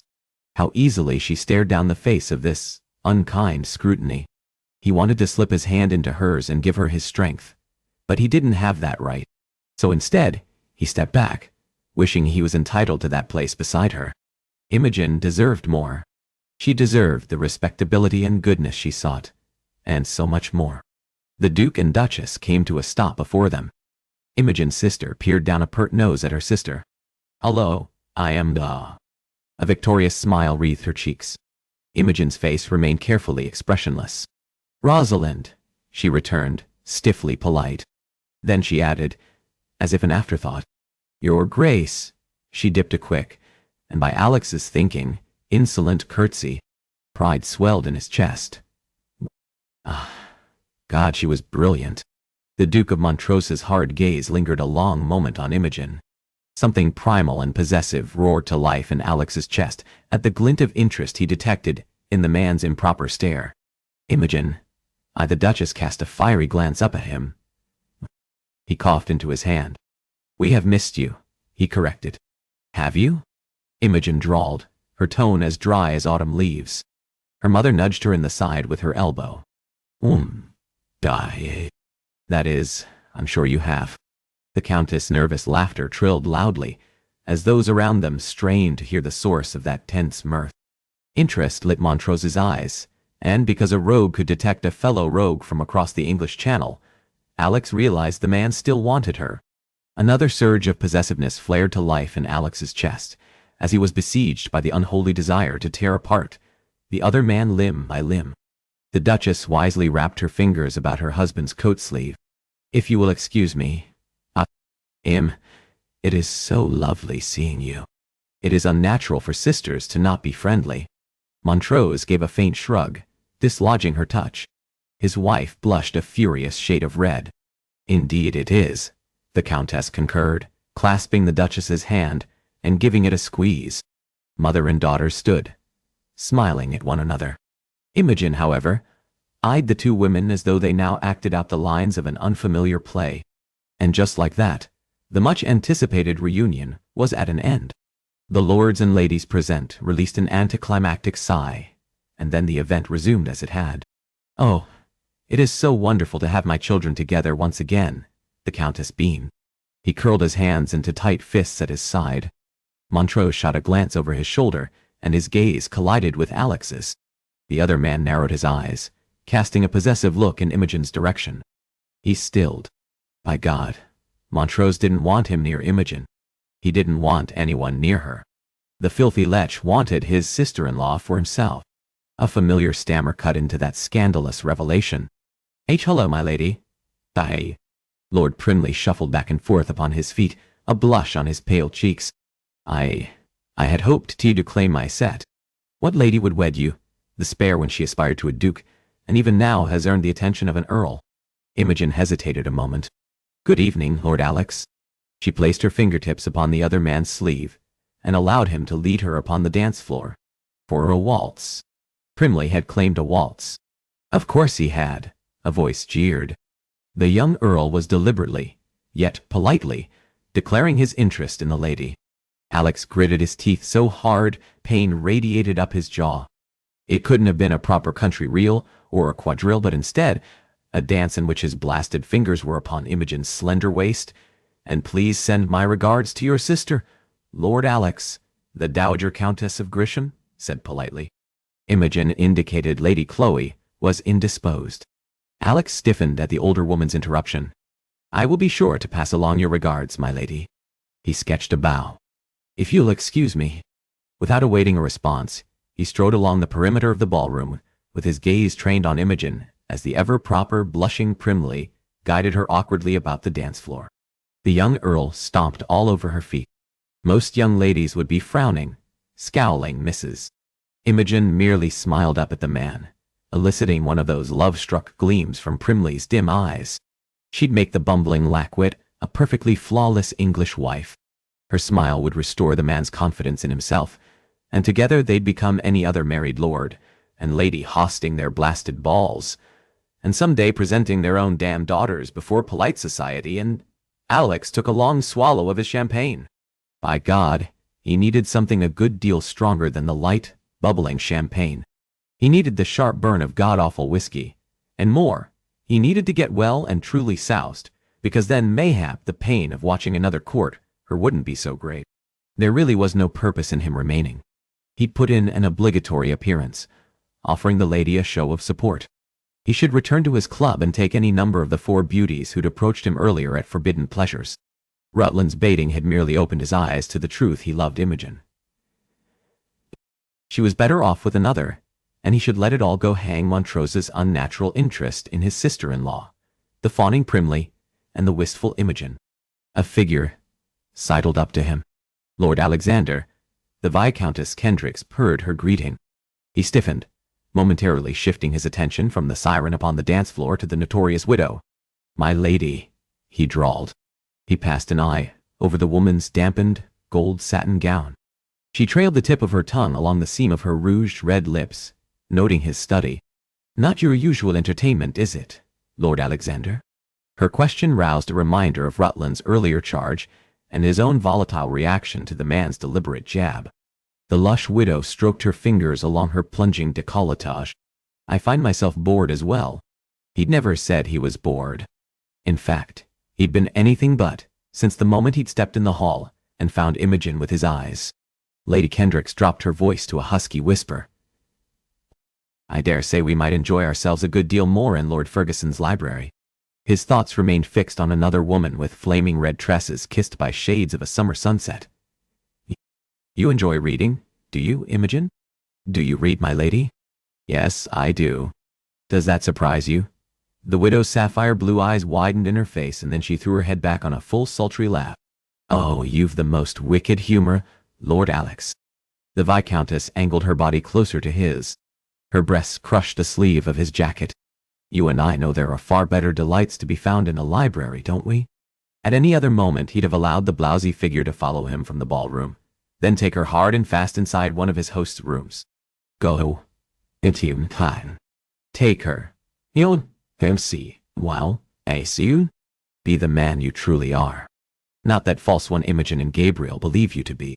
My lord, she whispered once more, a victorious glint in her cynical eyes. He could not. For even if he followed the Viscountess, there would be no surcease. Alex would still hunger for another, and crave that which he had no right to. Unbidden with this gaze, he sought the siren who'd so ensnared him. What have you done to me, Imogen? Alex studied her over the rim of his champagne flute, as he had been for the better part of the evening. At the heated intensity of his eyes, warmth unfurled in Imogen's belly. She forcibly dragged her gaze away and returned it to the polite, proper gentleman who'd been kind enough to court her when no others had. You seem distracted, my lady, Lord Primley observed. Imogen winced as Lord Primley stomped on her toes once more. She mustered a smile. Her poor toes were likely never to recover. Do I? Forgive me. She'd never been one of those loquacious ladies capable of clever discourse. Likely why her betrothed had jilted her for her sister. She sighed. I fear my mind is elsewhere, she conceded. Upon your sister and the Duke of Montrose, I imagine. Imogen lost her footing, and, this time, Lord Primley righted her. And when faced with no proper response, she said nothing. May I say, you handled yourself splendidly. I dare say I would never handle myself with such aplomb, he murmured. She smiled gently up at him. I dare say your willingness to defy society's scorn by courting me speaks volumes of just how you handle yourself in all matters, my lord. His cheeks reddened under her sincere praise. He glanced about. That slight move caused him to lose his step once more. May I speak candidly? She thought him too much of a proper gentleman to do anything of the sort. Why, of course. Since our first meeting I've thought of you in all our exchanges often, my lady. Her mind raced. They'd but spoken on 2, 3 occasions? As though following the unspoken direction of her thoughts, he said, 4 and a. She furrowed her brow. We met at North Bond Street, in your parlor, the theater, and now here. Oh, sweet Primley. He possessed a gentle spirit and romantic heart. So why could he not be enough? Because the heart knew what the heart wanted. It could not be controlled or dictated or coaxed with logic or reason. At her silence, he continued, I would like you to think on. His cheeks reddened, and he cleared his throat. I would like to visit you tomorrow. I ask you to consider whether you'd be amenable to my suit. He hesitated, and then rushed ahead. I would also say that marriages are made every day on a good deal less than what we share. On a good deal less than what? She tamped down the question, instead focusing on the implications of that request. I do not truly know you, my lord. Not in the way she now knew Alex. I enjoy sugar biscuits and cold ham. I despise brandy. Well, that was certainly in the gentleman's favor. He cleared his throat. Lady Imogen, I am comfortable around you, and I believe you are comfortable around me. There is something to be said for comfort. Yes, there was. And immediately following the Duke of Montrose's betrayal, she believed she craved a comfortable, respectful match more than anything else. Now, she wanted far more than comfort. She desired the tumultuous sentiments of love and passion and desire. Unwittingly, she sought out a gentleman who unrepentantly drank brandy in the presence of ladies. She tripped over Lord Primley's feet. A dull humming sounded in her ears. Imogen managed a jerky nod, unable to remove her gaze from the scandalous tableau of the dark-haired voluptuous Lady Kendricks pressed against the darkest sin Alex. Are you all right, Lady Imogen? Lord Primley asked, his voice coming as if down a long hall. She recalled their exchange just yesterday afternoon in the Marquess's library, knew this showing with the sultry widow was just that, a show, a facade he presented to society. To her. And yet, her heart cracked and bled, there on the dance floor for all to see. And I would be a faithful husband to you. Lord Primley displayed a remarkable astuteness for one who believed marriages were made on biscuits and ham. The music drew to a stop. Her mind spun, trying to piece together the words he'd put to her. Ham but. Biscuits. Nil. Brandy. Dot. Marriage. Oh. I will consider your offer. He escorted her from the dance floor. Imogen sought support from the column, and detested herself for caring for Alexander as she did, that she would shamefully search for him, even still. She'd imagined there could be no greater pain than William's betrayal. In this moment, she appreciated how naively wrong she'd been. This was worse. She hated that, even in his pretense as a rogue, Alex should so devastate her with that empty display, with the tempting Lady Kendricks. Dratted tears blurred her vision, and before she made a cake of herself before all of society, she hurried along the perimeter of the ballroom. She slipped from the room, and all but sprinted down the long, darkened corridor, racing anywhere as long as it was away. With a ragged gasp, she shoved open the nearest door and stumbled into the library. She quietly closed the door behind her. A sob tore from her throat. Imogen? Her eyes flew open. Alex? She croaked, and then, with a dawning horror, the implications of his presence registered. Oh, God! She cast a frantic glance about the room, and a giddiness filled her at the confirmation of her earlier supposition. He'd not come to meet the Viscountess Kendricks. He strode over. Are you searching for someone? Yes. No. Yes. A useless tear slid down her cheek. Montrose? That one word utterance. A name came out on a lethal whisper. Imogen whipped around, and then it occurred to her. You think I'm here to meet the Duke? His silence stood as confirmation. Did he continue to believe so little of her that he consigned her to the ranks of the Viscountess Kendricks of the world? Another tear streaked down her cheek. I am most certainly not here to meet the Duke. And not merely because he is my sister's husband, but because I have more honor than that. She swiped at the bothersome tear. Her sister had stolen her betrothed, but Imogen was incapable of treachery where Rosalind or anyone was concerned. Alex wiped a teardrop with his thumb, the concern in his warm gaze nearly unbearable. She could not properly hate him when he was this gentle, tender stranger. He made a sking sound. The woman I've come to know, who boldly faces down the gossips with her head held high, would not be hiding. At his opinion of her, warmth unfurled in her heart, and she, for the span of a moment, forgot he now sought out another because he was here. At one time, I would have been hiding. She laid a hand upon his and locked their fingers together, studying them entwined. I marvel at the scared, cowering young girl I once was. Imogen stole a glance upwards. I'm no longer that girl, Alex. I'm a woman who's known betrayal and heartbreak. And life changes us, doesn't it? His expression grew dark. The people we once were change into figures we no longer recognize. Those words admitted her deeper into his past. Oh, Alex, what did he do to you? She ached to know everything there was to know of the man he'd been, and what had happened to turn him into the man he'd become. A vein pulsed at the edge of his temple. Of course, the notoriously hardened rogue would not welcome such an intimate probe from a young lady. My father was a monster. For a long moment, she believed she'd merely imagined that quiet utterance. His face set in an unreadable mask, Alexander retreated a step. She longed to call him back. But instead of leaving, he strode to the window in the corner of Lord Ferguson's office. Imogen took a step toward him, then another, her feet carrying her to his side. She stopped just beyond his shoulder and hovered hesitantly. His silence should serve as all the evidence needed that he had little desire to partake in this particular discussion. I've no place telling you what a vile, abusive bastard he was. His words shot through her, jerking her erect. Except, since his brief admission in the Marquess of Waverley's library, she'd needed to hear the rest from him, and she suspected he needed to tell it just as much.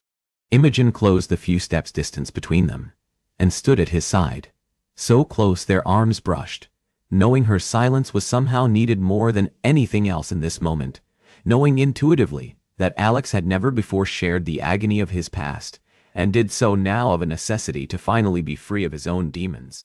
He peeled the curtain back and stared out into the darkened street. A proper marquess that did something as plebeian as beat his children. Alex shot a half-grin down at her. That chillingly empty smile wrenched her heart. One would hardly ever expect it of the distinguished lord. Those words were steeped in bitterness. He delighted in reminding me what a failure I was early on. A chuckle rumbled from his chest. The birch rod was his favorite mode of punishment. Nausea churned in her belly at what he'd endured. The marks intended to serve as a reminder of those failings. To make me stronger, he spat. Imogen folded her arms about her waist and hugged tight. "Oh, Alexander," she whispered. Agony lanced through her heart. "I am so?" He arched an eyebrow. "Sorry?" Yes, she was. Sorry for the pain he'd suffered as a boy, pain that had shaped him into a cynical, detached lord who avoided emotional entanglements and took his pleasure where he would. "I assure you, I do not want pity from you." Imogen tipped her chin up, unfazed by the patently false sneer on his lips. She too had once sought to protect herself at all costs. "I wouldn't pity you, Alex.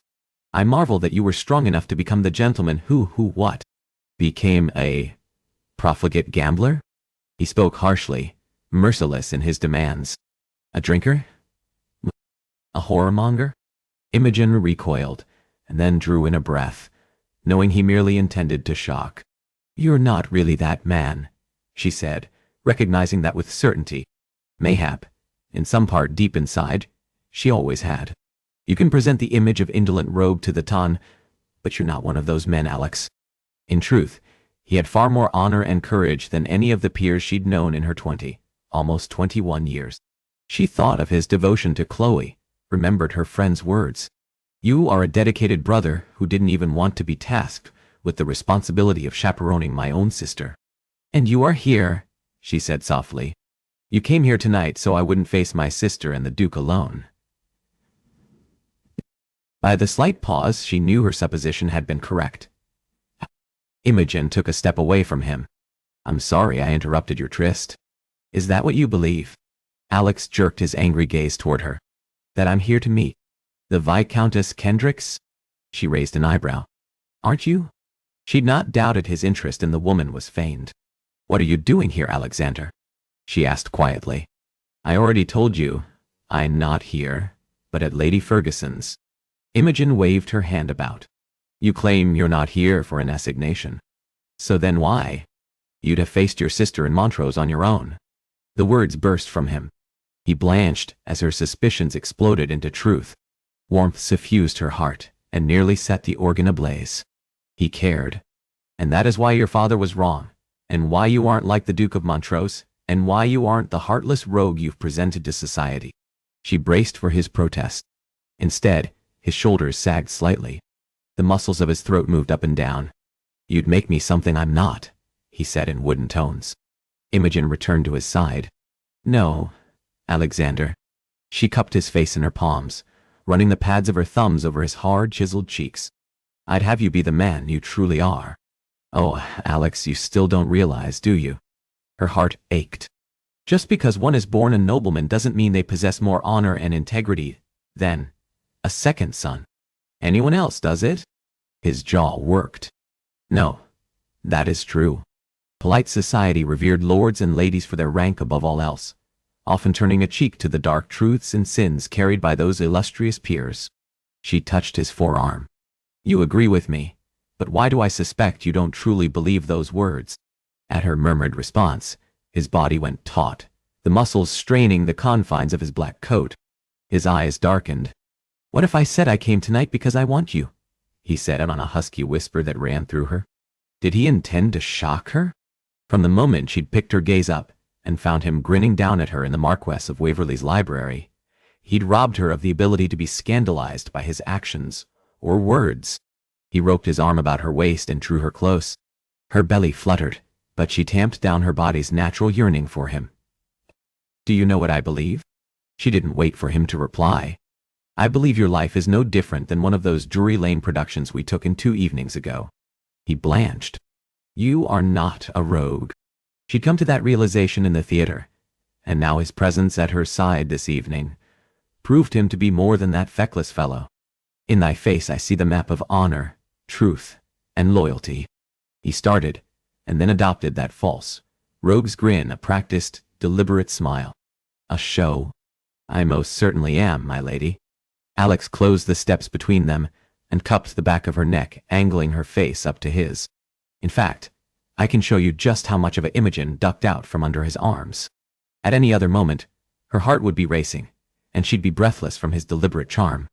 Not now. Not in light of all he'd shared.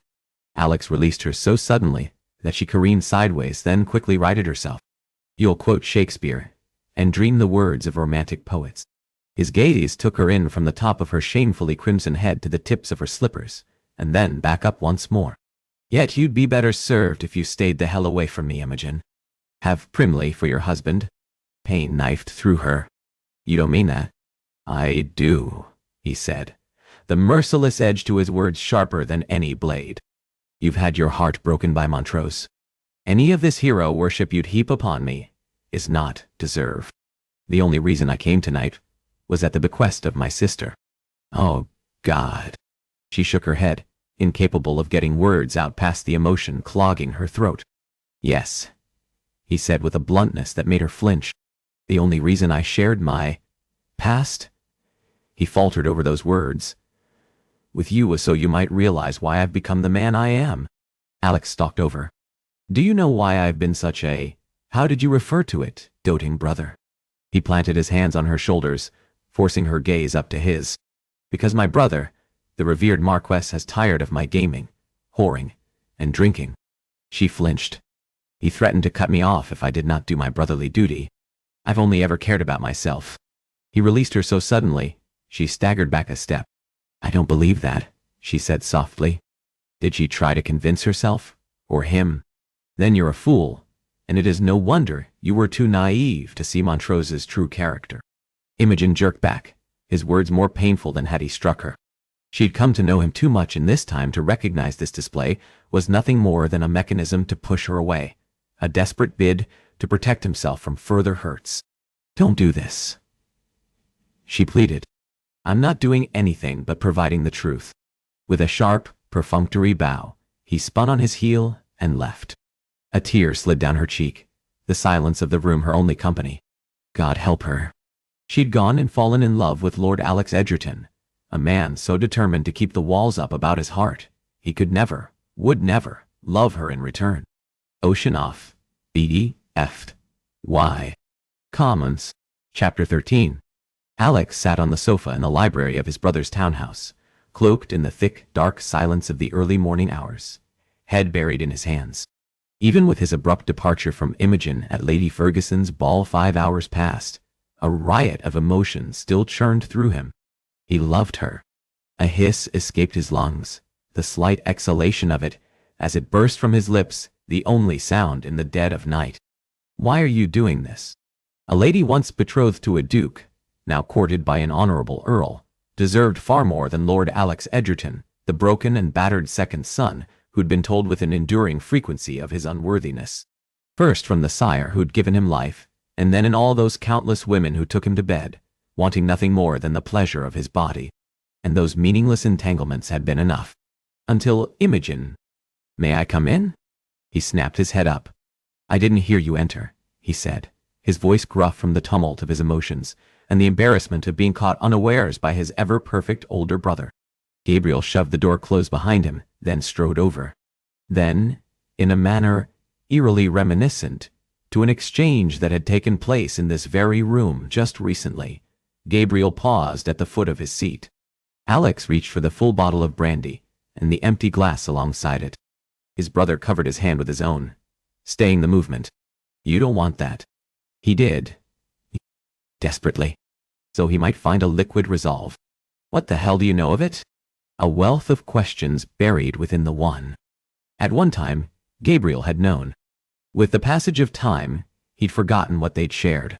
If you truly wanted it, you'd have consumed nearly half the bottle. As it is, it's been untouched.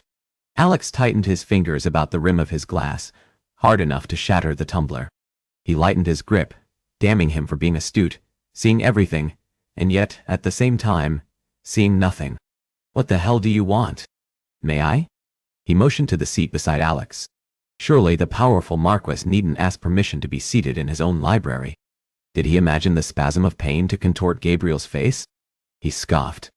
In spite of his protestations in their earlier conversation, Gabriel had ceased being human the moment the devil had taken him under his wing, and provided tutelage to the revered heir. Wordlessly, his elder brother flicked the tails of his jacket and claimed a seat. Then, in the first shocking act he remembered of the always proper, unyielding Marquess, Gabriel swiped the bottle of brandy. He made use of Alex's untouched glass, pouring himself a drink. You certainly left society talking last evening with your showing at forbidden pleasures, he said, without preamble. Alex's public defense of Imogen would, of course, have been remarked upon, and fast become fodder for the gossips. However, he'd not believed his exchange with Rutland would have circulated with such rapidity. Rather, he'd hoped it wouldn't. The lady is a friend of our sister's, he said, in a bid to protect the truth of Imogen's hold upon him. Then, I'd not expect you to understand matters of loyalty. Gabriel winced and yet had proved far more resilient through the years. I hardly expect it should matter to you what one such as Rutland says of the lady. It doesn't. The lie was automatic. He rolled his shoulders. Yet, you defended her. His brother took a slow, deliberate sip. Out of the lady's connection to Chloe?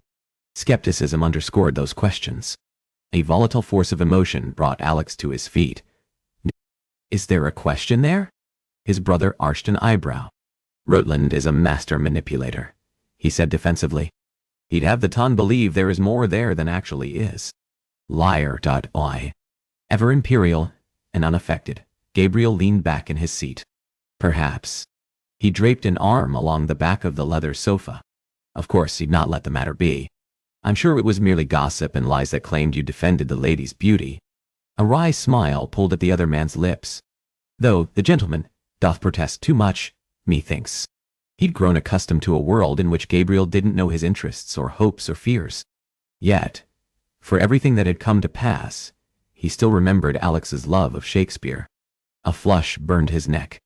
You take the same twisted glee as our great sire in ferreting out one's weakness, but you're wrong on this score.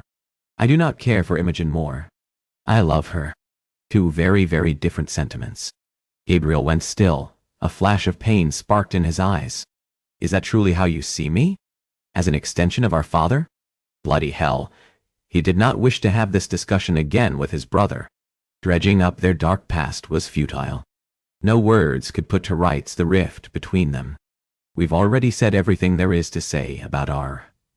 His lip peeled back in a sneer. Father. Gabriel surged to his feet. With a furious step, he stalked over and planted himself before Alex. Of like height, he stuck his face close. Do you think you're the only one who suffered? Do you believe that when he took me under his tutelage I was somehow spared from his viciousness? For the first time since he'd been a young, angry boy forgotten by his elder brother hero and protector, a niggling of doubt twisted about his brain. I wasn't, he said with an almost gleeful delight in correcting Alex's erroneous supposition.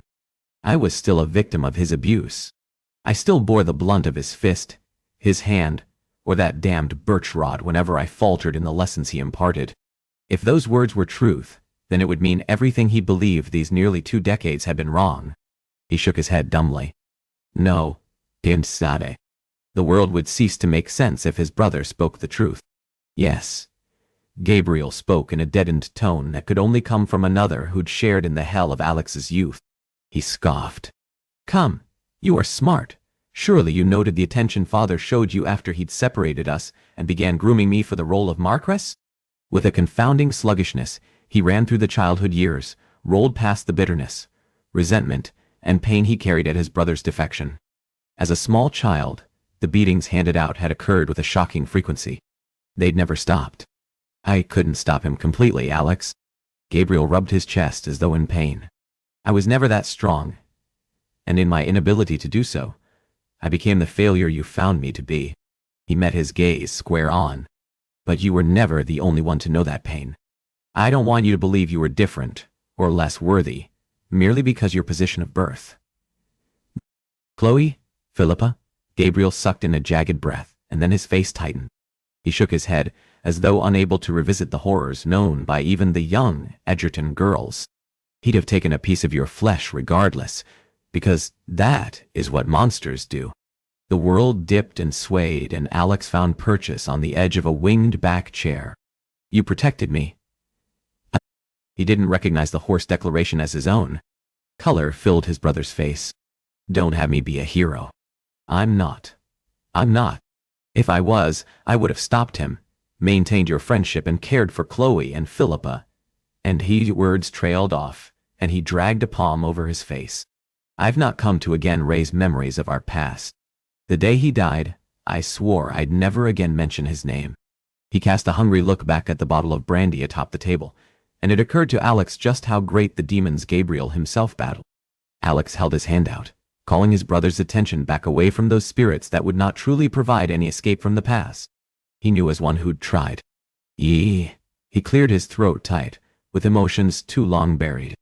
Gabriel placed his hand in his, and held tight. I know, Alex. I love you, too.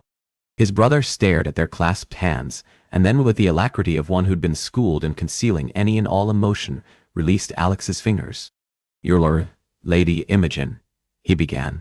A grin pulled at the right corner of his lips. You're unrelenting.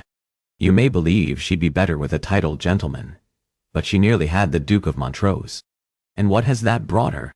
The words were eerily reminiscent to those spoken by the lady herself in Ferguson's office. His brother coughed into his hand. I'll leave you to your thoughts. He nodded. Gabriel, don't, he commanded, cutting into a futile apology that could never right the wrongs done by Alex, the lies he'd allowed himself to believe, and worse, for consigning his brother to the same loathed column as their father. Gabriel patted him awkwardly on the shoulder, and then with stiff, jerky movements started for the door. At the entrance he froze, and turned back around. There could be far worse things than giving your heart to a respectable lady who'd take care of that love. And with that, he left. Alex's shoulders sagged.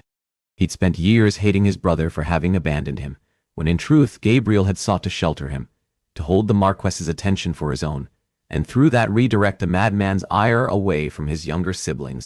He was humbled by the shame of his own self-absorption, for failing to see the truth that had always been there, if he'd only glimpsed past his own self-centeredness to see the truths painted before him. Another knock sounded at the door.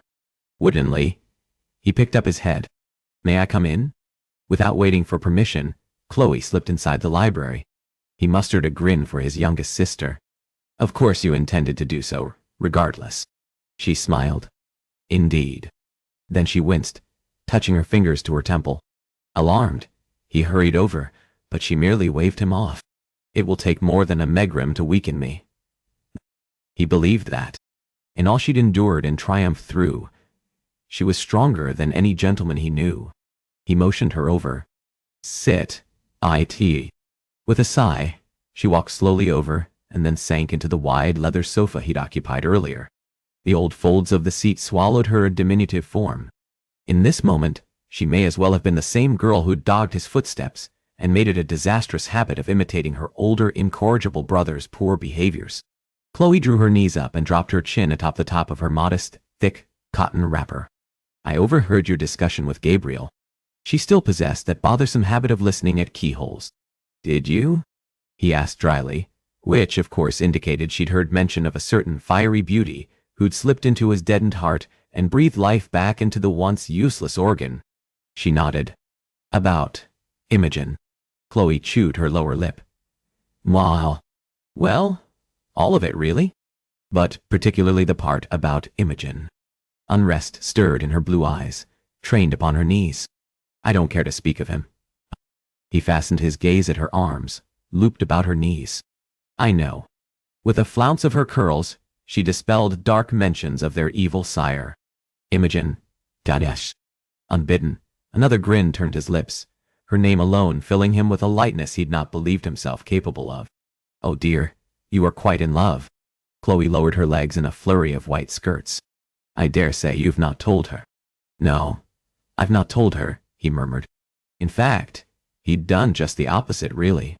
A pressure squeezed like a vice about his lungs. When she'd come to him with words about the man she believed him to be, he'd pushed her away, all but inviting her to accept Primley's suit. Humph. Alex was desperate enough that he'd talk to his minx of a sister about romance. Humph. What? With a wispy wave of her hand, she said, I'd expect a legendary rogue such as the notorious Lord Alex would have a good deal more finesse on matters of the heart. He frowned. If she believed the terms rogue and matters of the heart could be paired, then he and Gabriel had a good deal more to worry about in terms of their young, romantic sister. Chloe rested her fingers on his knee. You need to tell her, Alex. You need to tell her, or you'll always regret that you did not. He clenched and unclenched his jaw. She'd be better off with Primley. An inelegant snort spilled past her lips. Poor, hopelessly shy Primley. She gave a shake of her blonde curls. Why? Because he's an earl. Because he was honorable and moral when Alex was not. And yet, it doesn't matter. She spoke in quiet tones, echoing the thoughts filtering through his mind. It matters not that you're a second-born son and he's an earl or a duke, or Prinny himself. She wants to be loved. As we all do. She murmured that last part more to herself. Then she gave her head a firm shake, as though dispelling any thoughts of love, as it pertained to her own happiness. You love her, she repeated. The vice-like pressure about his lungs lessened, and he could at last breathe again. For the first time. He loved Imogen, and in a short time she'd opened his eyes to the man he truly was, and more importantly to the man he wished to be, a man worthy of her love. Chloe hopped to her feet, and then touched a finger to her temple at the suddenness of the movement. Splendid. She patted him on the head as though he were a well-behaved spaniel. I'd suspected all you two needed was a bit of a push. With an uncharacteristic slowness to her step, she walked over to the door. Then, her words registered. What? She froze in the threshold. Surely you didn't believe your being thrown together was a mere coincidence. With a saucy wink, she slipped from the room. Not much of a rogue, the remainder of her words lost to the corridor. By God, his sister had played matchmaker for him. A real chuckle, not the practiced cynical one he'd employed through the years, rumbled in his chest. Not much of a rogue indeed, he said into the quiet of the room. Oh, and Alex. Bloody hell, he groused. His heart thudded at the unexpected appearance of his sister once more. Shouldn't you be abed? Your head is vastly improved. She grinned. I just thought I should mention I've read a number of scandal sheets and heard from the maid, Lucy, who is dating the footman, Terence, whose sister is employed by the Earl of Chloe, he said, unable to quell the edge of impatience. Right? Yes.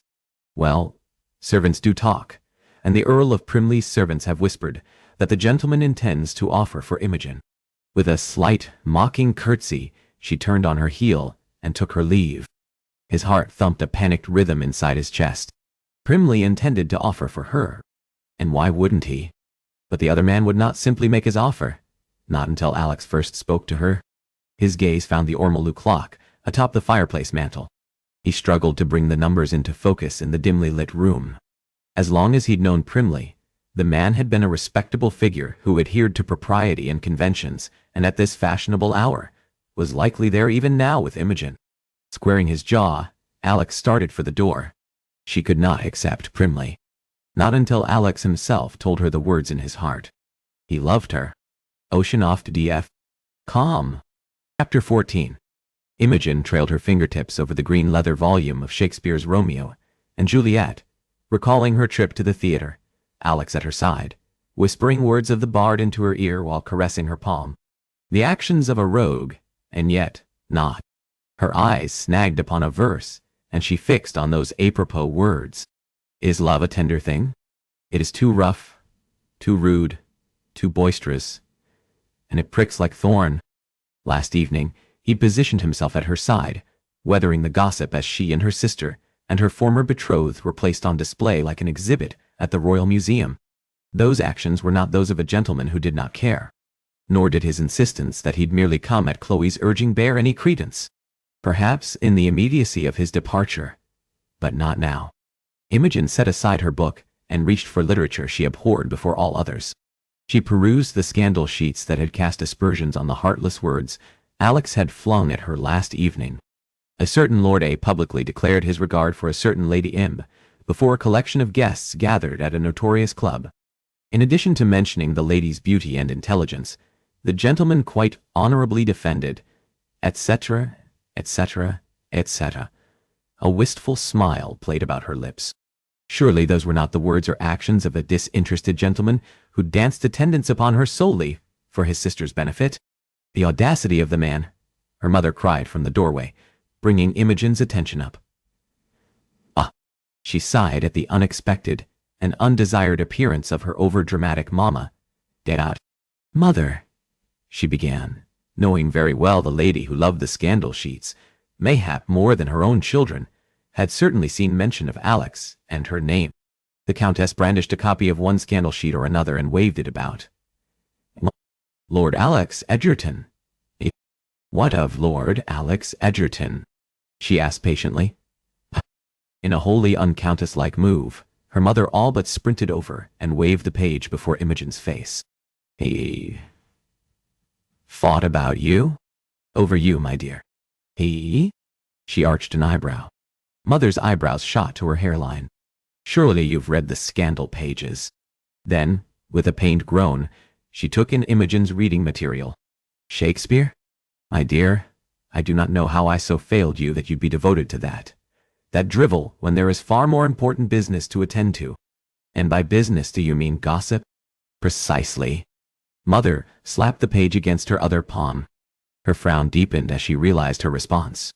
She gave a frantic little shake of her head. Matters of the tongue are not gossip. They are the matters that rule our world. Gossip, she felt inclined to point out. Having been victim to too many gossip columns, she'd be content to send every last writer of the pieces revered by the peers off to the devil to burn in a fiery inferno. I shan't debate the explanation of it with you, Imogen. Denotation, she amended under her breath. Mother tossed the scandal sheet atop Imogen's copy of Romeo and Juliet. Poor Mr. Shakespeare. He'd likely be crafting a villainous character in the woman's honor for such a slight. Lord. Alex. Edgerton. Oh, dear. When she punctuated her words in that manner, it spoke volumes of her upset. Imogen plucked at the fabric of her skirts. Is that a question? A statement? He has declared his interest in you. Her heart sped up. He's done no such thing. Only if the scandal pages were to be believed, and surely some of them bore the hint of truth, then he had in fact done so, in a very public manner. What of Lord Primley? She angled her head. An aggravated sigh escaped the Countess. Lord Primley. The Earl. The gentleman who would knock sounded at the door. Their gazes swung as one to the flushed-faced Lord Primley and the impressively composed butler. The Earl of Primley, he announced, a sheepish glance spared for Imogen. The Earl's pale cheeks turned red at their silent scrutiny, and then Mother flew across the room. My lord, what an honor to see you. His color heightened under the woman's gushing tone. He caught Imogen's gaze and, if possible, his color flared once more. It is an honor to be here, he murmured. Not a hint of a stammer. Her heart dipped somewhere into the vicinity of her stomach. Oh goodness! He'd asked her to consider his suit, spoken very plainly about the possibility of more between them.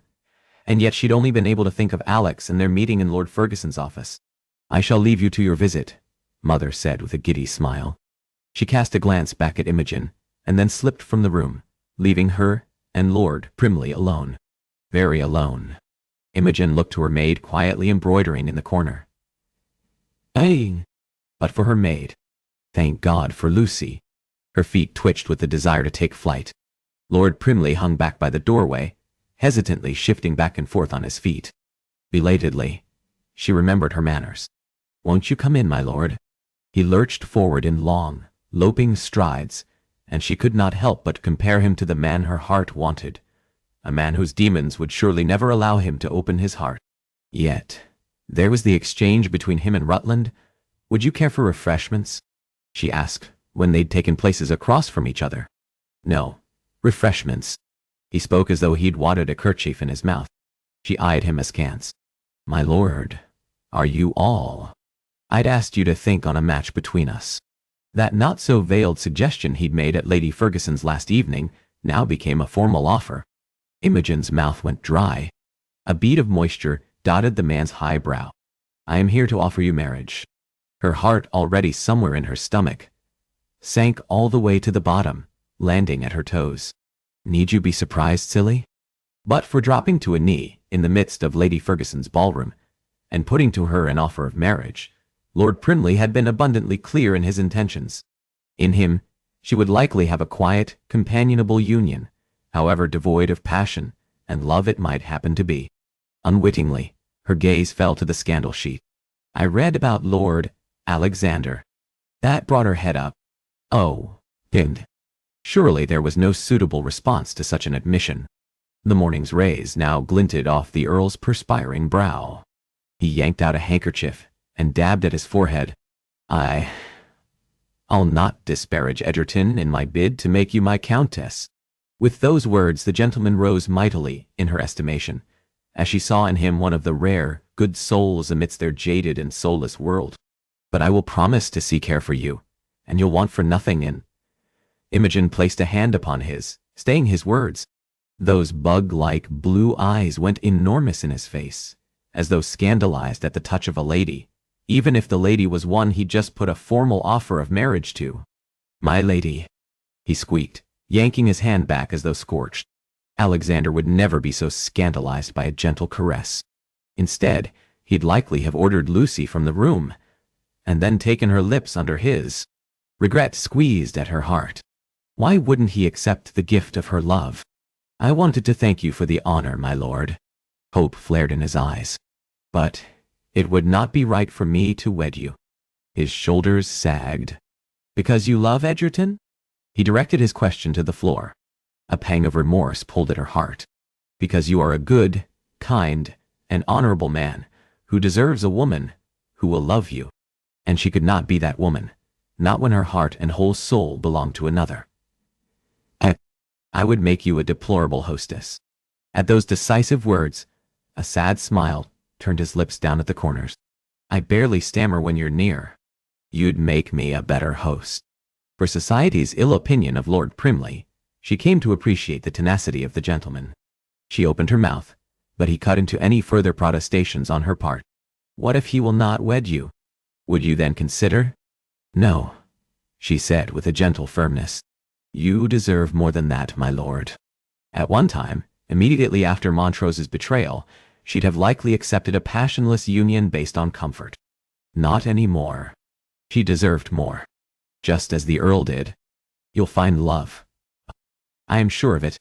I'd settle for a wife who I didn't stammer before, he mumbled. She suspected as much, which was one of the reasons she'd not wed him.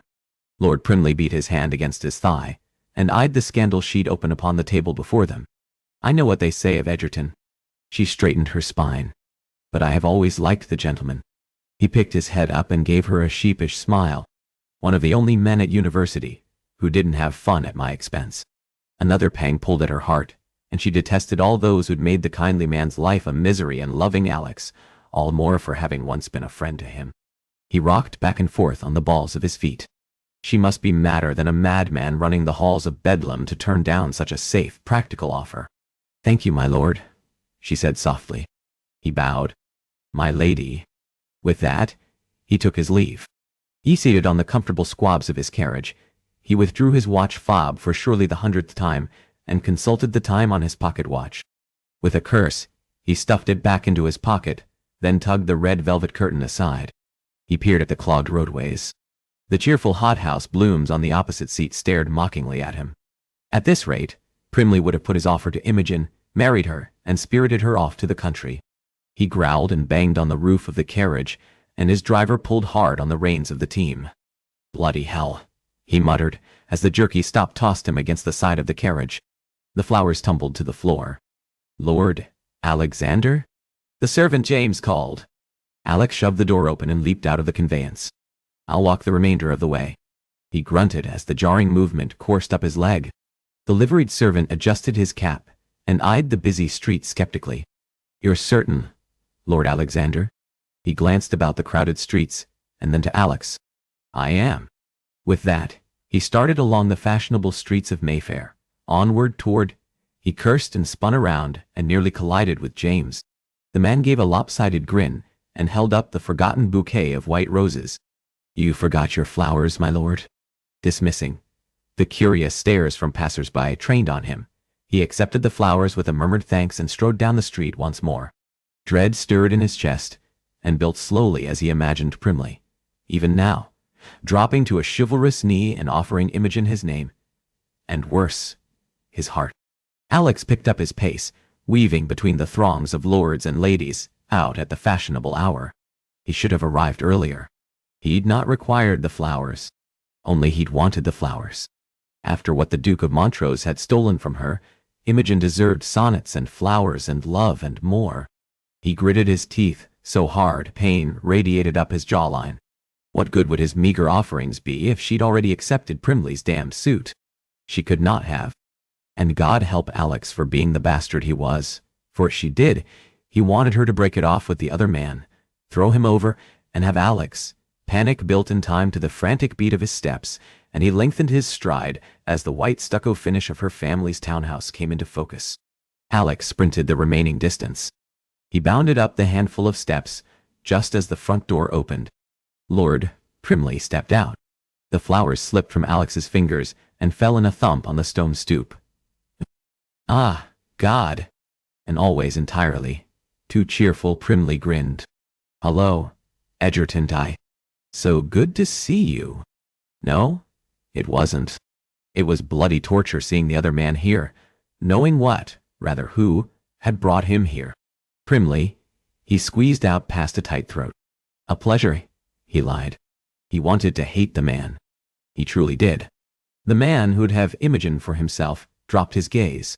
Oh, you've dropped your flowers, he said, a smile in his voice. He picked them up and held them out. Alex accepted the wilted bouquet in a confounded quiet. Did the gentleman truly realize what brought Alex here? Surely he did not. For Primly's smile widened as he tipped the brim of his hat. Good day, Edgerton.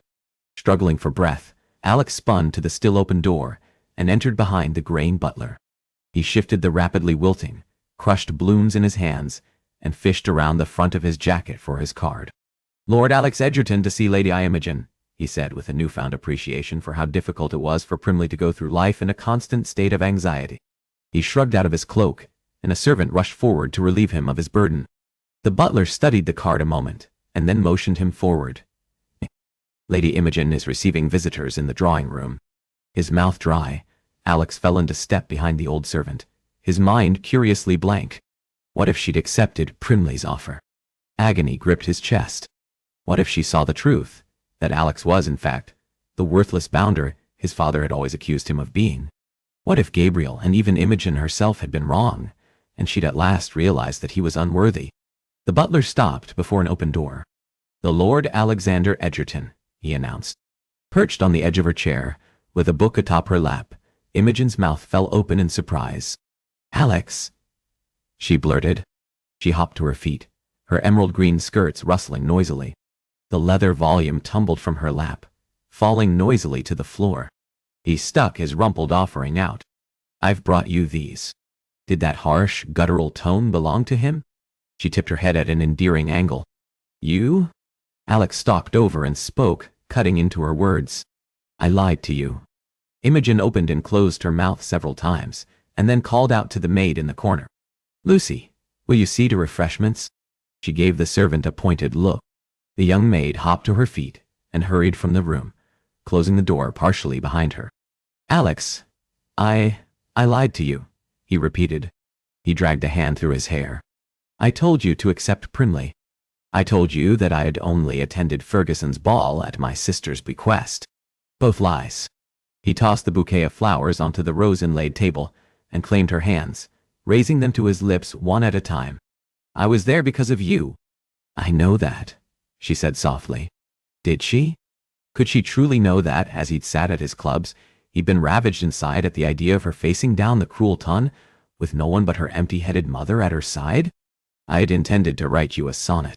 Her eyes lit with such pleased surprise. regret twisted in his belly. But I'm rubbish at composing sonnets. Imogen's lips twitched with a smile. Alex picked the bouquet up and held it out to her. Doubt thou the stars are fire, doubt the sun doth move, doubt truth to be a liar, but never doubt thy love. Her lips parted on a small mow of surprise at the familiar lines of Shakespeare's verses. Alex held her gaze, the brilliant blue of her eyes piercing him. If you wed Primly, it will destroy me. Destroy him in ways his father never had managed. He fisted the bouquet so hard a vicious thorn bit through the satin wrap and pierced his gloved hand. He offered for you, didn't he? Imogen removed the flowers from his tight grip. He did. She set them down on the table. Alex stared blankly down at the white roses. He'd lost her. I see. Emotion climbed into his throat and threatened to choke him. He pressed his eyes closed, aware now more than ever how woefully inadequate he was, how undeserving. I don't believe you do. A soft caress upon his cheek brought his eyes open. Not if you insist on keeping your eyes closed as you do. Did you accept his offer? The moment since he'd asked that question passed with an agonizing slowness. I did not, she said at last. With an exaggerated sigh, she claimed his face between her hands. How could I ever accept his offer when I love you as you do? His throat worked spasmodically. I believed he would be better for you. He could offer you the title of Countess, which I do not want, and a routine, staid life, perfectly dull and boring. Alex looped his arm about her waist and drew her close. You crave passion and excitement, do you, Imogen? He asked, lowering his mouth close to hers. No, Alex. Her whispered reply froze him, their lips a hair's breadth apart. I crave only you. He'd spent his entire life proving himself to be a shiftless bounder, an indolent rogue who cared about no one's pleasures but his own, until this slender slip of a lady had shown him that he wanted more. Then, if you'll have me, I'd make you my wife. He wanted her. Imogen leaned up on tiptoe and claimed his lips. He slanted his lips over hers, reacquainting himself with the soft, supple contours of her bow-shaped mouth. Alex drew back, and she moaned in protest. Is that a yes, love? A slow, saucy smile tipped her lips up in the corners. That is a yes. Ocean off, DF. Come. Epilogue. It seems dreadful giving it up, Lady Anne, the Countess of Stanhope said on a beleaguered sigh to the group of ladies accompanying her down the crowded, cobbled London roads. It has been such a part of our lives. The lady's sisters, Lady Catherine and Lady Aldora, paused to shoot her a dark look, quelling the remainder of those words. Do hush. It is hardly fair to keep the item, Aldora scolded. Walking beside the ladies, Imogen listened as the sisters debated the fate of a certain bauble. The item in question being the fabled heart of a duke pendant. Anne bristled defensively. I'm not saying we should keep it. Of course the pendant must find its way to some other young lady who might win the heart of her duke.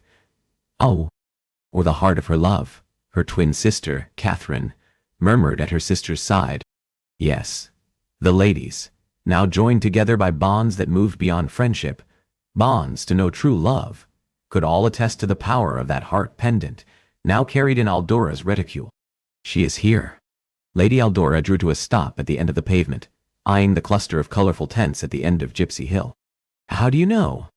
Lady Catherine asked, furrowing her brow as she took in the crowds littering the streets. The air rang with the peals of gypsy vendors hawking their wares. She knows because she has been here. The lovely blonde Countess of Stanhope clasped her hands to her chest. She has met Bunica not once, but twice, and we shall now meet her. As the excited young lady prattled on and on, Imogen stole a glance over her shoulder at the gentleman trailing close after them. Her husband walked beside his friend, the Earl of Stanhope. Alex paused mid-sentence and looked questioningly at her. Imogen gave him a smile, and he grinned in return. A contented sigh escaped her lips.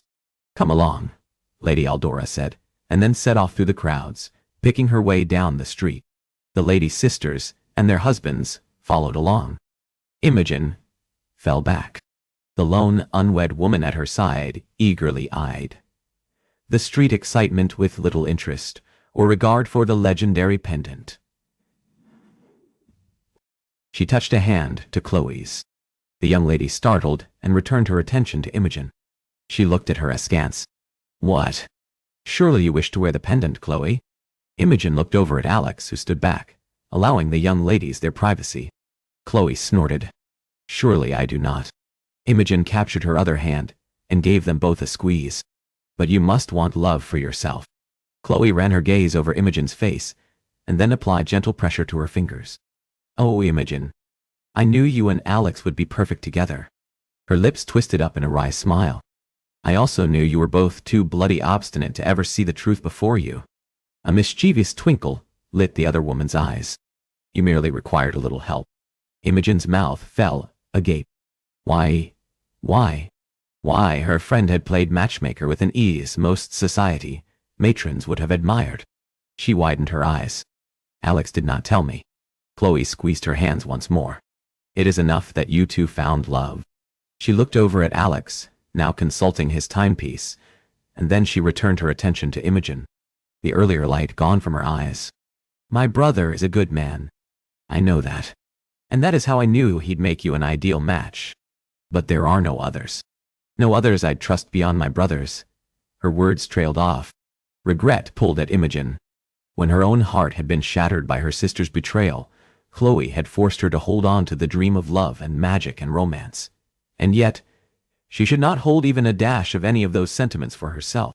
Then, as though she'd merely imagined the other woman's grim solemnity, Chloe's face lit with a smile. Enough of this seriousness.